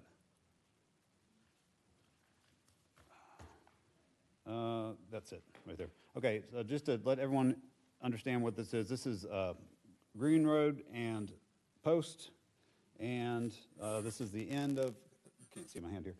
This is the end of, it's actually, let's see, is it flipped? Okay, now it's actually sitting north, the way you've got it presented. So this is where Green Road currently ends, and then if you look, you can see where it kind of zigzags over, and then it kind of continues through the neighborhood, over to the schools. Correct me if I'm wrong, there's, on Green Road on that section, that's the one that has all the speed bumps, correct? That's correct. Okay, all right, because that was one of my points was that when this happens, I'm totally for this happening, completely. When this happens, it's going to cause an effect that's kind of an unintended consequences of more people trying to cut through, just the nature of being able to go straight through and not have to, this is a complete mess for anybody that goes by this. I go by this 2-3 times a day. Recently, I've been going through it all the time. So the particular holdup is coming here from the train tracks, coming from Green, and then turning what happens more now than not is left, and then you have this this mess coming in over here from Green, and you got this cross traffic, and there's all kinds of near misses all the time there. It's a very dangerous situation. I don't think we're gonna have too much more growth over here unless we see a lot more apartments in this area, which I don't think there's appetite for that right now. And so I don't think this intersection needs a whole lot more work. I think this is going to do a huge thing to help. So I'm really happy about this. One thing I'm mainly concerned about this is I think this is a time where we should evaluate, and I've been paying attention to this for a while, did not know this was coming up. The right turn from, there's an opportunity here possibly to add, go back to my slide, please. Or do I have the thing? I don't see it. Somebody took it. I didn't take it, did I? All right, okay, so yes, so this is turned a little this way. So this is Green at the top coming down. The suggestion is to add space, and this is all within a CAD program I have. I had like an hour to put this together since I got the drawing this afternoon. And to add a right turn lane, or this might need to be a dedicated left turn lane. There's, people with more expertise on traffic could explain this, why you would do it one way or the other. But a dedicated right turn lane that turns in, going south towards the new annex building, and the school over there, all the different schools, the Old Goodman building. So basically, just adding this little lane here, this little, you see the top left, this little three dots, the 3 dashes, that little lane there to make this turn to the right. What that will do is alleviate even more of this traffic. Every third or fourth car turns right. And by doing that, you're actually making more of a dedicated lane straight or to the left. And if this is going to be a 4-way stop, I think it's feasible to do this. I think there's space to do this, although there was talk about maybe being a historical marker or something that's right there. I don't think there is. All this is an easement that could get complicated, but I would like for y'all to direct moving forward that this be looked at, addressed in the process. They could get moving forward with this, not necessarily table this item, but approve it with the caveat that they should look into maybe considering opening that one lane this direction and do so. So that's it. I am a little concerned about Mr. Camerino getting 4 times the allotment, which is part of this, is allowing the staff to have $190,000. 10%, I think it's going to be $1.9 million, something like that. So for this, I'm a little concerned about having that not being under y'all's purview, and I think that's one more argument for y'all to have a full-time job doing this so that y'all can go through longer nights like this and have proper oversight over this and not subjugate this to city staff for another $180,000 as part of the deal here is to allow I'm not opposed to the contingency itself, it's just having staff be given that extra authority over the $50,000 limit. All right, thank you. Go ahead, Smedley. Mr. Ford, do you mind commenting on that? I know this intersection has been in the plans for, I want to say years. It's been a long time, so. That's correct. So this item is looking to approve the construction contract for Post and Green. And again, it's realigning the intersection to an all-way stop, and that's definitely a community request. And it's also paid by the roadway impact fees and developer escrow.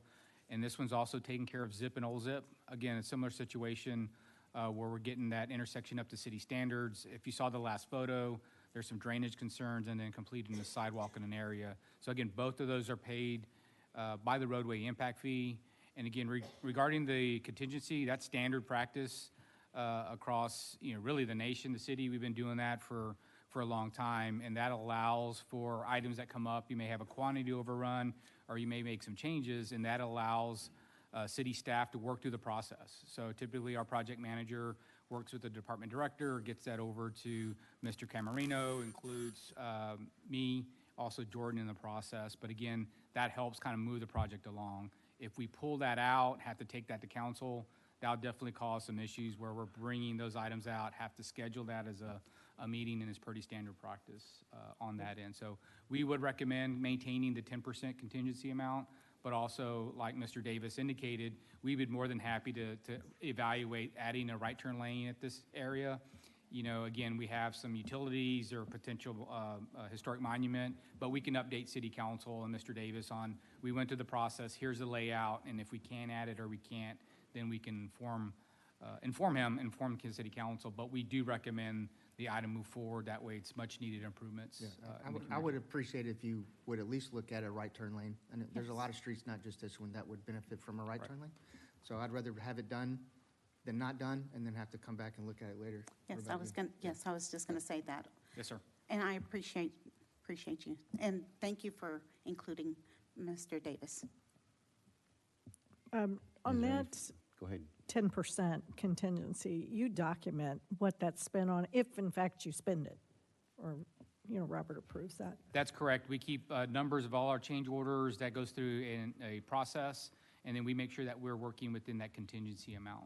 And typically, after every end of every project, we do a closeout with the contractor to make sure that we're, you know, plus or minus on our contingency. Sometimes it's minus as far as the city getting credit back, but sometimes we're kind of, and it may be as simple as, hey, we're going to do another 10-foot sidewalk to complete this gap, a part of the project. We're within that, and we have the authority to approve that within the project amount.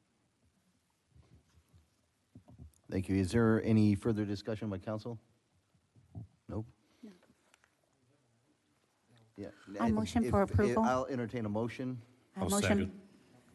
Mayor, we need to give public comment, please. Open up Oh, to sorry. citizens. At this time, I'm going to open up communications for the citizens on this item. If there's anyone that wants to stand up and come to the podium. Hearing nothing, I close citizen comment time, and I'm going to I motion for entertain a approval. motion. I motion for approval. Councilmember Lebowski opens the second. motion. Mayor Pro Tem Capizzi seconds the motion. And Show of hands. show of please. hands. It looks like everything is unanimous, and the item has passed. That's right.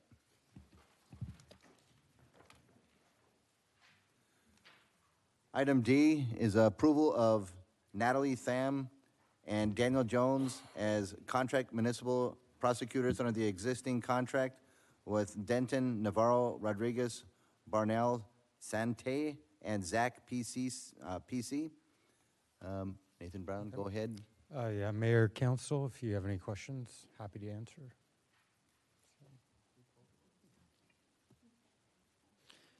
And so this isn't a new contract. We're just adding 2 substitute prosecutors when Justin Plesha, the contract prosecutor we retained on June 8th, is not available. So it's not an additional expenditure. They'll be filling in for him. Yeah, I guess I pulled this one. My only question on this was, is this going to be full-time? No, it's not. It's just as needed. And so these 2 will not be there at the same time.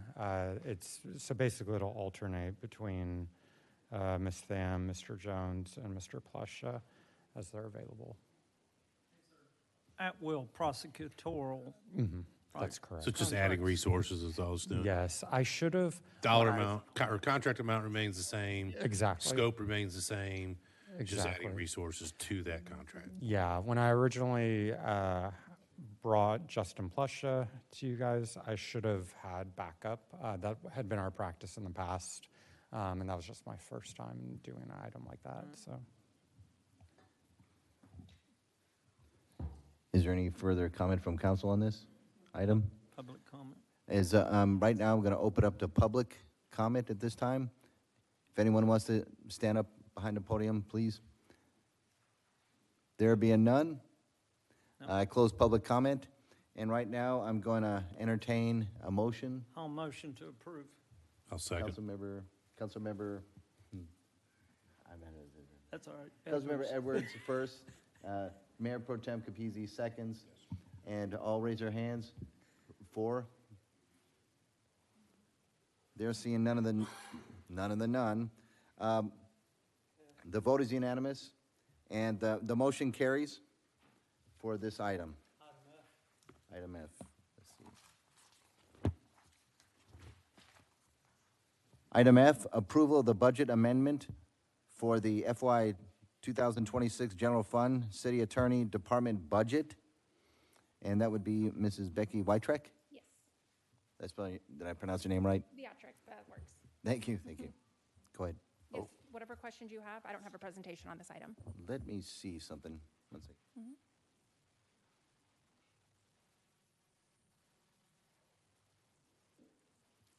Who pulled it?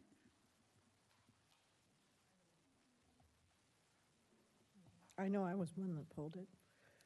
So you're asking for, if I'm reading this correctly, 84. $484,000 more? Yes, ma'am. Does it tell me why in here? It does. If you look at the first part, the employee expenses, it's asking for $125,000 to cover the severance payout as well as the retirement. And if you look at the increase in operating expenses, which is $358,000, that's going to cover outside legal counsel. Okay, so this is that, how shall we say, unintended consequence of employment decisions. Where are we suggesting that we're getting this money from? Is this going to take from someone's budget? No, ma'am. The general fund has sufficient reserves to cover this cost at the end of the fiscal year. These, as you know, we're well into our fiscal year 27 budget planning process. These costs are incorporated into there. One thing just to add to what Ms. Beatrix said, we were already anticipating a budget amendment for operating cost this fiscal year. But yes, that's correct. The employment decision is certainly added to that, but we were anticipating a budget amendment needed for the city attorney's office's fiscal year. That information is also included in the agenda report. Yeah, and I really want to call to the attention of everyone the cost of decisions. This is very costly, what has happened. We weren't losing lawsuits. We weren't doing anything. We had a charter problem. And now it's costing us, let's just say $500,000. And I don't like it at all. So I just wanted clarity on what it meant. I thought I knew what it meant, but I wanted to highlight that. Yeah, I got a question. Is this actually an expense that we cannot avoid at all? This is something that has to be paid, right? Correct. We still have remaining encumbrances open to cover this, that need to be covered. Does this have anything to do with Valeria Acevedo or Frank Onion? Correct. Yes. Okay. Yeah, that's all I got. Thank you. Okay, of course.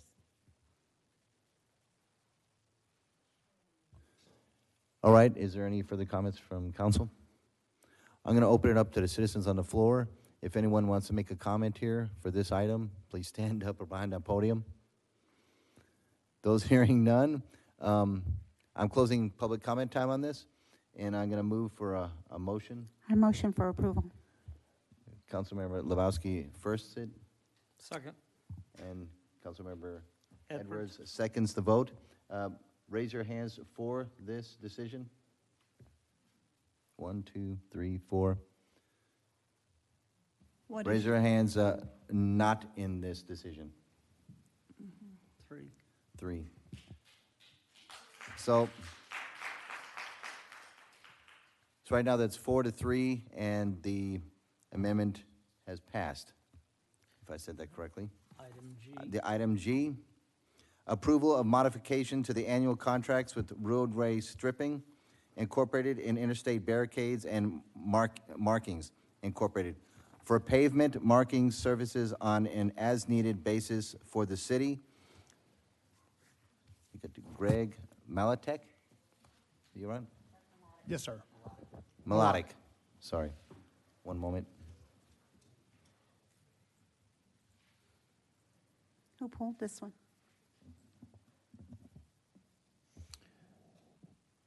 This is one that we were notified this afternoon. Mayor, is this one of those that you pulled, sir? I'm just going to look up why I pulled it.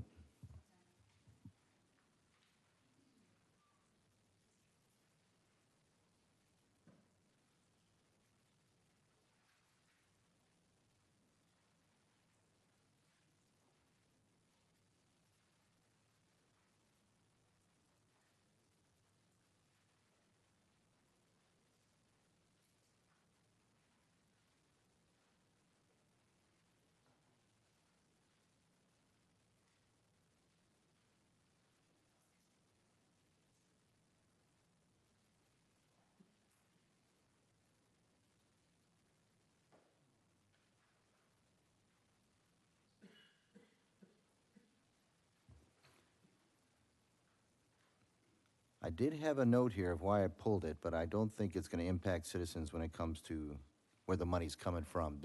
My main question was, is this going to come out of citizen money, or is this all EDC money?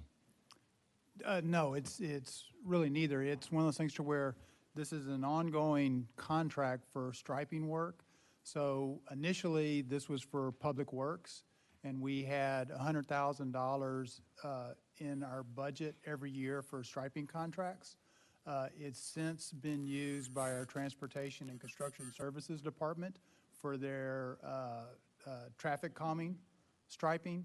And so it's increased, but the amounts, it's about $250,000 a year for 5 years of these contracts with these two contractors, but it's in these departments' budgets. So it would be strictly in the budget.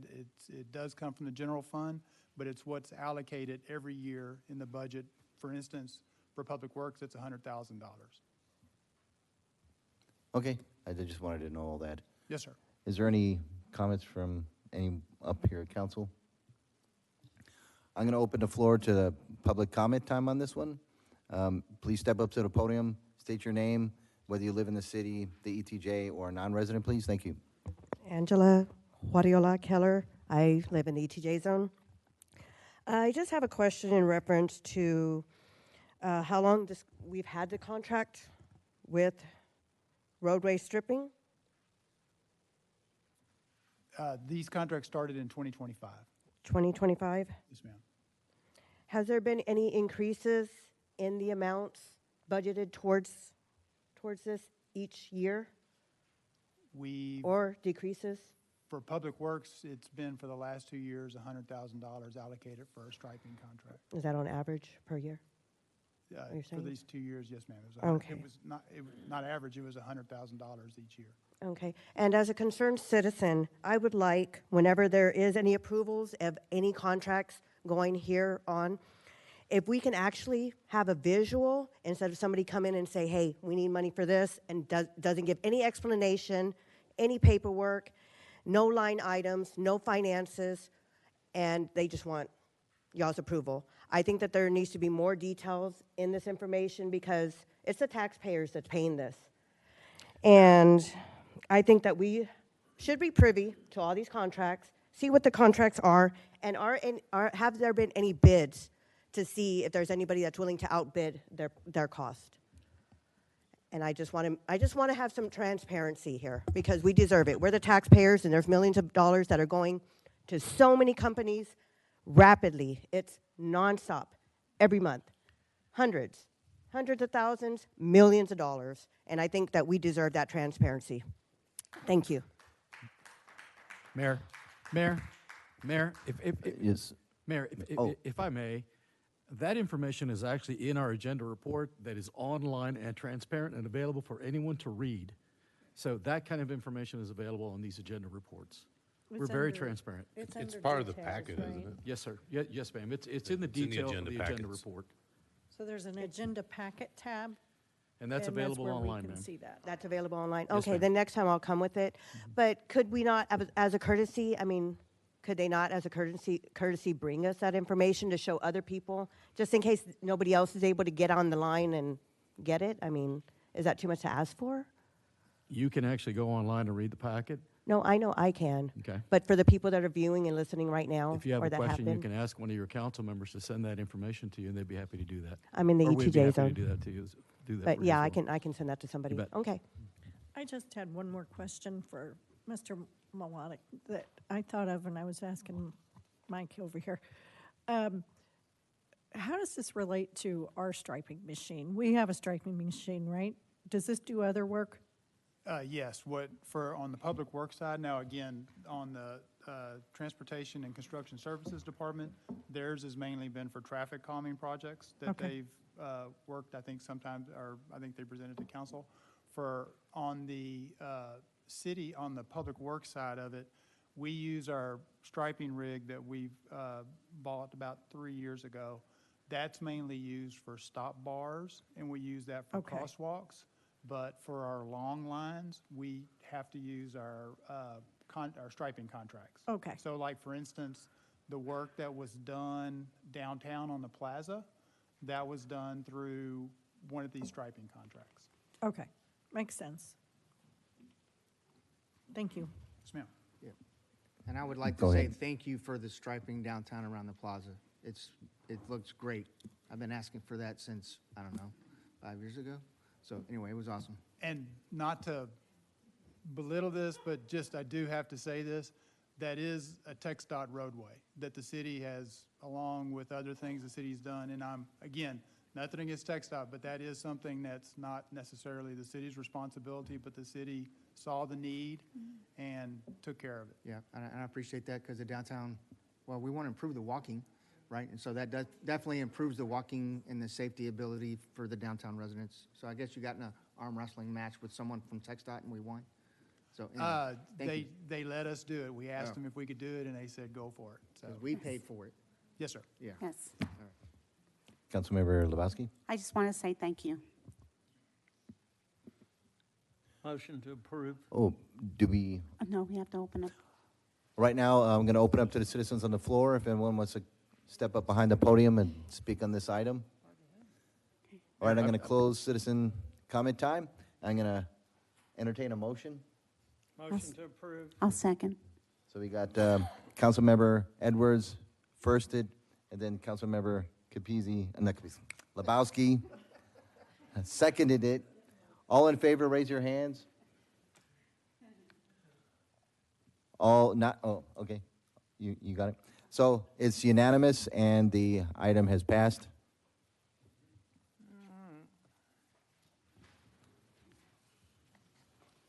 Oh, I'm sorry. The agenda is adopted. That's the good language. Okay, right now, when I'm moving down, the only thing I see is Item right. J. approval of the resolution recommended by the New Braunfels Economic Development Corporation for giving, didn't we just do this? The New Braunfels, National Airport loan remaining balance, $644,770 pursuant to 501.103 of the Texas Local Government Code. I believe I pulled this one. Mayor, I pulled this one. Okay. I have a resident, Go ahead. she's still here. She would like to ask some questions. Her name is Miss Tiffany Kelly. She is a resident of District 4. Thank you. Thank you, Councilman Spradley and council and mayor.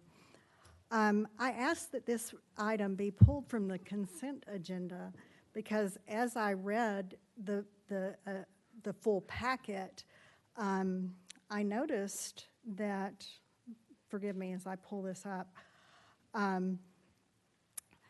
in reviewing the complete packet, it states that the original loan was $1.2 million. That's a sizable loan, 1.2. And the Economic Development Corp is asking that we forgive $644,000 and change of that existing loan.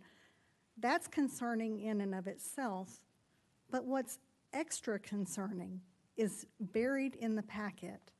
It states that the original $1.2 million loan that was given to the airport in 2019 was granted without any loan documentation.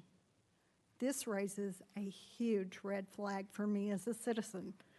It raises a red flag as to what the EDC is doing.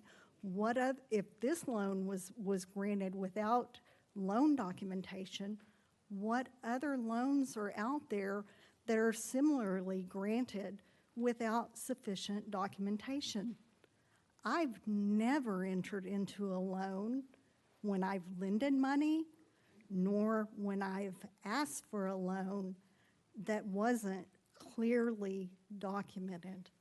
And so what is the EDC doing? I would ask several things. Specifically, why was this loan not formally documented at the time it was made? Who authorized proceeding without a written agreement? Second, what internal controls, if any, govern how the New Braunfels EDC extends loans of tax revenue to other entities? And thirdly, are there other activities active, or are there other active or past EDC loans that similarly lack formal documentation? I, as a citizen, would like to see an audit of all the EDC loans to make sure that there are proper documents in place and that there are future controls to prevent future loans from being made without proper documentation. Thank you. Thank you. Councilmember Spradley, I'm happy to answer those Yep. questions if you would like. Okay, so the EDC and the city did execute a performance agreement in 2015 when the project expenditure was approved.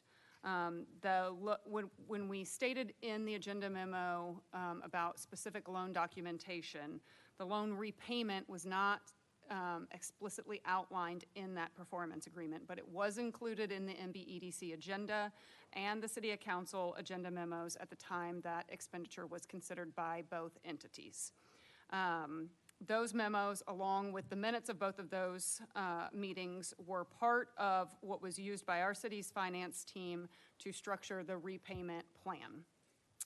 In 2019, the project was nearing completion. The EDC referenced the repayment again, repayment of those funds at that time.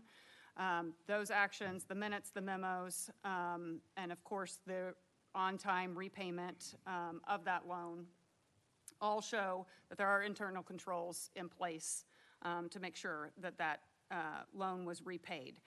The EDC is a component unit of the city. The New Braunfels National Airport is an enterprise fund of the city. So an enterprise fund owed a debt to a component unit of the city. The EDC has recently gone through a strategic planning process where they identified 4 strategic priorities that we've talked about previously. One of those is business retention and expansion. It is the belief of the Economic Development Corporation that the New Braunfels National Airport plays a very important role for recruiting businesses to this city to have high-paying jobs.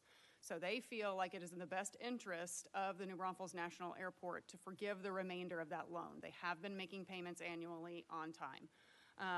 It equates to about $129,000 annually. We have $53 million worth of unfunded projects at the airport that are outlined in the airport master plan.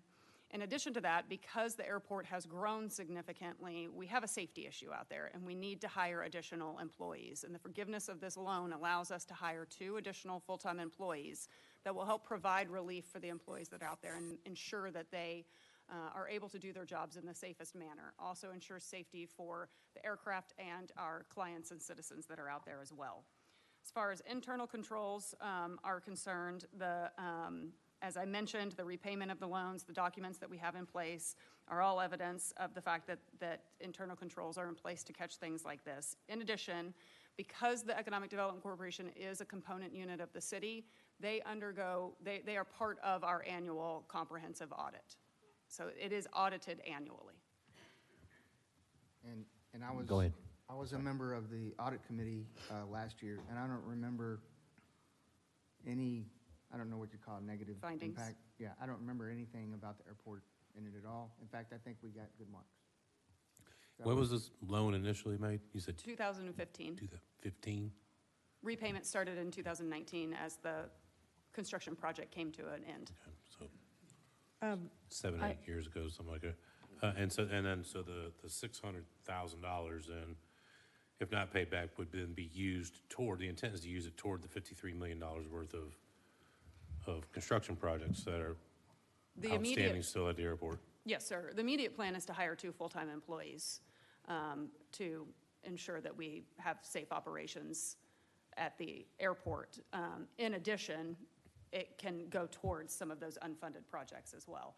I think there's a misunderstanding that because there's been an increase in revenue at the airport, that creates A surplus? a surplus, and that's just not the case because costs, of course, increase as well. The largest source of revenue at the airport is the sale of fuel. We have to purchase the fuel to sell the fuel. So as fuel sales increase, so do fuel purchases. Okay. Well, I know, as we've talked about before too, the taxiway needs some work out there, the airport road around the perimeter out there. There are some projects that are in desperate need of some attention out there. Yes, so. sir. And Councilmember- Go ahead. This giving away of money to everybody that's supposed to be in a enterprise mode is just the wrong philosophy. I would not be opposed to restructuring the loan and reamortizing it over an additional 30 years or something like that. I think we need to look at other financial flexibilities and tools that can reduce the debt load in the immediate sense, that their payments can be lowered, because I'm quite sure that their employees are not going to cost them as much as what we can reduce their payment through amortization. And on the subject of safety, I had brought to your attention, and we're probably going to have to put it on a different agenda item, Jeff, about the pilot that called me with the noise in the air. He's an Air Force pilot, but it's also been brought to my attention there's some directional issues that may exist on the runway. And I know that we can't discuss it now. I don't think we can, but I think it gives merit to we need to do a little review of that, because I need to understand why a United States Air Force pilot would be telling me this if that condition didn't exist. So should we put that on another agenda? I would recommend that you put that Okay. on another agenda. But as for the debt, I I think noted that. I wrote it down. amortization of a rescheduled loan would be my recommendation and desire. I have a question.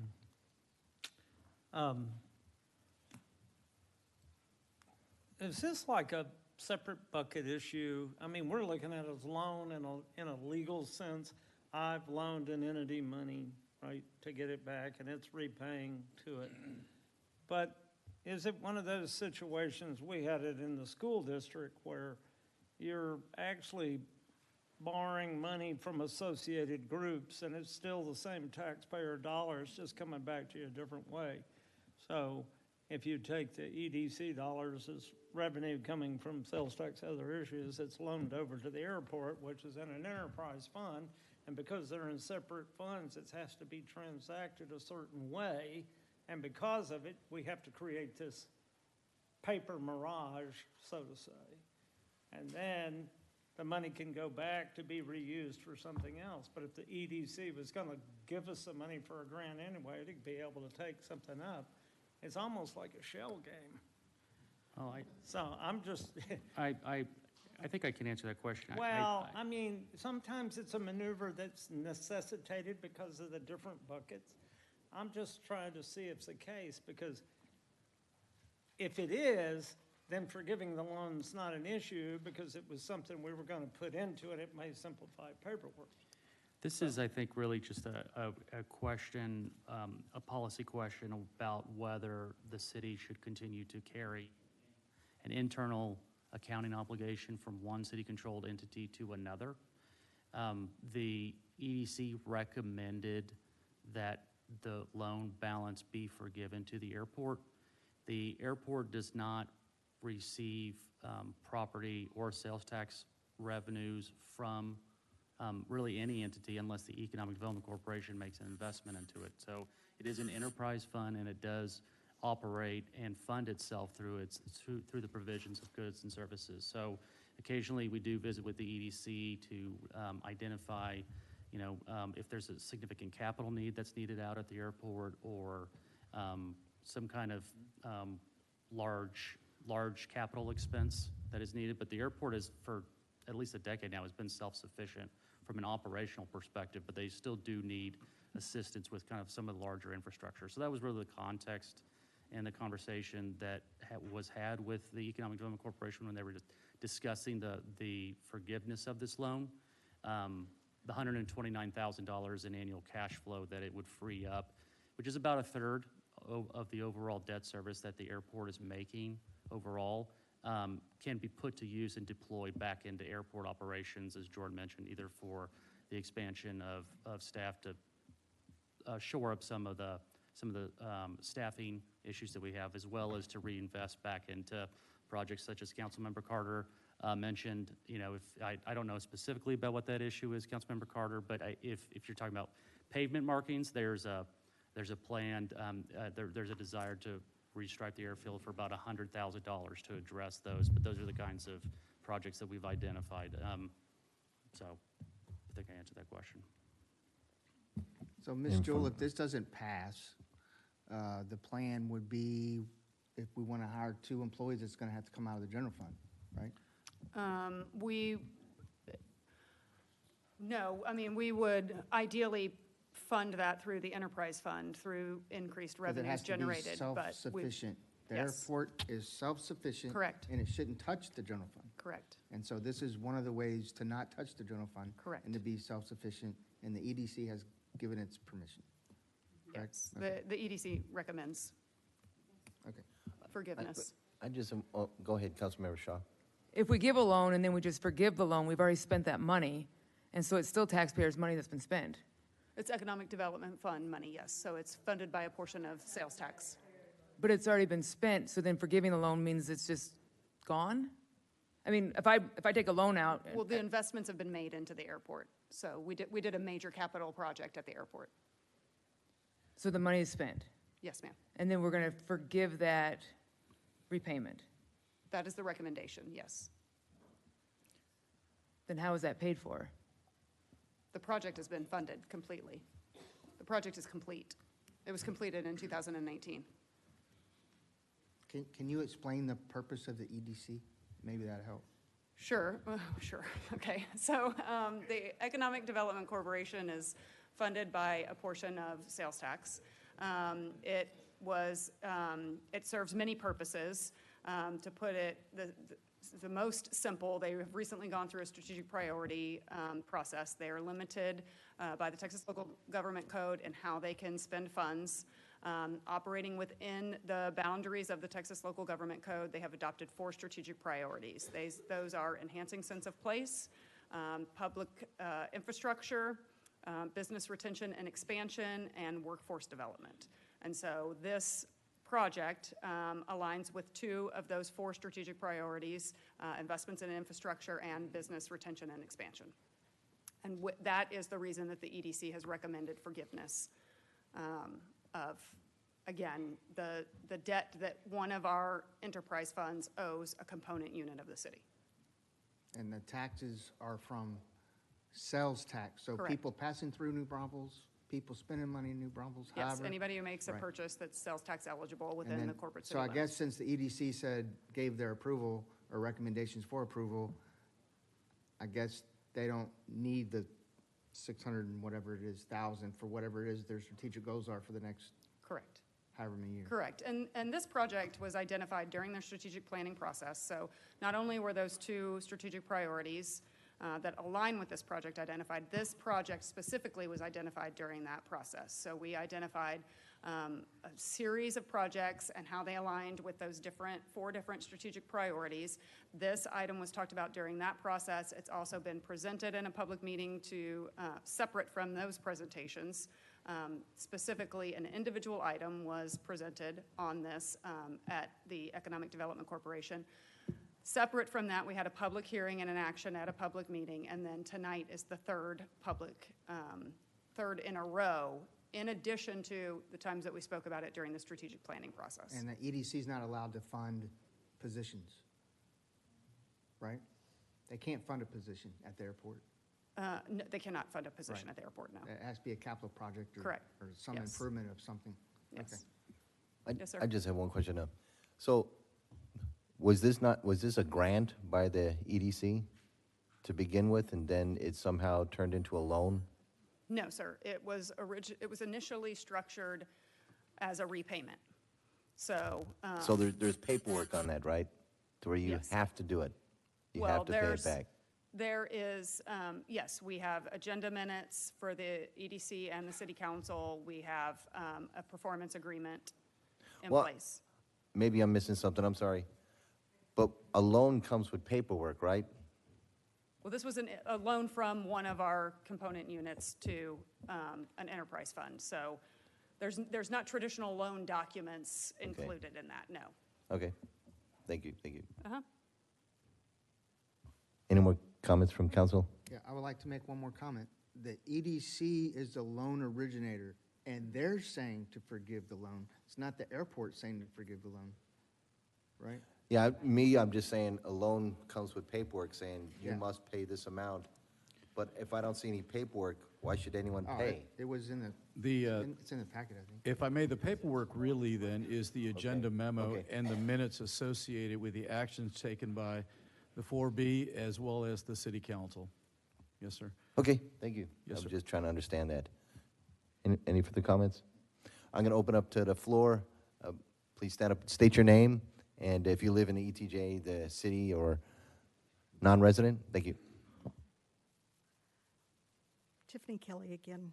I guess it is just going back to, this is a loan, and you know, the document that's before council to approve right now, that's in the agenda packet, states specifically, whereas the loan agreement was not formally documented in writing.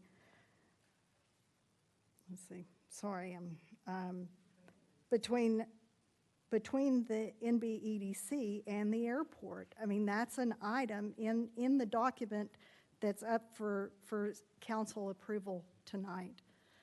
And it makes me question, as a citizen, what type of documentation is the EDC entering into with not only internal city entities, but also other entities?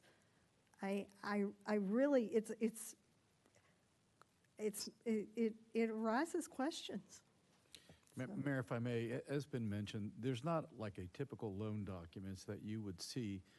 The document would be the agenda memos from both the 4B and the city council, and the minutes, which are the official record of the actions that's being taken, and therefore the obligation for the loan between the 4B, the EDC, and the city of New Braunfels.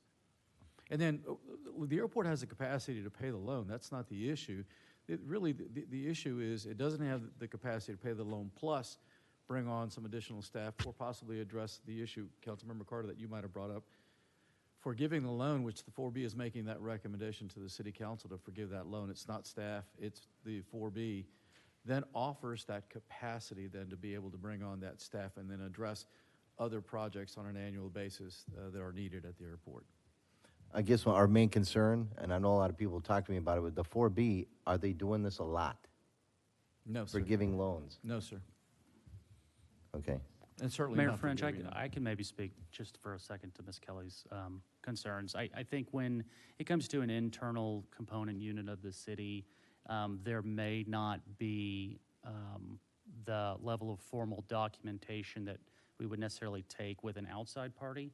So from our internal auditing and finance team's perspective, council memos, agendas, minutes, the intent behind that structure is enough for them to go ahead and structure the repayment.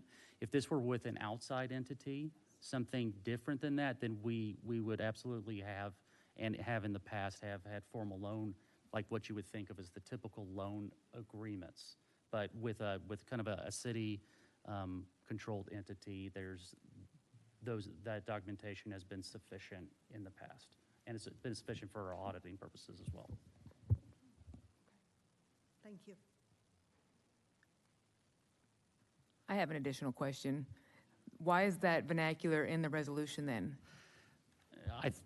I think it's a legal term of art. I think I would have probably, I think it was always talked about as a loan from all the documentation. If you go back to the 2015 documentation, so that's when the resolution was being prepared and our council was putting it together. It said that we had looked for a loan agreement, and again, this goes back quite a ways. We could not locate one, so that's why when we talked with our finance department, we actually talked to them and asked them about what they had been using, and they had said it was the council memos and the agendas and the intent at the time that was documented, that they've been carrying that forward and structure the repayment with that.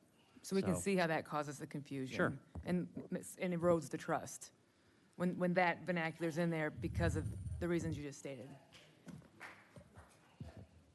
I think always taking a look at internal processes is just good governance, and I think 11 years ago that would have passed. I don't think that would be accepted today.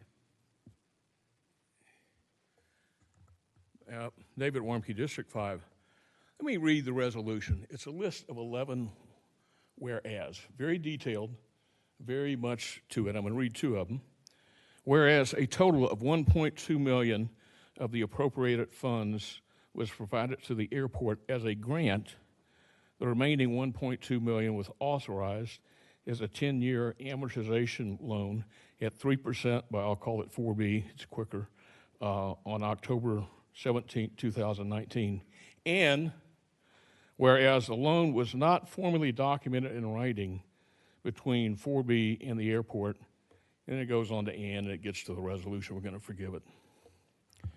You know, I have a spreadsheet, and I can do an amortization table. It takes about 5 minutes to set up a loan agreement. And you say you can't find a loan agreement as the reason you don't have a loan. Wow. And you're giving away $1.2 million, and you can't find a loan agreement? That was a very dumb answer. You know, you see that. Mr. Jewell was That's not here that's not at the time. necessary. He was not an employee of the city. He was not working for the Economic Development Corporation when that document, when this loan took place. Well, I'm sorry, he was a 4B guy here. You see the issues going on with 4B. It's 25% of our ad valorem, I believe, still. And it essentially gets handed out in ways that are not good. The intent is to provide economic incentives, but it doesn't work anyplace. It's a bad system as it lends itself to sloppiness.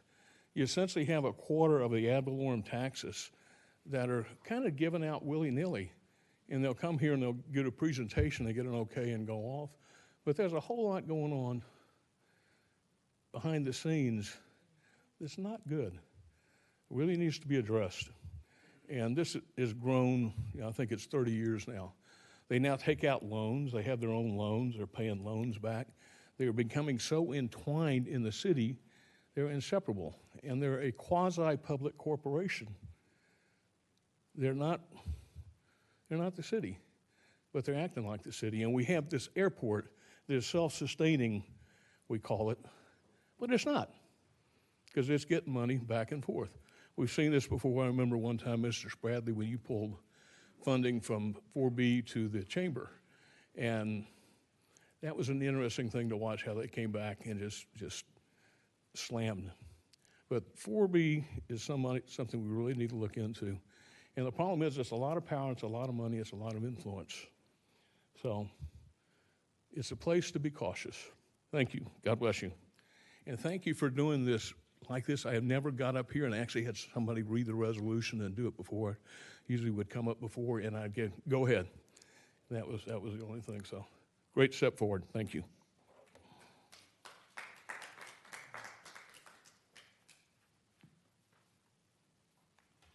Angela Keller, ETJ Zone, citizen of New Braunfels. I understand that the NBEDC has the authority to participate in economic development, but authority does not automatically equal public benefit. A decision can be legally allowed and still deserve public scrutiny. The question before this council should simply be, can NBEDC forgive this loan? The question should be, is forgiving this debt the best use of nearly $645,000 of economic development funds? And can this benefit be clearly demonstrated to the citizens of New Braunfels? If this loan is forgiven, what message does this send about future public loans, verbal loans? Will other organizations receiving taxpayer-funded loans have the same opportunity? What standards will be determined who repays and who receives forgiveness? Without a clear policy and measurable outcomes, taxpayers are left wondering whether this is an investment decision or simply a transfer of financial responsibility. The airport's growth and success should be recognized. And I'm sure the people that have hangars in those airports and the airplanes themselves are not cheap. So I'm pretty sure they'll be okay. We have a couple of famous people that have some hangars here, and I'm sure y'all know that. But growth alone does not answer the question of whether forgiving this debt is in the best financial interest of New Braunfels residents. Successful public investment still requires transparency.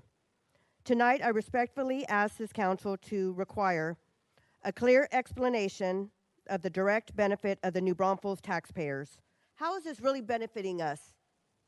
It's benefiting those that have planes, and I can tell you, rest assured, at least 90% of the people, citizens in New Braunfels, that pay the taxes that EDC is using to help them out, don't have airplanes.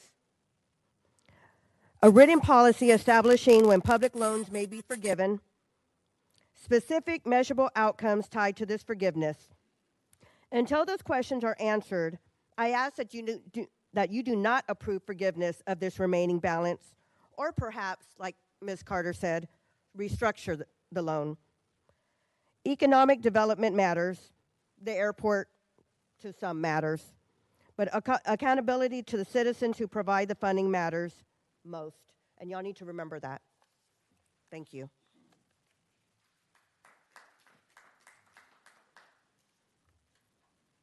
Good evening, Mayor and Council. My name is Bridget Beaudelet, and I'm a resident of New Braunfels, and I'd like to thank you for the opportunity to speak on this. And I'd like to thank you for pulling this and letting us talk about it. So contrary to what some might feel differently about, this is not a routine decision. This is $644,770. It's a write-off of public taxpayer money, and it deserves full scrutiny. This discussion isn't about whether citizens do or do not support this airport, or do or do not believe this airport is an important community asset. But let's be clear about what's in front of you. In 2015, the EDC approved a $2.4 million loan for this project, half as a grant and half as a loan at 3% interest over 10 years. The airport has been making annual payments of $129,000. There's still $644,770 owed. And tonight, you're being asked to forgive that remaining balance. But the most concerning part of this is that resolution that's going to keep coming up. Even if that's how the city does business, your own resolution says there was no formal documentation made. We're not making that sentence up. The city wrote that. So the loan was not formally documented in writing between the EDC and the airport. A $1.2 million public loan with no formal written documentation, just memos and agenda minutes. This is not a minor oversight. This is a fundamental breakdown in financial controls. So before this council considers forgiving a single dollar, there's some questions that must be answered. How did that happen? Why is there no documents that can be found? Who was responsible? What safeguards failed? And what has been put into place to ensure this doesn't happen anymore? Because right now, the proposed solution to fulfill your documentation is to erase the remaining debt entirely. That should concern every taxpayer, and that should concern each one of you. If the airport has been making payments for 5 years, why should the remaining balance be forgiven now? Because they need 2 employees? Is that what's changed? What specifically are taxpayers getting in return for writing off more than $500,000? The resolution says this will free up $129,000 annually for airport operations and infrastructure. If that is truly a worthwhile investment, then it should be clearly justified with transparent explanation of the return and a comparison to other options like restructuring or extending the loan. Also, there is a broader issue here. If this council sets the precedent that a publicly funded loan can be forgiven, especially one that was never properly documented, then other entities will take notice. Others who have received public funds may reasonably come forward and ask for the same treatment. That's how precedent works. Once that door is opened, it becomes difficult to close. What the public sees right now is this: a large public loan that was never properly documented, followed by a proposal to make the remaining balance disappear. That is not accountability. The Economic Development Corporation receives millions of dollars each year from a dedicated portion of our local sales tax. Those dollars belong to the public, not the EDC. Whether they are spent on incentives, grants, infrastructures, or loans, taxpayers deserve transparency about how those decisions are made. I urge this council to pause, provide a full and transparent explanation that accountability comes before forgiveness, because public trust is built on how the council handles situations exactly like these. We should expect the same level of accountability from our government that government expects from its citizens. Thank you.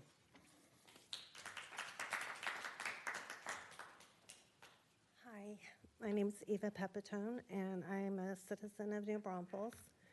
And this should be short, but in 1991, I got a phone call at my job that my husband had fallen off our second-story roof. His eyes were bleeding. That, my daughter called me to tell me. Over the next 8 years, he could not work. We could not feed our kids. I called the bank who held the note on my house. Do you think they said, well, this woman needs to feed her children so she does not have to pay for her home loan? That's not how it works. When you borrow money, you pay it back. I did not file bankruptcy. I worked from 8 a.m. till midnight to pay my way, to pay the $1,200 COBRA payment for my husband's health care as he got patched back together. I made it work.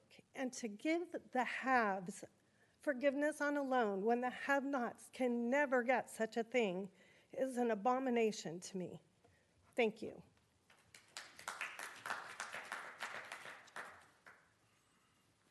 Good evening. My name is David Slaughter. I'm kind of terrified to let you know that I'm not a resident of New Braunfels, the only one tonight.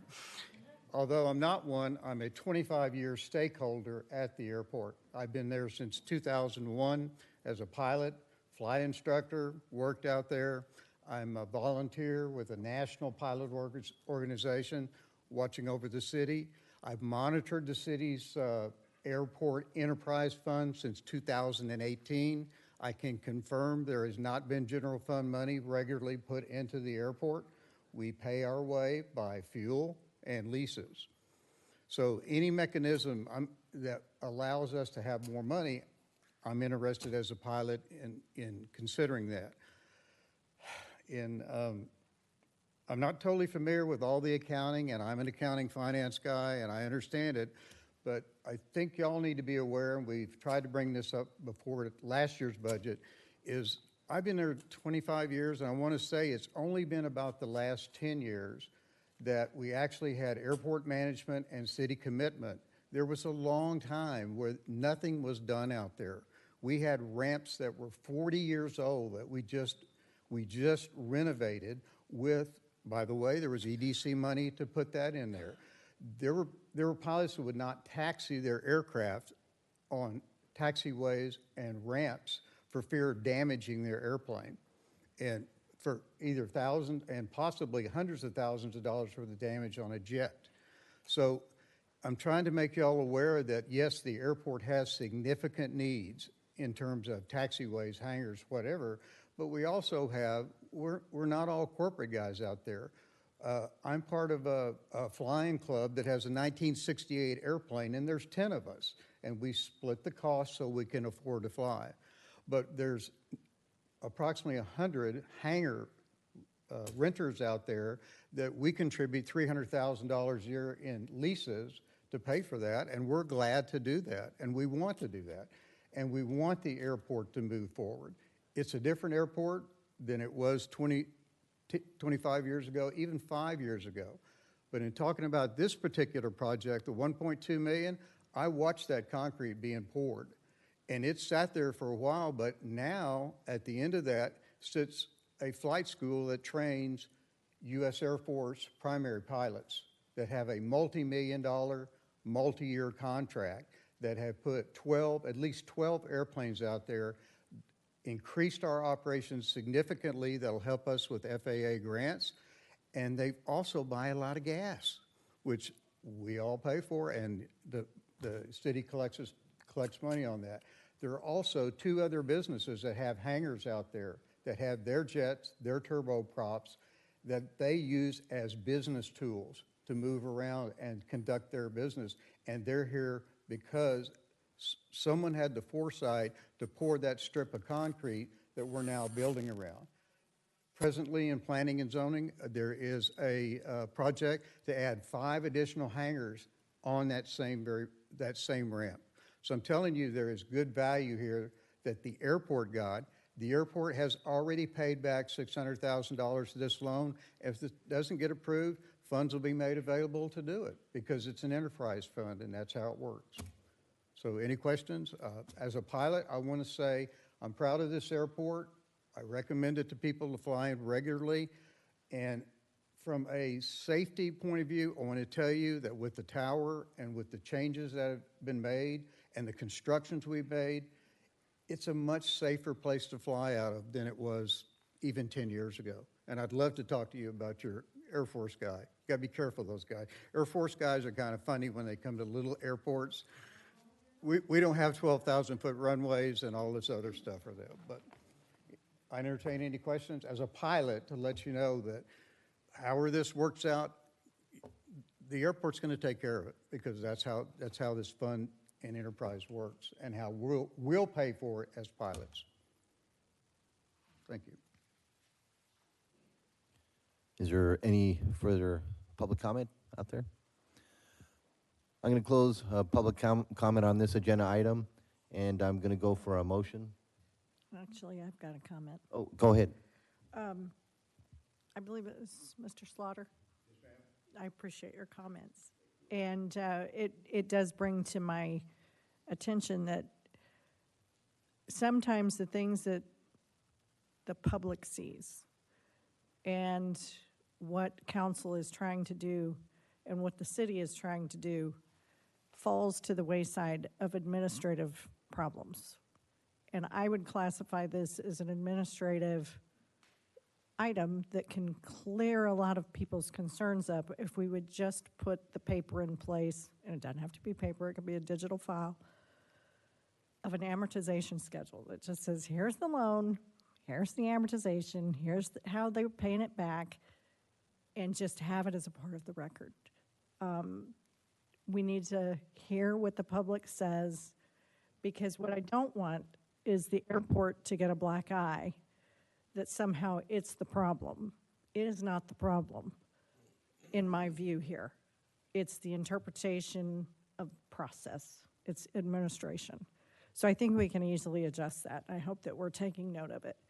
I still believe that loan restructure is the right answer, but that's just my final comment on it. Any other further comments from council? All right, I'm going to entertain a motion. I'll motion for approval. Councilmember Lebowski Lebowski. is number 1. Approval. Yeah, I motion for approval. I thought we was going to do a motion, then you second the motion. I couldn't understand. Oh, I'll second it. all right. Those in favor, raise your hand. That's 4. Those not in favor, raise your hand. 3.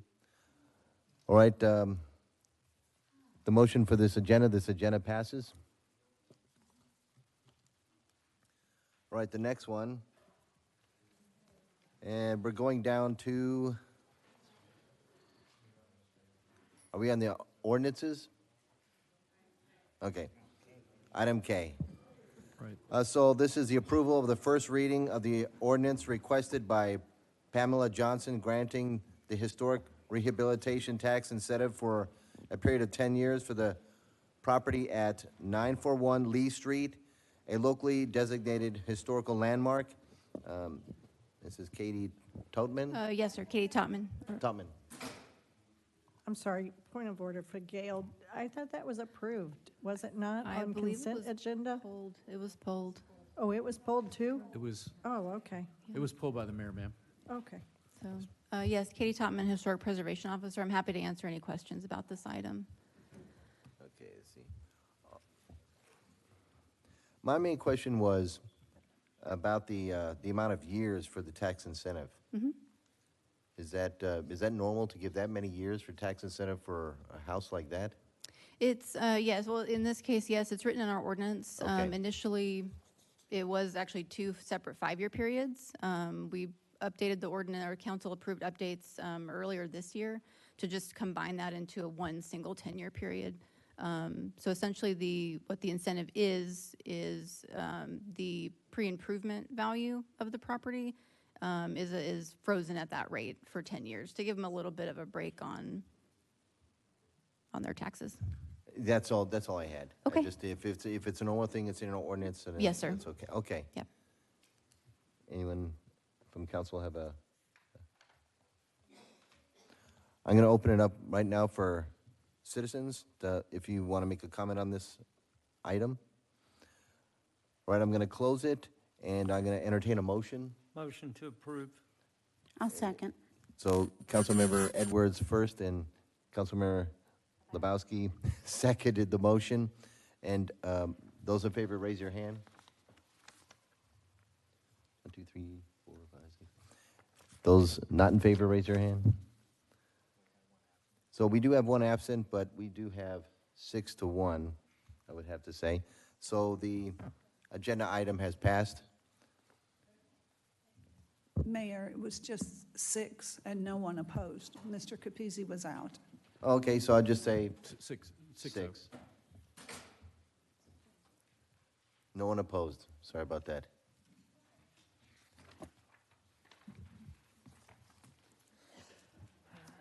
All right, we went through the presentations, and now we're actually on the regular agenda items. Mayor, if you don't mind, while we do the individual items, can we put item B up first because it has to do with nonprofits across our community? I know a lot of them may be left, but I know there's at least a few still here. They are nonprofits, and I would appreciate if we put them first. That's fine. And are you guys okay with that? That's fine. We'll do B first. And so, do you guys want me to read the thing? Okay, discuss and consider the approval of the submission of the Community Development Block Grant Annual Action Plan and its associated funding recommendations for program year 2026 to the U.S. Department of Housing and Urban Development. Christopher Greenwell. Yes, sir. Thank you, Mayor. Good evening, Mayor and Council. My name is Christopher Greenwell, Grants Coordinator here for the City of New Braunfels. And it's my pleasure today to be presenting the city's CDBG Program Year 2026 Annual Action Plan.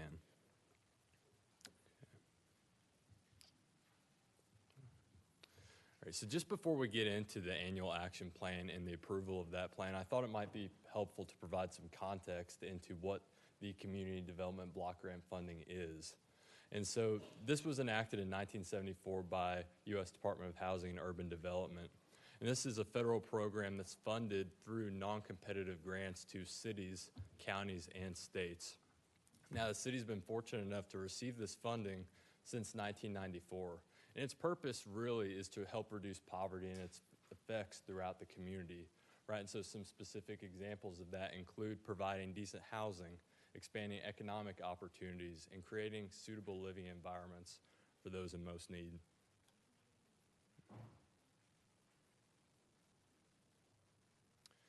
You know, this funding has to support a few national objectives, of course, that for HUD, one of which is benefiting low to moderate income people and households, right?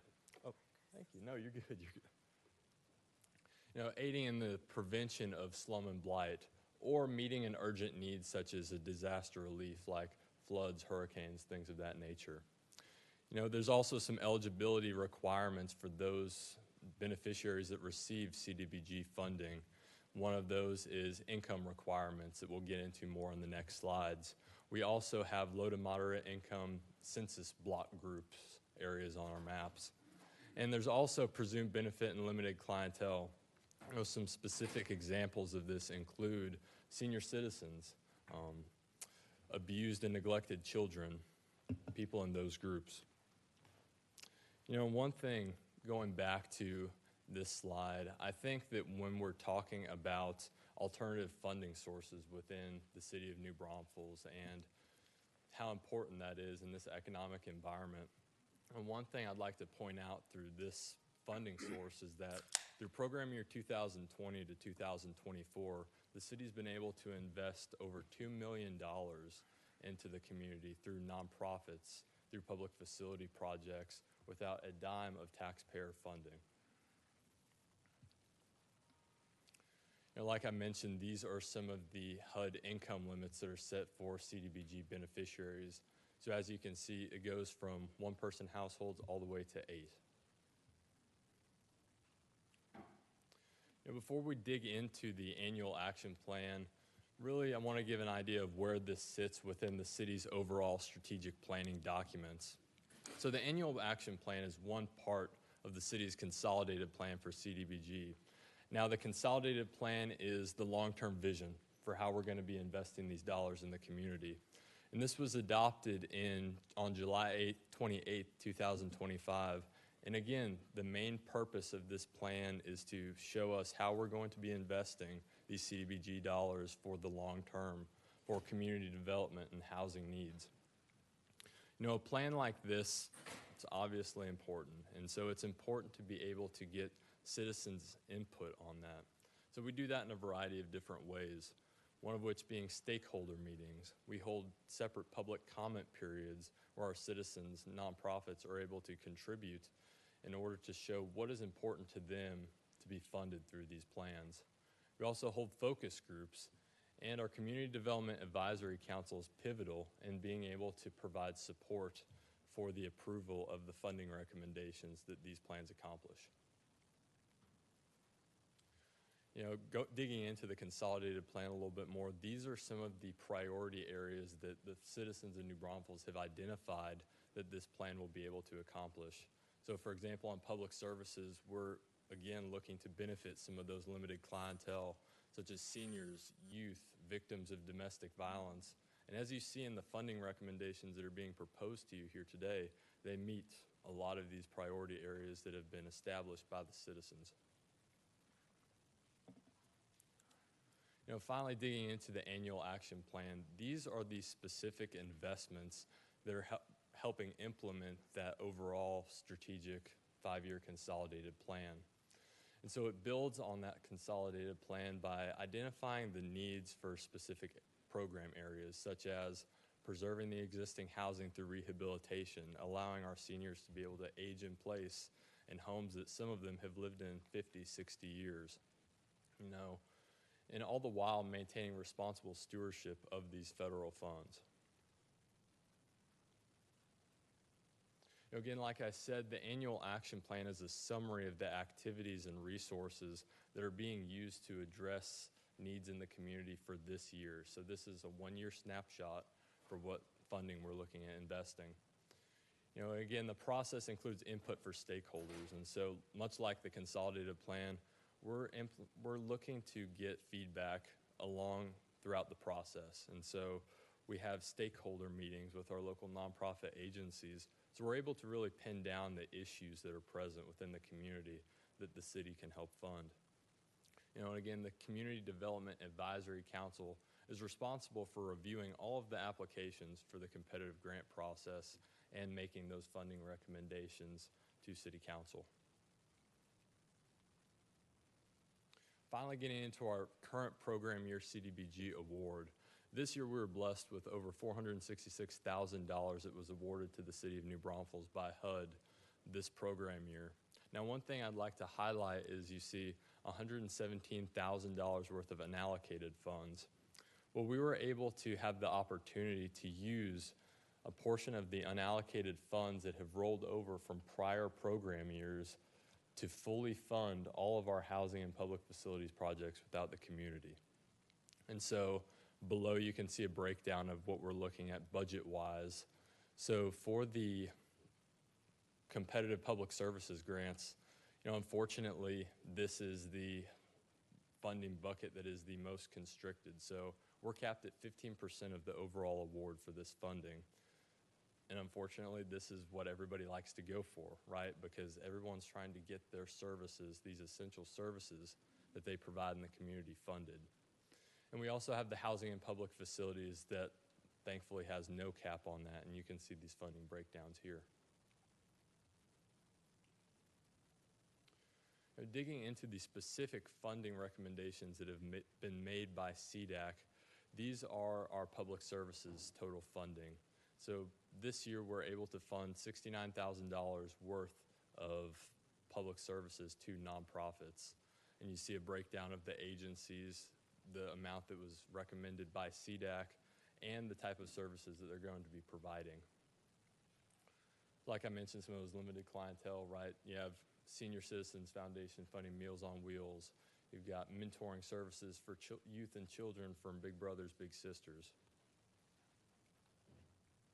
Again, this is continuing on with the public services funding groups. So we have San Antonio Food Bank for emergency food assistance for citizens, just to name a few.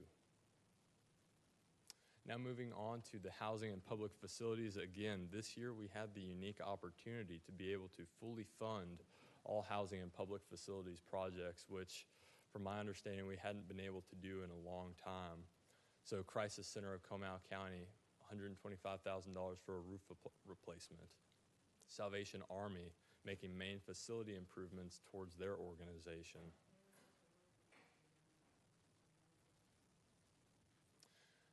Finally, I want to give a breakdown of what our annual action plan timeline looks like. And so really this process starts for us in March. We're gathering public comments throughout this process. And so in April, you see we had our first public hearing and stakeholder meeting over the CDBG annual action plan. We concluded with a second public hearing on June 11th at the public library to garner all of that feedback that I've been mentioning that's so important for developing these plans. Now we're here July 13th for council approval of this action plan and the associated funding recommendations that have been made by the Community Development Advisory Committee. Now this annual action plan, if approved, will be submitted to HUD no later than August 16th. I'm happy to take any questions at this time. Anyone on council have any questions? No, I would just like to make a comment. Can you go back to the previous slide? Sure, absolutely. So in this process, starting in March, you send the recommendation list to the CDAC committee, correct? Yes, sir. So all of the applications are received by March. And so what will happen is during the May CDAC meeting, that is when the Community Development Advisory Committee receives all of these applications that staff has gone through and determined eligibility with those programs. From that, there's a discussion at that April meeting over, questions that come up in regards to the applications that staff is able to follow up with these agencies on. Then that's approved at the May meeting where those funding recommendations are then made to City Council. Yeah. I'm surprised they're not on here, but next time maybe add that on there. I was on the CDAC committee, my first very board in the city, and that took a lot of work because you get the emails at home, right? Along with all the criteria and with the funding they're asking, and you have to balance the funding with the needs and the budget and all that stuff, and it wasn't the greatest committee to be on. But it was really important to do that as a volunteer for the city, right? To come up with this final number to go to HUD one day, right? So I think it's important to mention that to those, to them that serve on that committee, and I appreciate their time for that. Yes, sir, absolutely. Any further discussion here by council? All right, I'm going to open it up to the floor. If any citizens want to come up to talk about this item, please state your name and whether you live in the city, non-citizen, or ETJ. Thank you. Angela Keller, ETJ, a citizen in New Braunfels. Mr., I'm sorry, I didn't catch your name. Greenwell? Greenwell. On the applications that you received, are these applications for subsidized and low-income facilities throughout New Braunfels that you received these from?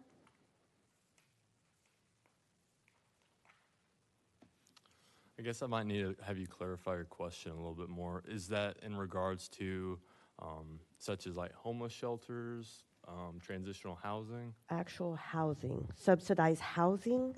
I mean, you should be Subsidized. familiar with that if you're doing this. Correct, right. And so on the annual action plan, we have a breakdown of all of the different funding recommendations that are being made. But off the top of my head, no, I don't know of any. There is I believe it's subsidized housing. Mr. Jim Hollister usually comes up here and speaks about that. Do you know the name of it, Jordan? I'm sure you do because he speaks. New Braunfels Housing Authority? Okay, so they got some of the funding, right?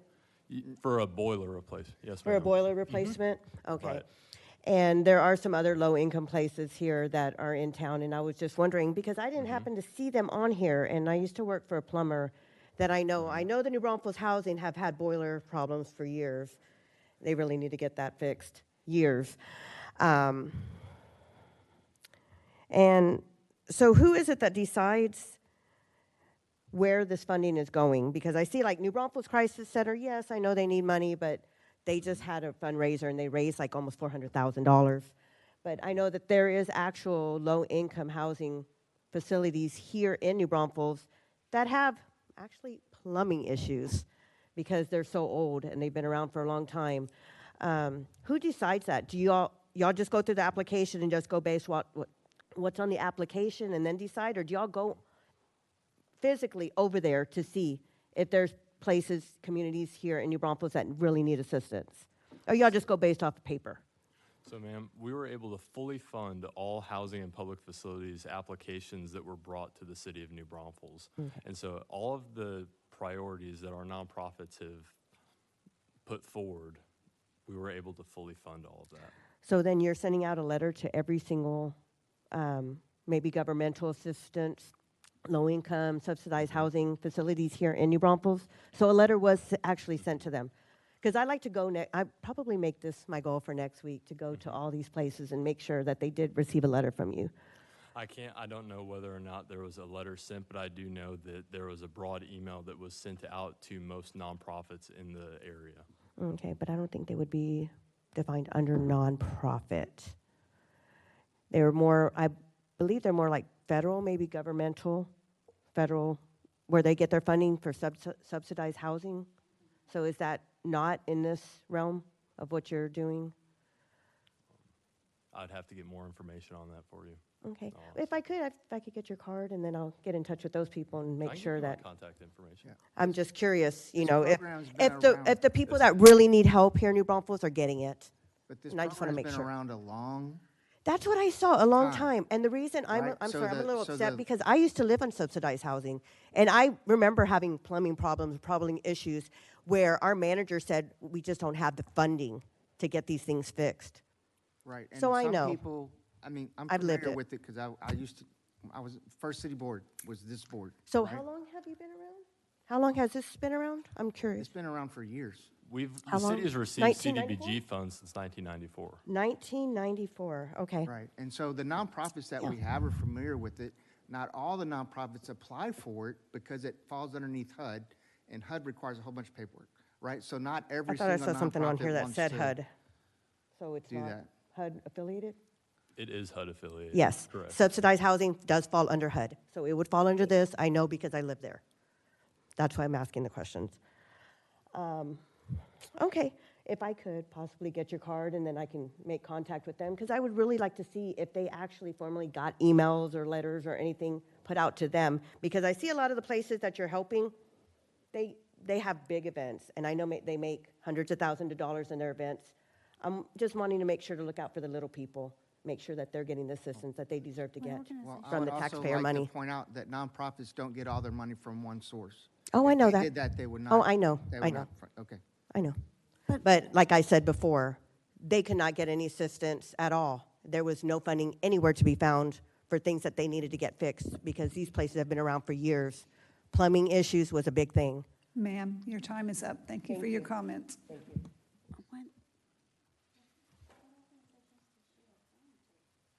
Is there any more comments from the citizens on the gallery? Hearing no comments, I'm going to close the comments from the citizens. I want to entertain a motion. Motion to approve? I second. So you got Councilmember Spradley. Spradley first. Who seconded it? Councilmember Lebowski seconded it. And now raise your hand if you're for it. Looks like unanimous, so the agenda has passed. All right, now I'm going to find out where I'm at. Okay, yeah.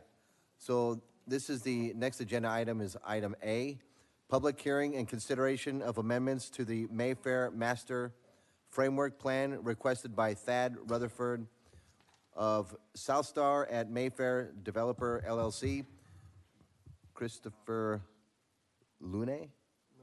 Looney. Good evening, Mayor, City Council. Christopher Looney with the City of New Braunfels Neighborhood and Community Planning Department. Mayfair, this is a type of special district that's authorized by the state of Texas, and it's located outside the city limits of New Braunfels. Now, as noted in the caption that the mayor read, the developers of Mayfair would like to request some modifications to their overarching framework document that was adopted by City Council. But first, I thought it would be good to provide a little bit of background about what Mayfair is. So, the state of Texas authorizes many different types of special districts. There's ESDs, emergency services districts, there's transportation districts, college districts, hospital and health districts, PIDs, public improvement districts. Some of the ones that we see most often in ETJs include municipal utility districts, MUDs, water control and improvement districts, or WIDs, which is what Mayfair is. SUDs even, those are special utility districts. MUDs and WIDs are similar in that they are set up to finance the construction of infrastructure, such as water and wastewater and drainage within an area, again, outside of a city's limits, where that infrastructure does not already exist. And then once established, these MUDs and WIDs, they're independent. They're kind of like miniature cities, if you will. Miniature cities of their own, and they have authority to construct that infrastructure. The property owners, the homeowners and business owners within the WID, then pay fees to cover the long-term costs of the infrastructure installation and then maintenance. The Texas Commission on Environmental Quality, or TCEQ, and if you've been in Texas for a while, you might remember it used to be called TNRCC, but TCEQ has control or oversight of both MUDs and WCIDs. Now, Mayfair, it comprises around 1,900 acres or so on either side of IH-35 north of the city limits. The land was previously owned by the state of Texas, who then sold it to South Star. South Star wanted to develop a comprehensive quality community, so they worked with the Texas legislature to create this WID to help fund the infrastructure. The property lies within New Braunfels ETJ. So South Star and the city entered into a development agreement. And this development agreement, it created a set of standards, and these standards are housed in what's called a development and design control document. That's what this document is here. And per the development agreement, the city of New Braunfels is tasked with enforcing the standards within it. These standards were designed to produce a higher level of development than what the current city standards achieve. And what the developers were looking for was a sustainable, interconnected neighborhood. The Mayfair standards have actually been serving as a model for what is being worked on with our new land development ordinance. And as with all other property owners in the unincorporated part of a Texas county, including the ETJ, the property owners within Mayfair do not pay city property taxes. Instead, they pay a fee, as I mentioned earlier, to the WID that pays for the infrastructure. So again, the property owners do not pay city property taxes. They do pay, of course, other property taxes such as school and county.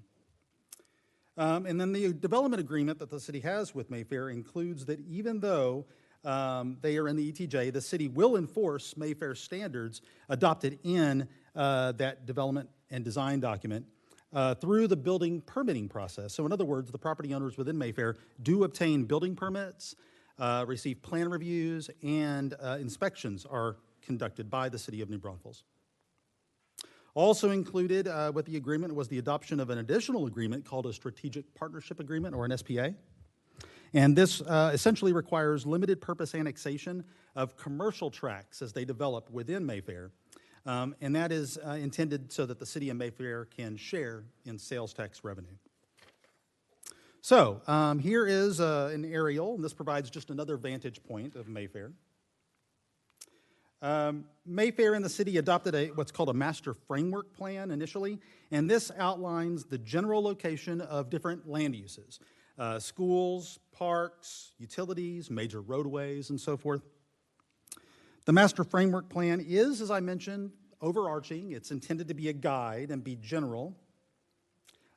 So then, as the development progresses, specifics will then come more into focus with what is referred to as sector plans and then ultimately subdivision plats of the property.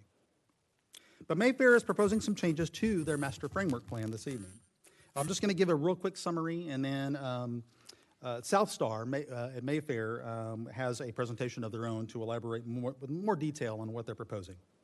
But they want to incorporate the recent 1.7 acre parcel that came before you. It's a parcel to the south, incorporate that into this WID.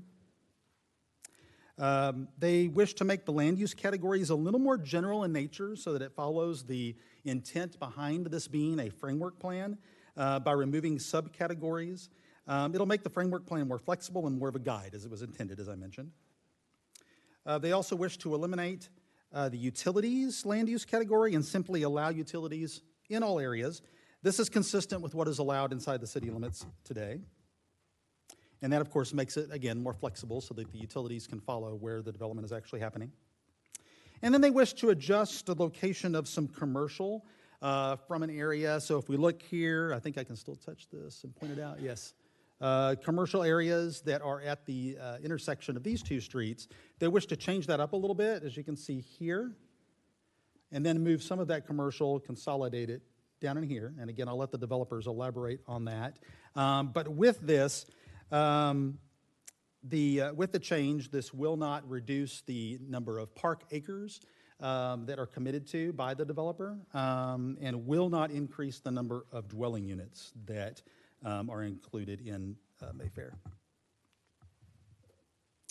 So the applicant's proposed changes, again, don't make those modifications, as I mentioned. They simply create more flexibility with this guiding document, allowing the specifics to be addressed as intended in the detailed documents that come later. Therefore, because of that, staff supports the developer in their requests for this. Now, per the development agreement, we mailed notices to owners of property within Mayfair and then owners of property within 200 feet of Mayfair. And it actually comes out to exactly 300 notices we sent.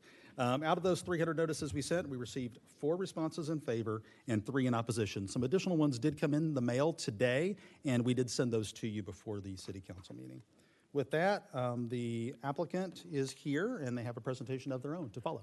Thank you, Mayor, City Council.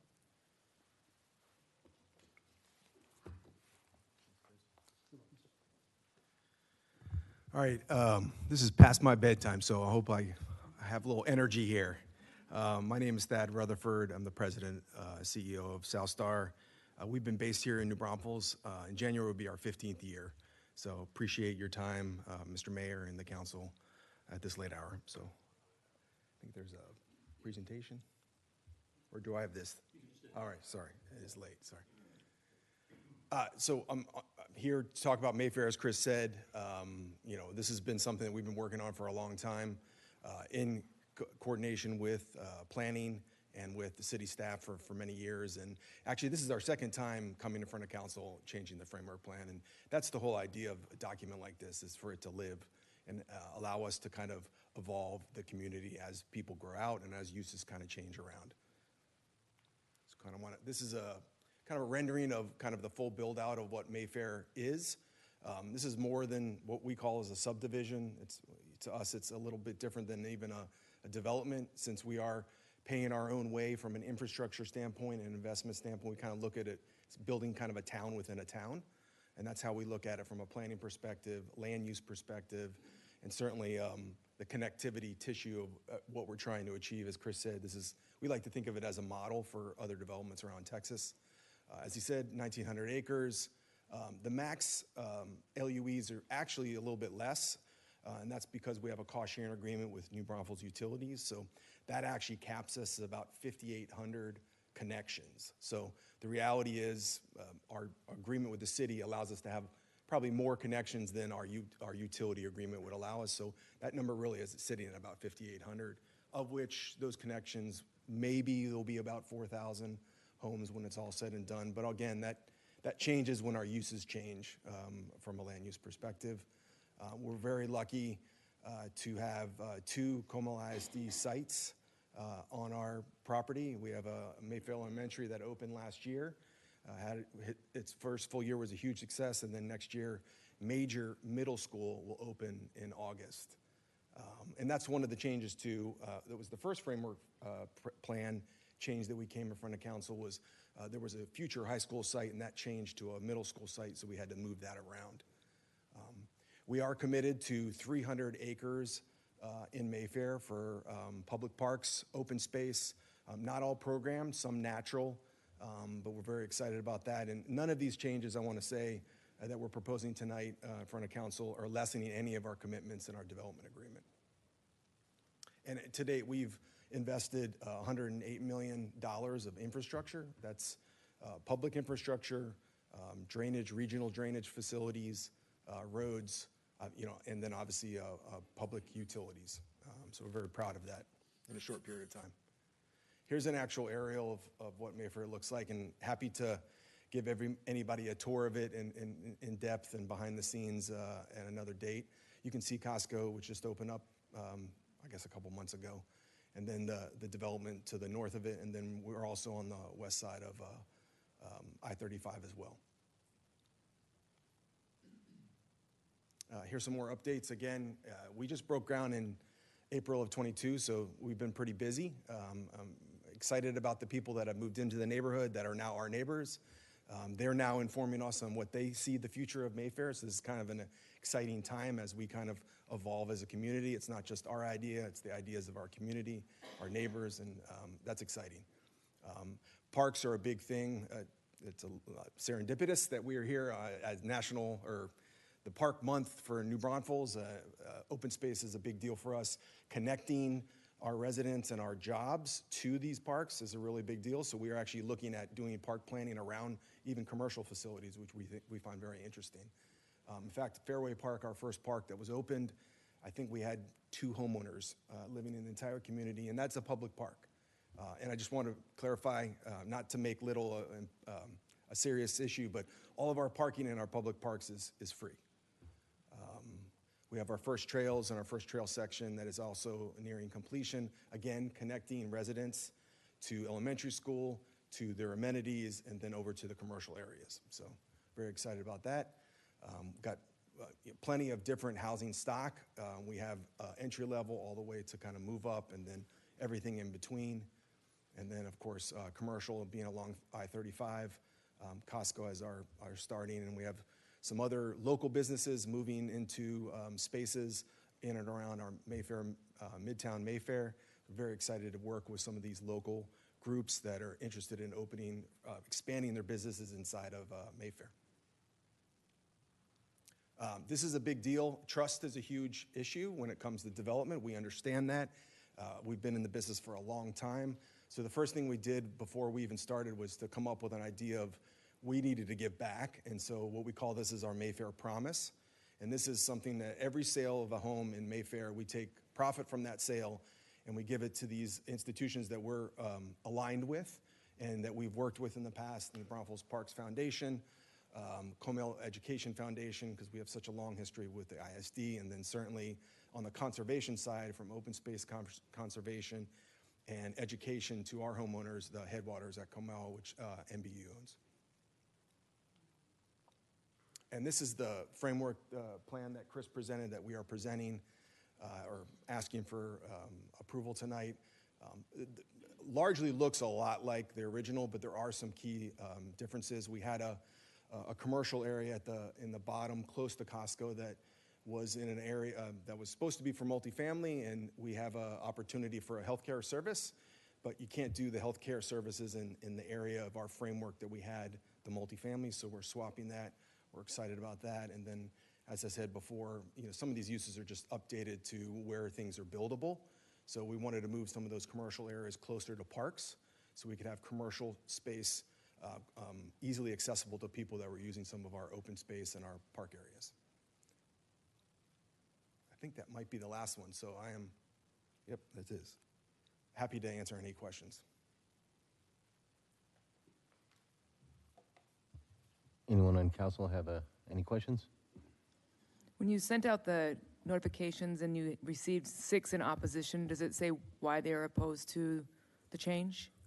I think that's a standard letter that the city sends out. It just says opposed or support with no, just like a box to check. Okay. And you said this plan will eliminate some multifamily and replace with some medical or healthcare? Medical healthcare, yes. Okay. And I believe that commercial entity next door to Costco was a Mr. Smith. He had a owned residence that- there, yeah. Yeah, he owned that house. Yeah, he said he's ready to go, and we've been talking to Mr. Smith before we bought the property from the state of Texas. Right.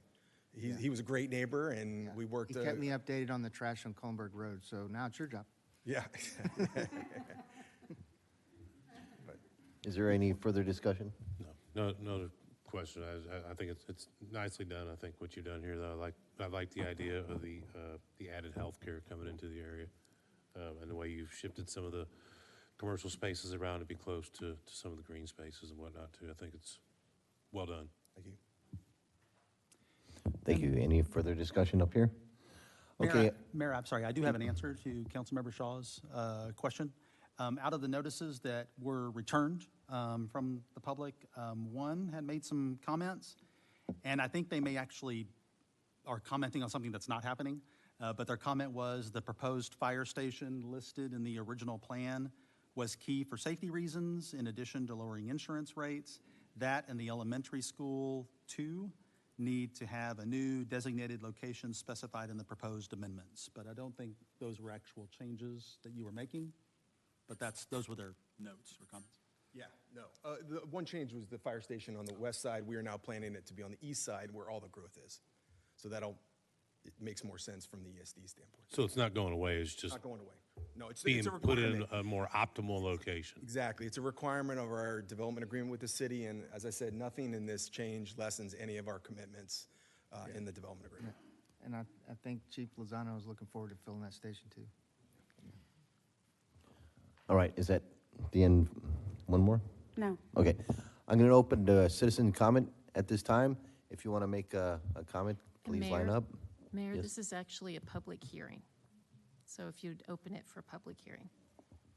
It's the same thing, but it's a technical thing under the law that you need to do. Okay. I would like to open it up to a public hearing. If anyone wants to make a comment, please line up behind the podium.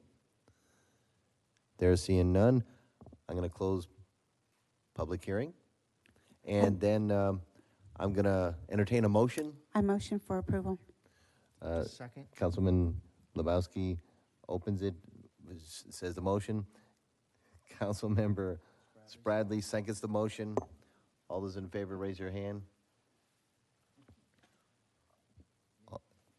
The vote is unanimous, and the agenda item has passed. All right. I believe we're on. I would like to see if I can entertain a 5-minute recess. I just don't know if you guys want to do that real quick. You want to recess until tomorrow? Well, That's 9 minutes. how much time we got? Oh, man. Yeah, we have a lot left. 5 minutes is good. A 5-minute recess, please. The recess is starting at 11:51. Be back 11:56. Thank you.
We are back from recess. It's 12:01.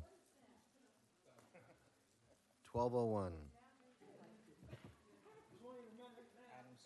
So we're on item C. Is this, we're just starting from the beginning, right? Item C? Okay. Discuss, consider the approval of a resolution recommended by the New Braunfels Economic Development Corporation approving an expenditure up to $2.4 million for additional construction and financing costs of Castile Avenue Phase 1, Cole Street drainage improvement pursuant to Section 501.103 of the Texas Local Government Code. All right, Jordan. All right, good evening again, Council. I'm going to try to run through the last four presentations fairly quickly. For this item, you are going to approve or consider the funding initially, and then we will move towards the contract award. The same will be for items E and F as well. So South Castile Avenue Visioning, Phase 1 is a project that we have talked about for quite some time. In 2018, we adopted the South Castile Visioning Plan. In 2021, the EDC and the City Council approved preliminary engineering. You can see the project limits from Bridge to Business 35. This project is sort of a demonstration project for our downtown and for New Braunfels. So it encompasses everything from pedestrian safety to street reconstruction to significant drainage improvements, street trees, and then the conversion of utilities from overhead to underground. In 2022, we held one of several public meetings for the South Castile Corridor Plan. Here you can see some additional dates throughout the timeline. In 2022, the Bond Advisory Committee reviewed Phase 1 as part of their review of projects for the proposed 2023 bond. During that process, the New Braunfels Economic Development Corporation undertook a project review at the same time for projects that were listed as bond eligible, but that would also be eligible for Economic Development Corporation funds. The Bond Advisory Committee referred this project to the EDC for potential funding. In spring of 2023, the EDC moved forward with funding for final design of Phase 1, and of course that had subsequent City Council approval. In January 2024, we held another public meeting. This was with the Cole Street neighborhood, the area surrounding this project that would see the immediate impacts of construction. In January of 2024, we received 60% design plans with 3 add alternates.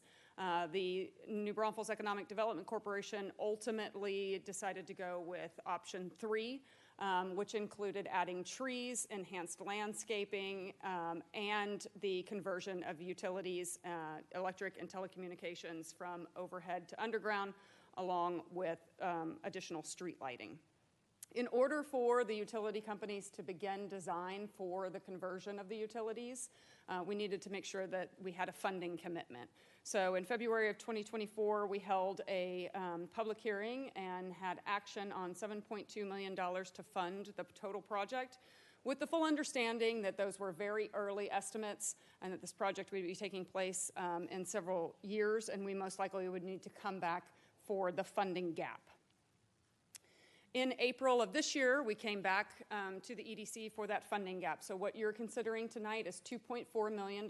That's the final portion of a total $9 million plus dollar project. So we had a presentation to the EDC in May. We had a presentation and public hearing in June. And then this evening, we have council consideration. Here you can see the official action that was taken, as we just discussed, with the specific dates and the dollar amounts and the vote for those. So what is Phase 1 of the South Castile Avenue Visioning Plan? This is a large project that will provide for infrastructure needs in downtown. It will significantly increase downstream drainage capacity, and will have a complete street with enhanced walkability, safety, and pedestrian comfort. The project includes total road reconstruction with bulb outs, new curbs, upsized storm drain for additional capacity downstream, sidewalk on both sides of the roadway, full water and sewer replacements. And this project will be joint bid with MBU, and we'll talk about that in the next item. Enhanced landscaping and trees, and then, as mentioned, the conversion of utilities from overhead to underground. This is a section of the street and what we can expect to see, of course, with additional trees included in this project. Really quickly, we'll go through policy alignment. This project aligns across all of our policies. I'll highlight just a few. From the strategic plan, enhanced connectivity, increased bikeway trails and sidewalk miles, community identity, allocate resources and recurring funding dedicated to community-wide beautification and streetscape enhancement. From Envision New Braunfels, collaborate with internal and external partners and stakeholders to identify and connect sidewalk and bicycle lanes to trails. Achieve and update downtown implementation plan goals for quality places downtown and along South Castell Avenue. Mobility options that support older motorists, pedestrians, transit riders, and cyclists. Revitalize the core of New Braunfels. Continuously seek new innovations in drainage, streets, and engineering practices. And ensure public projects are built as demonstration projects. And this is the perfect example of that. Additionally, with Envision New Braunfels, prioritize connecting sidewalk gaps, correct drainage problems, increase the tree canopy. For the New Braunfels Economic Development Corporation, this project aligns both with their planning and infrastructure and their enhancing sense of place strategic priorities, and aligns with the downtown implementation plan, fill in pedestrian amenity gaps in downtown, which may include pedestrian lighting, landscaping, trees, and shade. So again, this is the timeline for the funding approvals. This evening, you will be considering an additional $2.4 million for the total project. This was approved by the Economic Development Corporation on June 18th and recommended for approval for the City Council.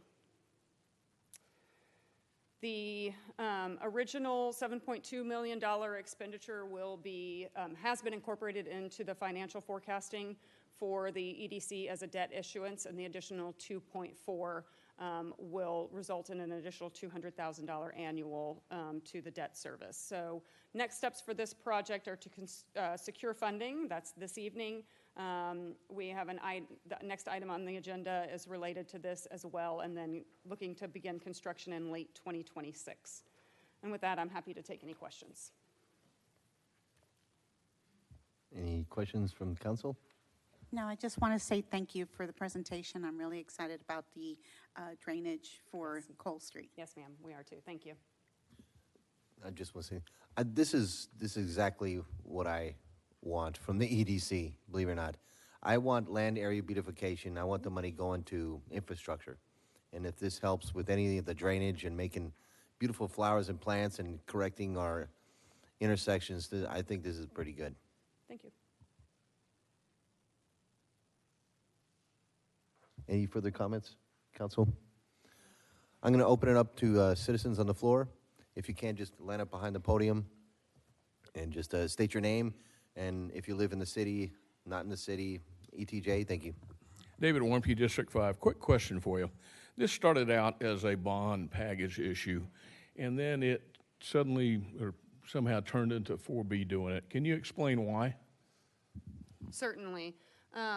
The Economic Development Corporation, during our bond process for 2023, undertook a project review at the same time as the Bond Advisory Committee. They identified projects that were on the list. I think it was over $400 million worth of projects to be considered for a $140 million bond. They identified projects that were eligible for Economic Development Fund expenditures. And then they did a project review of all of those projects, and this project ranked #1 out of all of those. So this project that would have been voted on in a bond package essentially is just done without any vote on it by the citizens. Is that correct?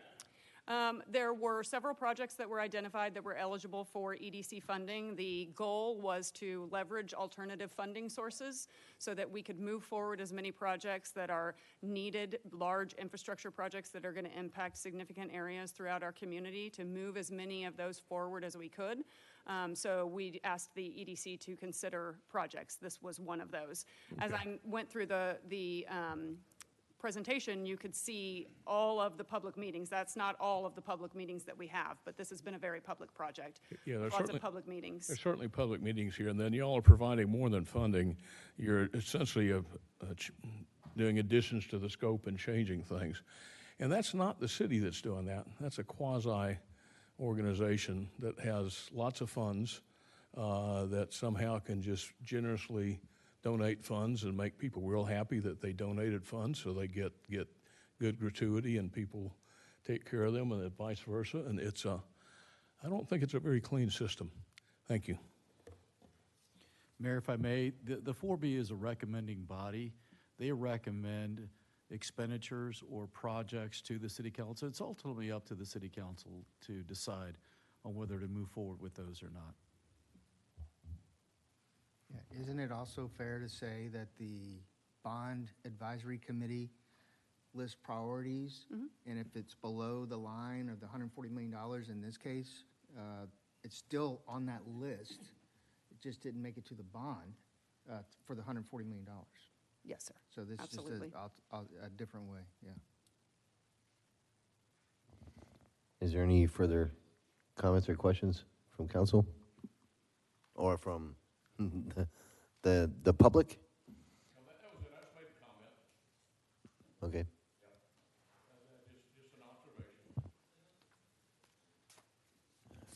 I guess I'm going to close the open session for the citizens on this agenda item, and I'm going to entertain a motion to. A motion for approval. Motion for approval. I'll second. So Councilmember Lebowski motioned, and Councilmember Capizzi seconded the motion. For those in favor, raise your hand. The vote is unanimous, and the agenda item has passed, carried. All right. Next agenda item is D, discuss and consider a joint bid contract between the City of New Braunfels and the New Braunfels Utilities with Pasado Construction Company, Incorporated, for construction of the Castile Avenue Phase 1. Cole Street improvements, along with the authorization for the city manager to execute change orders up to the contingency amount and construction-related expenditures within the project budget. And Jordan again? Thank you. As I mentioned, this is the follow-up to the previous item. Now that funding has been awarded, we will move forward with awarding the contract. So we did issue competitive sealed proposal bidding for this item. Pasado Construction was selected by the selection team. You can see there the funds that are allocated. As I mentioned in the previous presentation, this is a joint bid with MBU for water and wastewater improvements. The funds have been allocated and approved from the New Braunfels Economic Development Corporation, and this item will move forward to MBU board for approval. Well, nope, I guess it already did. June 25th. I'm happy to take any questions. Yeah, I have one question. It says you are, if you don't mind putting that slide back up. So maybe I'm wrong about what I'm looking at here. What is the $9,600,000? That's the total project costs with the city-funded items and New Braunfels Utilities funded items. The EDC is funding the $9 million project for city-related items. And this is for roads and? This is for the project we just discussed. So Okay. it's total roadway reconstruction, water and sewer line upgrades, conversion of the utilities from overhead to underground, additional street trees, bulb outs, sidewalks on both sides of the roadway, and then significantly increased drainage infrastructure. And that replacement of old and upgrading. Yes, yes. All right, I don't have any. Okay. I have one question. Go ahead. On the 25th of June, the MBU board approved the CEO for MBU to negotiate the construction contract. Does that happen, do we know? Yes, yes. I just misspoke on that. On June 25th, they authorized the CEO to enter into the contract with Pasado. So it's a joint bid project with us and MBU. Yes, ma'am.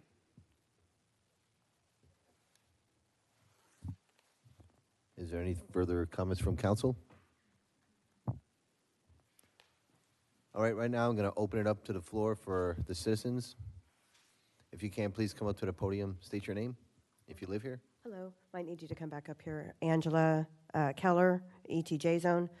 Jordan, on here, okay, what you were showing previously is that same project that we're discussing right now. Now, what is that 2 million that was asked previously versus now we're at 9.6 million? So the previous funding was awarded by the EDC. So we can go back to the timeline.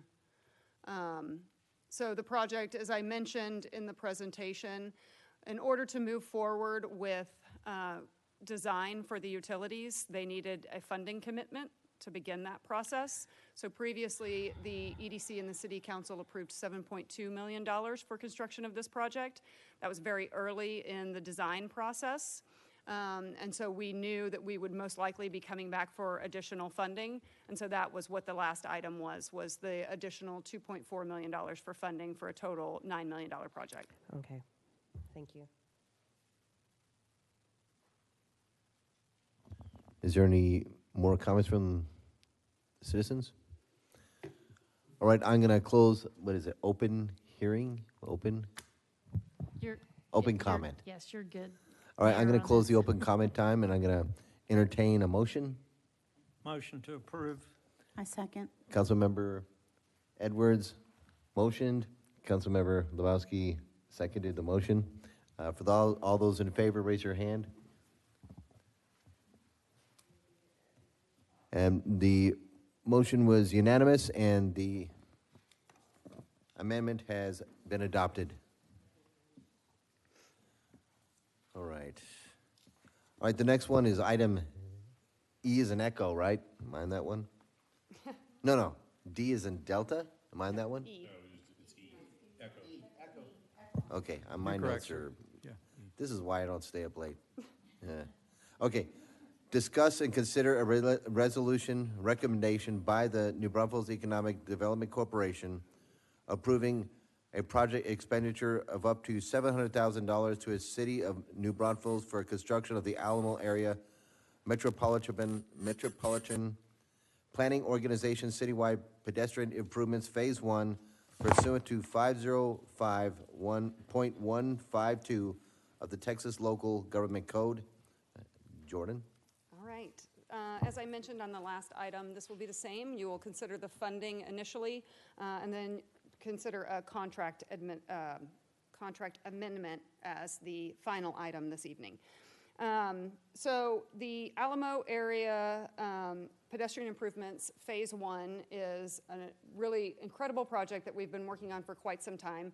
This leverages alternative funding. There's 0 general fund dollars going to this project, the same as the project previously. So why do we need pedestrian improvements throughout the community? So in addition to all of our citizen surveys, all of the public meetings that we have, the public input, we consistently hear the need for additional mobility options throughout our community, including additional trails and sidewalks. So this project specifically improves pedestrian access to many different facilities in the area. So the hospital, commercial areas, schools. It makes it safer for all people with all abilities, provides opportunities to walk or bike. These improvement plans are developed through community requests. We talk a lot about gap completion throughout the city. This project does address some of that. We, as I mentioned, are leveraging alternative funding sources, so you can see all of those that are available for pedestrian projects throughout our community, many of which are recently completed or currently under construction, and then this is just one additional project that will really touch several areas throughout our community. When we talk about the project history, this one dates back to 2022. This was a project considered, again, by the Bond Advisory Committee. This was another one of the items that was identified as EDC eligible funding and was recommended to the EDC. They considered it in their project review, and it ranked very high. In 2022, they recommended it for funding, and in 2023, the EDC funded final design for this project. In summer of 2023, we began the process with the Alamo Area MPO for the matching funds, and we were awarded that. That's 80% of construction costs. So between the Alamo Area MPO and then the Economic Development Corporation's 20% matching and cost overruns and final design, there are 0 general fund dollars going to this project as well. Again, here is the history of the official action with the dollar amounts and the votes and the dates that took place. As far as the project scope, you can see the 5 different project locations. Again, our goal is to improve pedestrian safety, to reduce ADA barriers, and to enhance intersections. I'll go through each one of them quickly. Alvis Lane and Brook Avenue. This will include a shared use path on Alvis Lane. It will connect Timmerman Park Trail, enhance pedestrian crossing at 2 locations, and then improve access to Timmerman Park, the elementary school, and the middle school. Christus Santa Rosa area, this project is important to complete gaps in the community. And will eventually extend all the way, connect all the way to the sidewalks on Lakeview. So it'll connect the headwaters and then the sidewalks that we installed all the way up Lakeview into Landa Park. So this project is really important to connect a connection into Landa Park and then a connection eventually into downtown. A future project will take these sidewalks from Liberty down to Henneman Island Drive, which is our number 3 project. This one I am just so excited for. That trail is used probably more than any other in our community, and it's DG right now. Every time we have a high water event, it washes away, creates some issues with pedestrians moving into the roadway. So this project will connect to the sidewalks that we just installed. Hopefully you've been past kind of the Worst Fest grounds area and seen the sidewalks that went in last week. It'll eventually connect all the way into Prince Selms Park to the existing sidewalks on San Antonio, back to Union, and into downtown. County Line Road and FM 725, this will remove ADA barriers, and it will include significant intersection improvements. It'll help connect the communities to the County Line Memorial Trail and to Fisher Park. And then finally, Oak Run Parkway. These will continue the sidewalks, 8-foot sidewalks to Hunter Creek Drive, and include some pedestrian crosswalks as well. So again, highlighting really quickly policy alignment, increasing bikeway trails and sidewalk miles. It aligns with the New Braunfels Economic Development Corporation strategic priority of planning and infrastructure. For Envision New Braunfels, collaborating with internal and external partners and stakeholders to identify and connect sidewalk and bicycle lanes to trails. Improve walkability across town. Prioritize connecting sidewalk gaps. Improve connectivity for all modes of transportation, including bicycles. This is, again, represents the history of funding for this project. So you can see the 80% construction funded by Alamo Area MPO, just under $1.4 million. The New Braunfels Economic Development Corporation has funded design, and then they have recommended the 20% matching funds and construction overrides for consideration this evening. Next steps to this evening is the final step to secure funding. We also have the construction administration contract next on the agenda. We look to award the contract in August and begin construction late 2026. I know that some of you did hear from a resident concerning the Austin Street pedestrian improvements and a section of sidewalk on Austin Street at OLPH Church. I do have slides on the concerns and our response to that, but I believe, I don't want to speak for said citizen, but I believe we're in agreement to continue the conversation and try to find a solution for them. So at this point, I'll take any questions. Any questions from council? I don't have any questions. I just want to say that, I mean, these are some significant improvements for our community. And I just want to highlight that and point that out. I know it's late and we're all sitting here kind of glassy-eyed, but I want to make sure that everybody realizes that and remembers that. And all of these funds are coming from the EDC, AMPO, places where, yes, they're tax dollars, but they don't directly affect the citizen's pocketbook, if that makes sense. Yeah, they're very, very exciting projects. They really are, and these are going to tremendously improve our community, so it's good stuff. Thank you. Kudos to staff for working on this. I know there's a lot of work involved with that.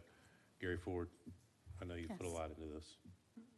Gary's been consistent for years with AMPO because councilmen change. I'm on AMPO now, and others prior, and Kevin Webb, which within the county, because of a good relationship has really helped us because he's been a chairman before. So, you know, the one thing we got out of AMPO last meeting was we have to look at this deadline further out to have more projects designed earlier so that when dollars come up, we can go for them instead of being behind the curve. So I agree completely, and the EDC has been a great partner in helping us have projects that are ready for funding. So moving projects forward to final design and making them more attractive to be eligible for alternative funding, but also be shovel ready. So we've been able to move projects up in the timeline as well because of the commitments from the EDC. I just wanted to say thank you for working with my constituent. Of course. Any further comments from council? All right, I'm going to open this item for public comment.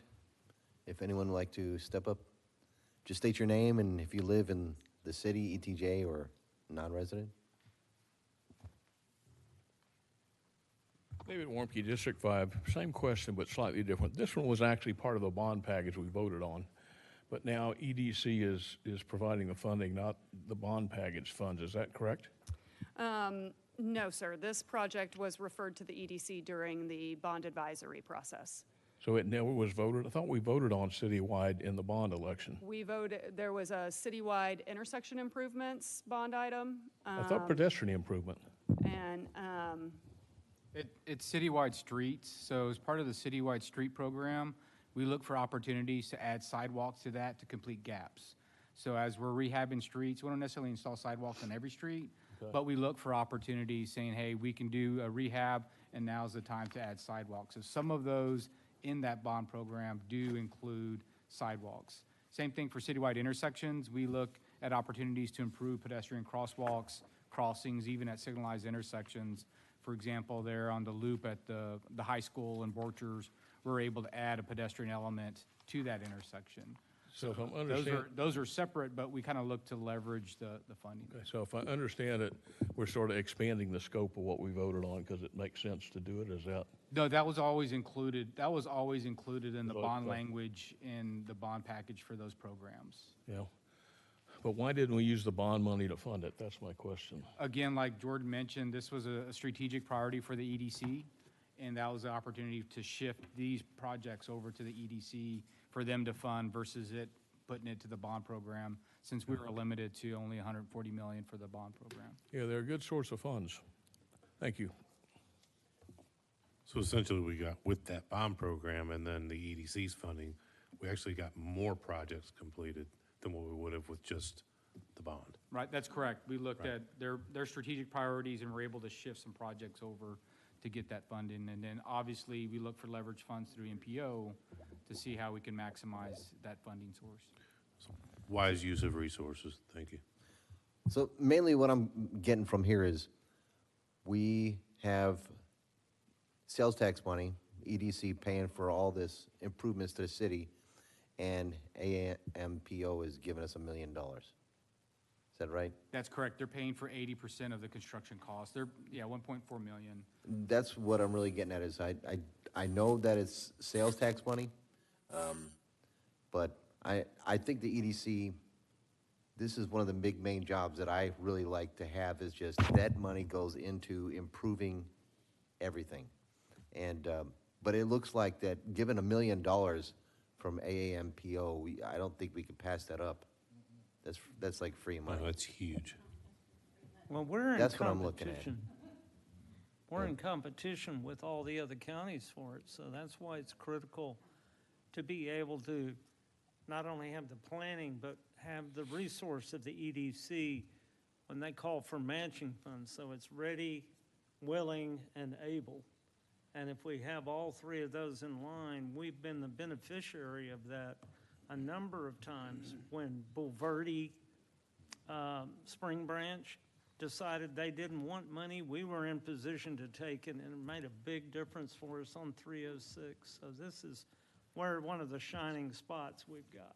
Yeah, and really, the city team does advanced planning to get the projects ready, and we submit great projects that rank really high and get awarded. So again, it goes to the city team, Elizabeth and Scott's team that puts it all together. So.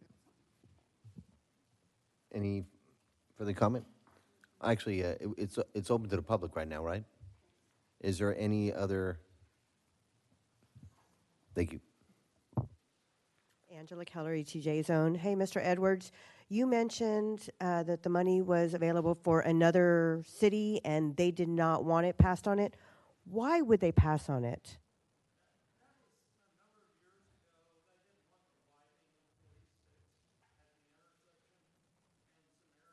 There at 281, so they passed on the money.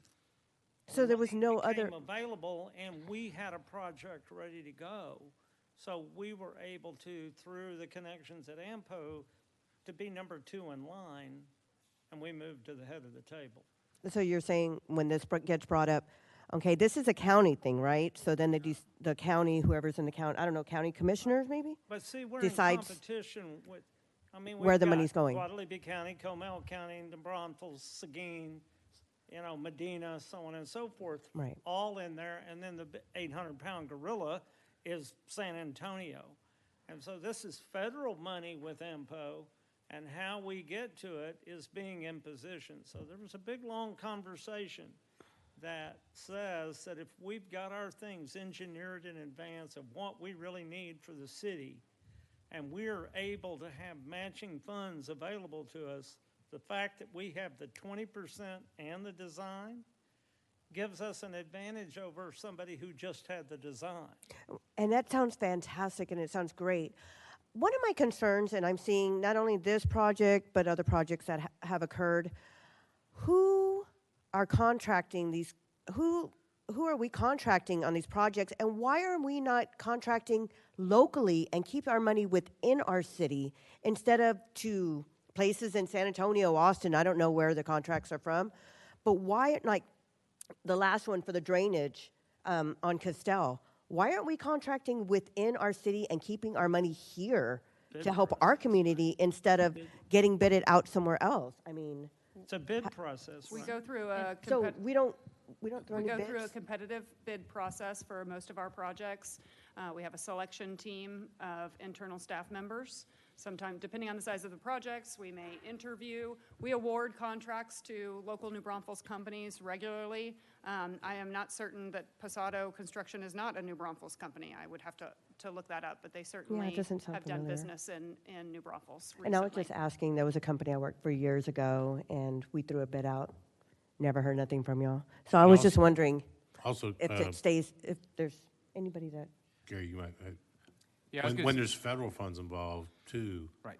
On some of these things, there's some strict federal regulations That- on how you can go about your contractor selection processes that are completely taken out of the city's hands. Right. There's a couple things. We open it up for Yes, that's a bid, fact.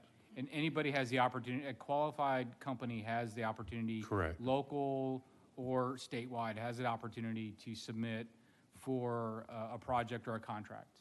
And then what we review it on competitive sealed proposal. That includes the cost, but also includes the qualifications. And also may include, if this is a federal project, for them to meet federal requirements, because there's auditing, there's regular reports, and there's hiring practices that they have to follow, given it there's federal funds involved. So again, that's all included in the bid, but our bids are open to locals, and again, that's a consideration, but we do select a firm that is qualified and can deliver the project. and I was just throwing this out there because the company I did, they actually did a city-type project in a smaller city, but not here. And that's why I was wondering where the bids are, and if we can have that when these kind of projects come up. Can we see those bids? It's all subject to open records, absolutely. It's, okay, so I just need to get open records. Okay, thank you. Thank you, Angela. Is there any other public comment at this time? All right, I'm going to go ahead and close public comment on this item, and I'm going to entertain a motion. A motion for approval. So, Councilmember Edwards. Second. And then Councilmember Lebowski seconded the motion. For those in favor, raise your hand. And the vote is unanimous, and the agenda item has been adopted. I believe we are on our last one, and this is item number F. Discuss and consider a contract amendment to the professional services agreement with Freeze and Nichols Incorporated for construction administration services for the Alamo Area Metropolitan Planning Organization Citywide Pedestrian Improvement Phase 1 project. And that is, again, Jordan. Yes, sir. All right. So now that we've approved the funding, this is for a contract amendment for construction administration. As Mayor Pro Tem Capizzi mentioned, there are a lot of stipulations that go along with state and federal funding, and so this contract amendment will allow us to have Freeze and Nichols help us with construction administration and working directly with TxDOT and on coordination. So next steps for this, we're currently, well, if I put the slide up, that might help y'all. We are currently evaluating bids and working with the MPO. We do expect to bring the award for construction in August, and then beginning construction in late 2026 for this project as well. And I'll take any questions. Does the council have any questions for her? I do have one question, because I noticed that we are actually asking the EDC for a lot of money, but how much do we have? Maybe I don't know. I could, the best way to answer that question is to tell you that we can sit down and kind of go over. They have commitments out for the next several years, so I can't tell you off the top of my head right now. But we can go over their financing strategy. We do a finance report monthly at their public meeting. And so we can send you that information and then sit down with you and go over it. Okay, I'll get with you. Yeah, I just absolutely. really have a lot of questions, how Sure. much we're spending and how much EDC money we still actually have. Yeah. But this goes to improvements for the city, right? Absolutely, Okay. yes. But Thank you. but before they make the recommendation to city council, that makes sure it's within their. Absolutely. It's all budget. built into the funding strategy, yes, sir. Any more comments for him? I'm going to open this up to the public. If you have any comments, can you please stand up behind the podium?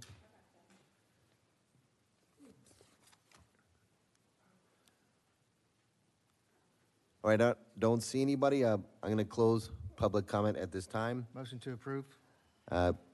Councilmember Spradley I'll second. motioned, and Councilmember Lebowski seconded the motion. For all those in favor, raise your hand. The motion is unanimous, and the agenda item has passed. And that looks like it is the end of our, we're going to move to executive session in accordance with the Open Meetings Act, Texas Government Code, Charter 551.071. The city council will convene in a closed session to discuss any of the items listed on the agenda. Any final action or vote in any executive session item will be taken into open session, and the time is 12:41 a.m. And read item B, please. Item B only. Okay, item B.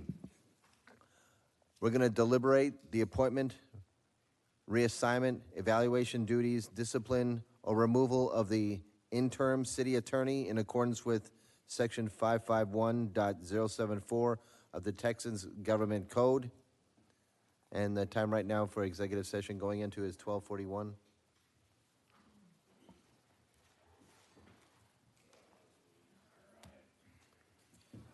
Let's see.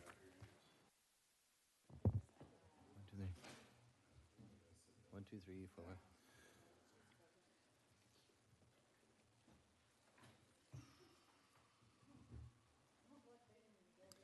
City Council now reconvenes in open session at time 1:36 a.m. And we're introducing a motion based on what happened in the executive session. I think we're missing a member. She leave?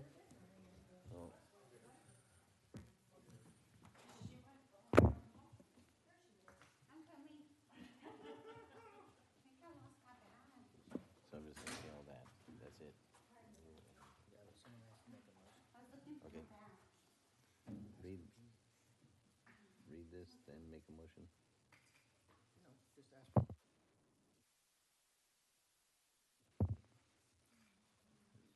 Do I have a motion for what we discussed back there? I'll take it on. I would like to make a motion to remove the current assigned interim city attorney, the Garza firm, which will default to Nathan Brown as the acting city attorney in the interim, and we will assign the city attorney next week in open session as an agenda item. Right. But Did I we want to ask to retain the firm for outside counsel as Correct. needed basis. And we are wanting to retain outside counsel for assigned cases from our acting interim city attorney. How was that? I second. All right. Just so that I'm clear, Councilmember- for the next council meeting, are you all wanting an action item to appoint Nathan Brown as interim city attorney? Okay, I just wanted to make sure, because that was, Yes.